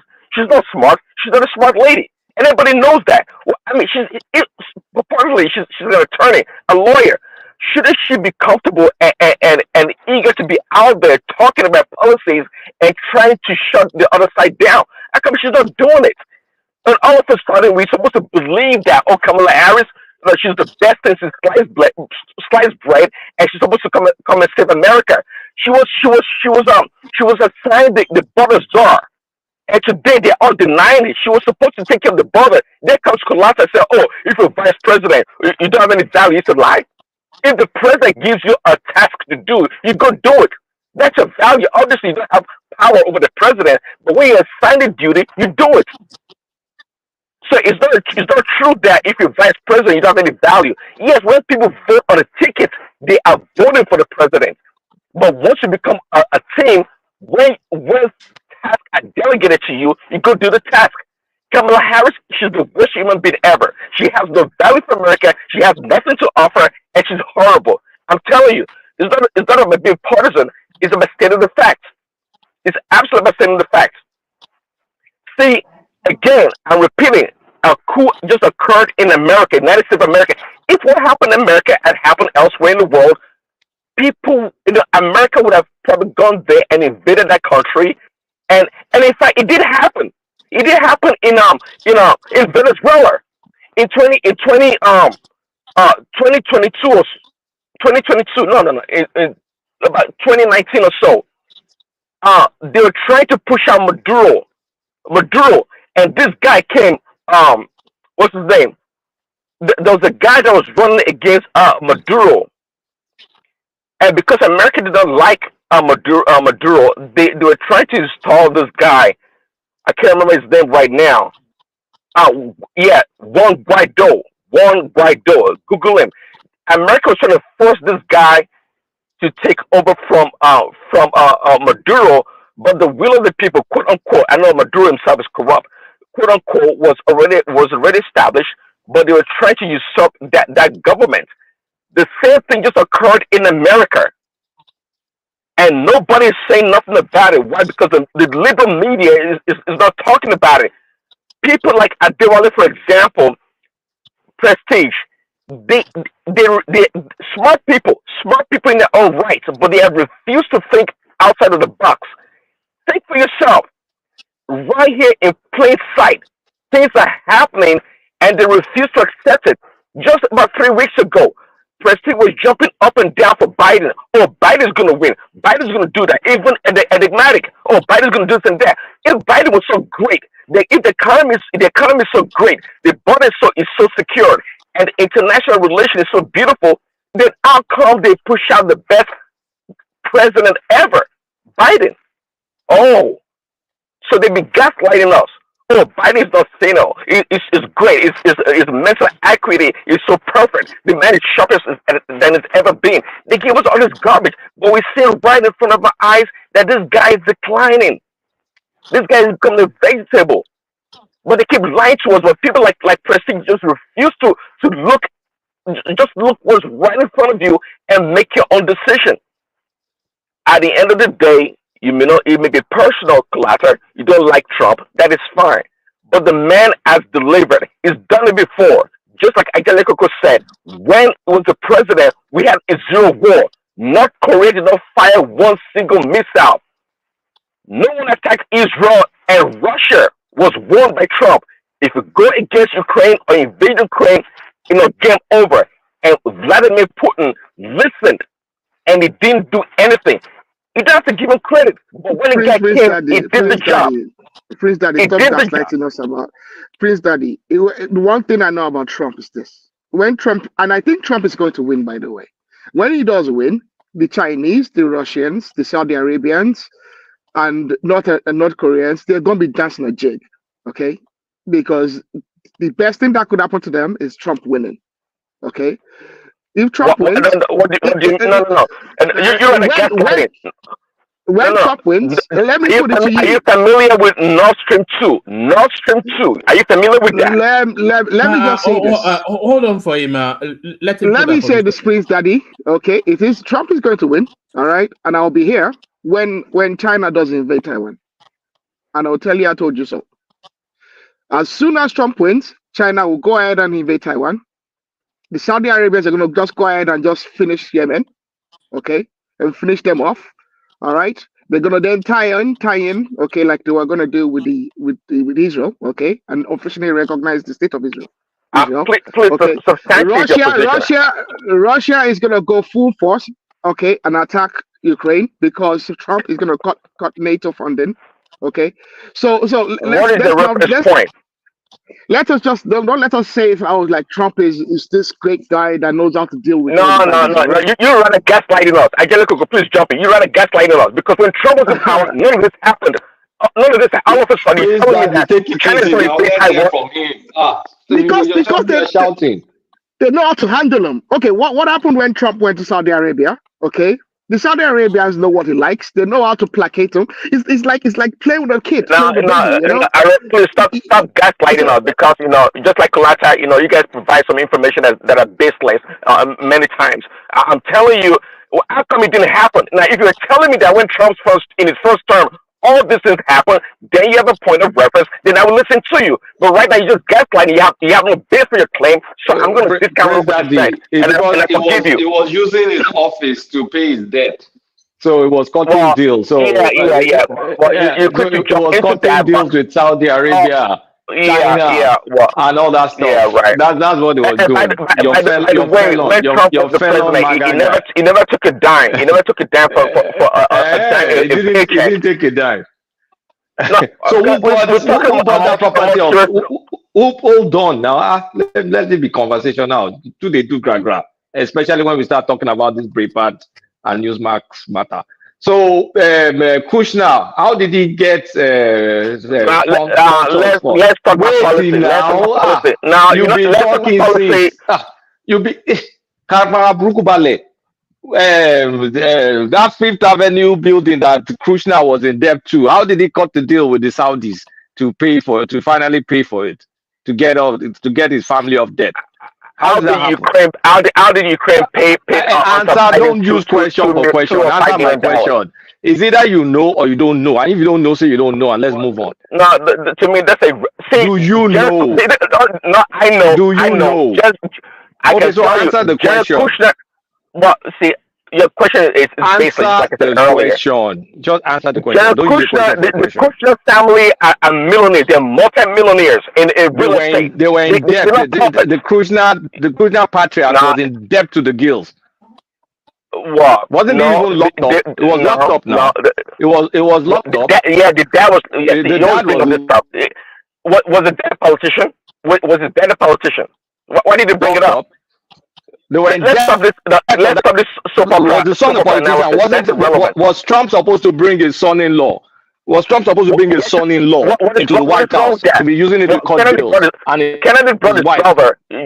John Kennedy brought his brother, and he became the Attorney General. What's your point? His brother was qualified. Now, his brother was qualified by every single standard. He was qualified. What was Kushner's qualification? As a successful. What was his daughter's qualification? Because he has boobs, Abby. What was his daughter's qualification to be doing working in the White House? Don't go into the gutter. We're not talking about this kind of stuff. No, answer the question. You can play this Breitbart TV and be doing what hearing my name because I couldn't talk. Answer the question. People are suffering. We're talking about real economic policies. No, you answer the question. What was Ivanka's qualification to be in the White House? Well, she was Ivanka. No, she's a successful. She was a what? Businesswoman. She was a what? She's a very successful businesswoman. Cut that crap. Cut that crap. She was working for her dad with she had deals all around. She had deals around the world in her own. That was nepotistic. That was nepotism. And that's the first I ever heard that in the world. Say, let's concentrate on the real issue here. I don't care about that personal stuff. I mean, when we talk about the real issues, I've talked about the real issues already, but I've been hearing you saying a lot of nonsense for the past 30 minutes. Tell me about them stealing money from the American government, like the Bidens, like the Clintons. I will listen to you. But they have their own businesses around the world. The Biden and the Clintons and the Trumps, all of them are together. There's nothing different. The only thing is Trump is just you can't see the difference. It's just a vile character. Well, that's fine. You don't see the difference. And by the way, when Trump was in charge, he was in charge. It just happens to be a felon. Twice impeached felon. Yeah, we can maybe go get another jail sentence next month. Yeah. Well, it's a those are facts now. Do you want to contest that? Of course, that's how you said they rigged the election. That's how you said they rigged the election. Based on what? If it pleases people like yourself, that is fine. Hold on, please. Yeah, just hold on, please. Let's calm down a little bit. Yeah, it was getting too emotional. I mean, Kulata this prestige, Kulata prestige. No, it wasn't emotional. You guys be spinning a whole bunch of garbage things. I've been listening to you guys. Praise Daddy, calm down. You see, calm down, okay? November is around the corner. But you see, your guy, okay, approached the court again and said, look, you got to postpone this sentence because we need to have it after the election. How come? For how long is he continue to play because this it's called election interference. That's what it's then called. The leading candidate of a major party. Please, hold on. Yeah. Why not allow the court? I used to think he was putting it on, but I'm not sure. No, the guy is not faking it. He's a true believer. You see, if this religion aspect of it that get people so emotional this way, this guy represents nothing when it comes to humanity. He has zero sympathy. He has zero affiliation with religion. In fact, he doesn't even know Christ. When they asked him if he has ever asked God for forgiveness, you know what he said? He said, well, he never does that because he doesn't see any reason to do that. Anyway, that's that about that. So I'm kind of wondering, why would he not allow the court to go on with the sentence? Then he can now appeal it as he's entitled to. How come he's trying everything in the book just to make sure that that sentence is postponed? How come? Do you want an answer? Or you want to talk? Answer.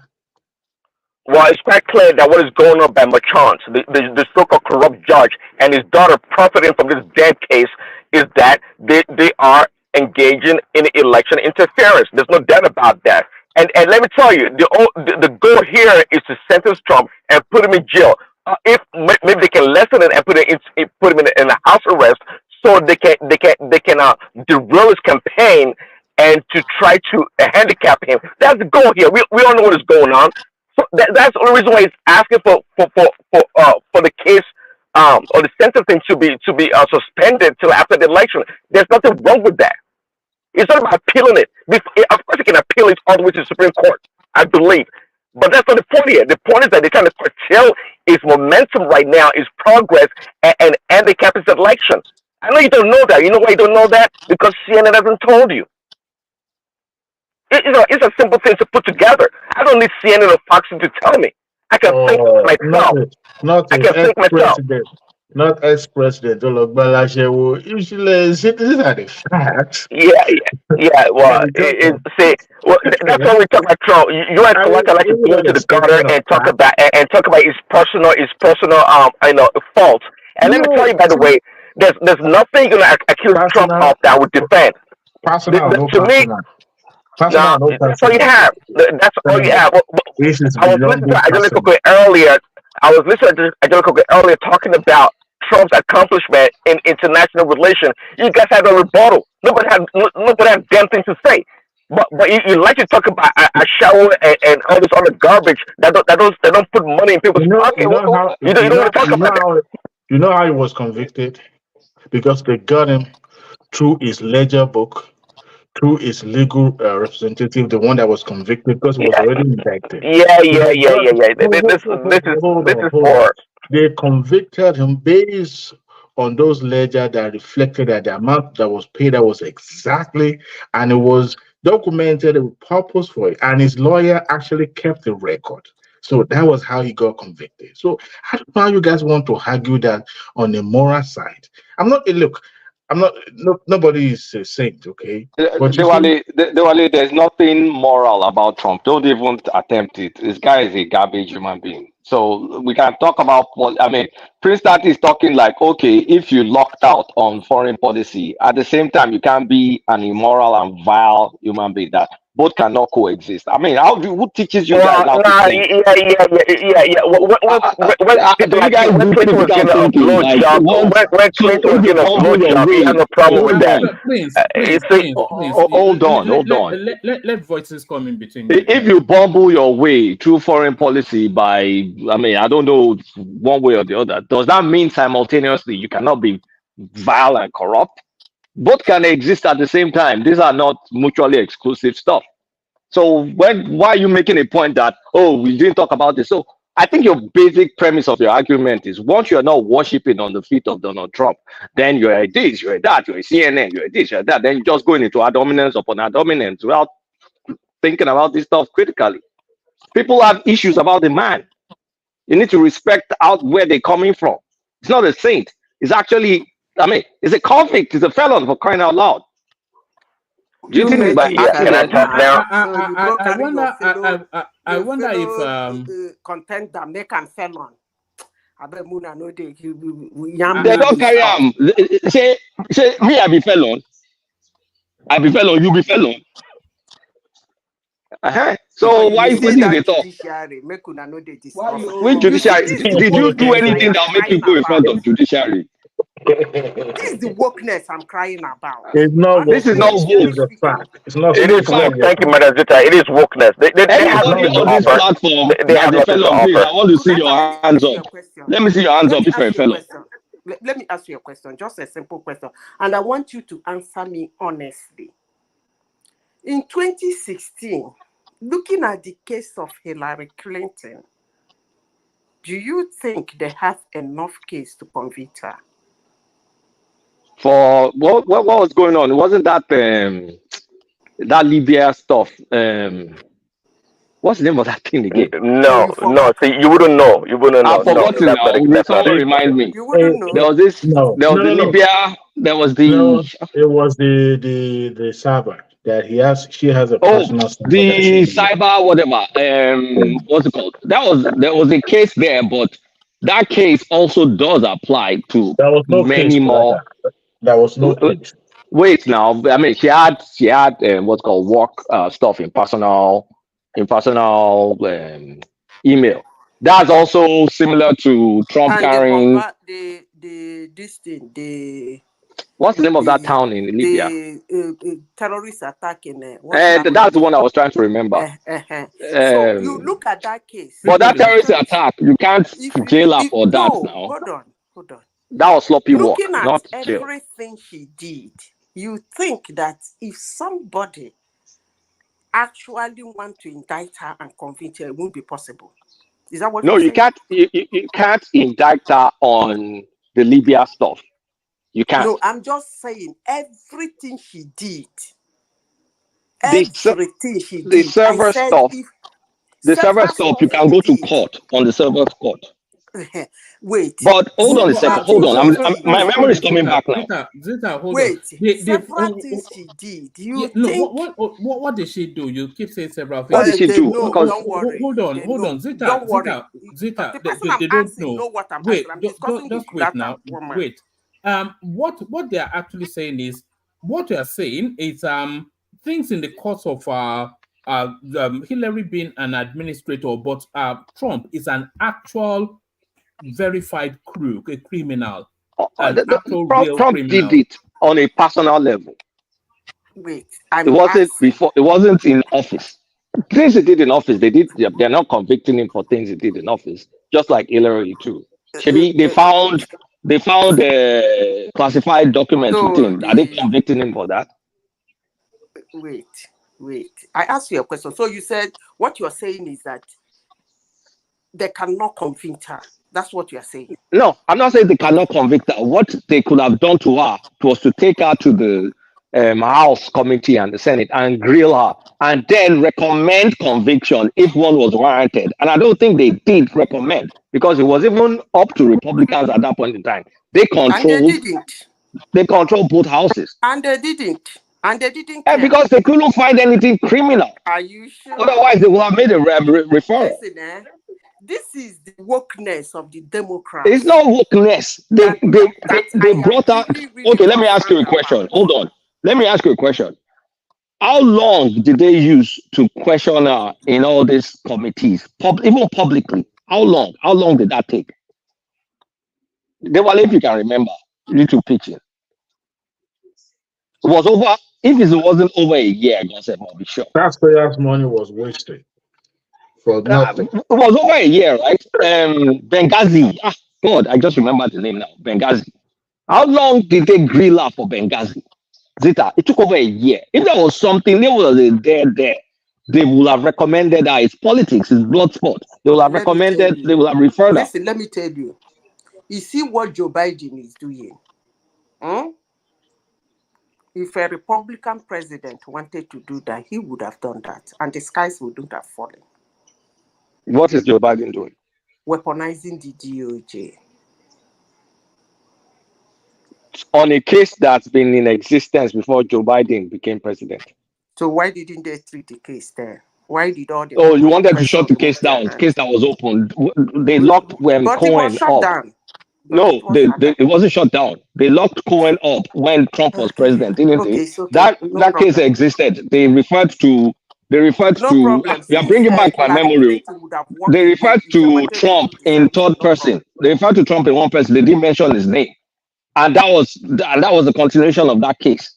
That was the campaign finance case. That was before he became president. If there was something with Hillary, they should have locked that up. And they should goddamn well lock her up if she did anything wrong. I mean, what's my business? Hey, Madam Zita, I get you. Colata don't get it. You know, it's okay. It's all work. I get what you're saying. Colata don't get it. You're a biased, Prince Daddy. You have a bias. There's nothing to get. You're telling me that is for what Hillary Clinton did, they could not have found, if they wanted to, something to attach to her and find her guilty. So the documents they found in Trump's house, the classified document they found in Trump's house, should they have jailed him for that too? No, see, I'm amazed that you're asking that question in the first place. Hold on. See, yes or no. the notion that you're asking that question tells me that. No, it's a yes or no. No, it's a yes or no. Because as a president, as a former president, he has a damn right to have those documents. No, but they've been able to convince people like yourself that he doesn't. No. He should have declassified those documents. You shouldn't have. You're still holding on to. No, you should have. No. You don't get it. See, the process is that. No. Joe Biden too, the same thing. Kept his own in the garage that you people said he's an old. Joe Biden too, the same thing. You guys think I'm batting? It's not the same thing. It's not the same thing. Biden did not have the power. He didn't have the right. They found classified documents with him. You're not supposed to have them except you declassify them when you're in office. No, that's not the way it works. You don't know the law. That's not the way it works. Then I'm going to ask you that they should have jailed Trump too. So if they didn't, no, that's not the way it works. If that's the case, they should have jailed Clinton and Bush and every other damn president. Colata, you don't know that's not the way it works. As far as you're concerned, for Hillary Clinton to breach this, she should be in jail. As far as you are concerned. No, I'm not saying that, and she didn't say that neither. She was trying to make a point. We know that. No, she was trying to make a point. See, if you mess with the feds,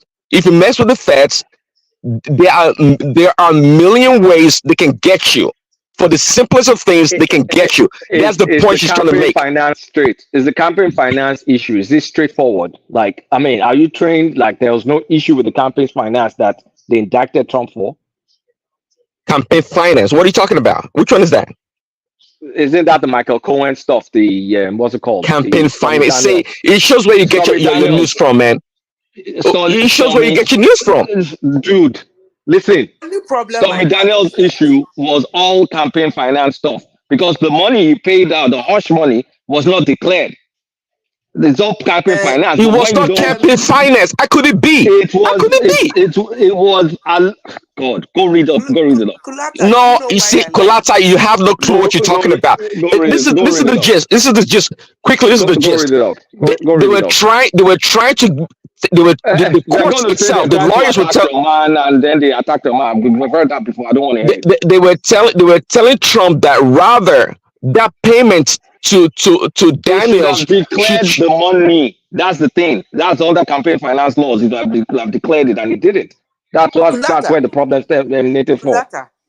Do you know why you guys? It's a shame. What's so funny about the fact? This, Prince, wait. Let me say this. Do you know why you guys still even have that you America? Leave us alone with our America. It's because Republicans are not as vicious as Democrats are. Who told you that? I don't know the kind of chaos that would have been going on in that country. Who told you that? Madam Zita, see. Sorry, hold on 1 second. So apologies, Prince. Gentlemen, I don't, and lady, I don't have an after hour person today, so I'm just going to round it off, and the conversation can carry on still. That's Ayo right there, as Kulata before he came in, and that's fourth. If anybody wants to come in, I'm going to shut it down now. If anybody wants to come in from the listening, I'll send the link. You can come in, but in about 5 minutes, I'll shut it down. Carry on. Let me go in and go on and come back, woman. Oh, all right. The Americans have taken over. Why do you want to shut? You are shutting your platform, the discussion. No, the discussion can carry on, but I'm shutting down the streaming. Mike is not We're available. not public anymore. Yes, Thomas is going to be it's in training, so it's not so all my guys are not available. So and right you now mine does conducted one an away. election in your platform and Trump won. Well, you know, I don't know. You know, I think it's more sexy to have a Kamala Harris as president. I think I would have loved that's more exciting. President too, but not her. She's not. She's Kolata. I don't want her to laugh away the country. Look, I would have loved a female president because she laughs like a jackal. She laughs like a jackal. Kolata, that's from Daniel's case. When did it happen? Look, you got Google is your friend. Don't disturb me. Okay, I think it's over 20 years ago. So now tell me. It's the cover up. Stop acting like an Olodo. It's the cover up. Jesus Christ. Stop being like you don't have. These are public records. Stop it. It's getting irritating. What are you talking about? Google is go and read about the case. It's the cover up. Hold on. When did it happen? Did it just happen did it happen 4 or 5 years ago? What you're saying? The hush money. When did Michael Cohen use his own personal money to pay? When did it happen? Sure, you know now. When was Trump? When was Trump? Okay, I know. Okay, I know CNN didn't tell you. I know CNN did not tell you, so you don't have an answer. Let me help you. You don't have an answer. 2015, 2015, 2016 period. Come on, stop it.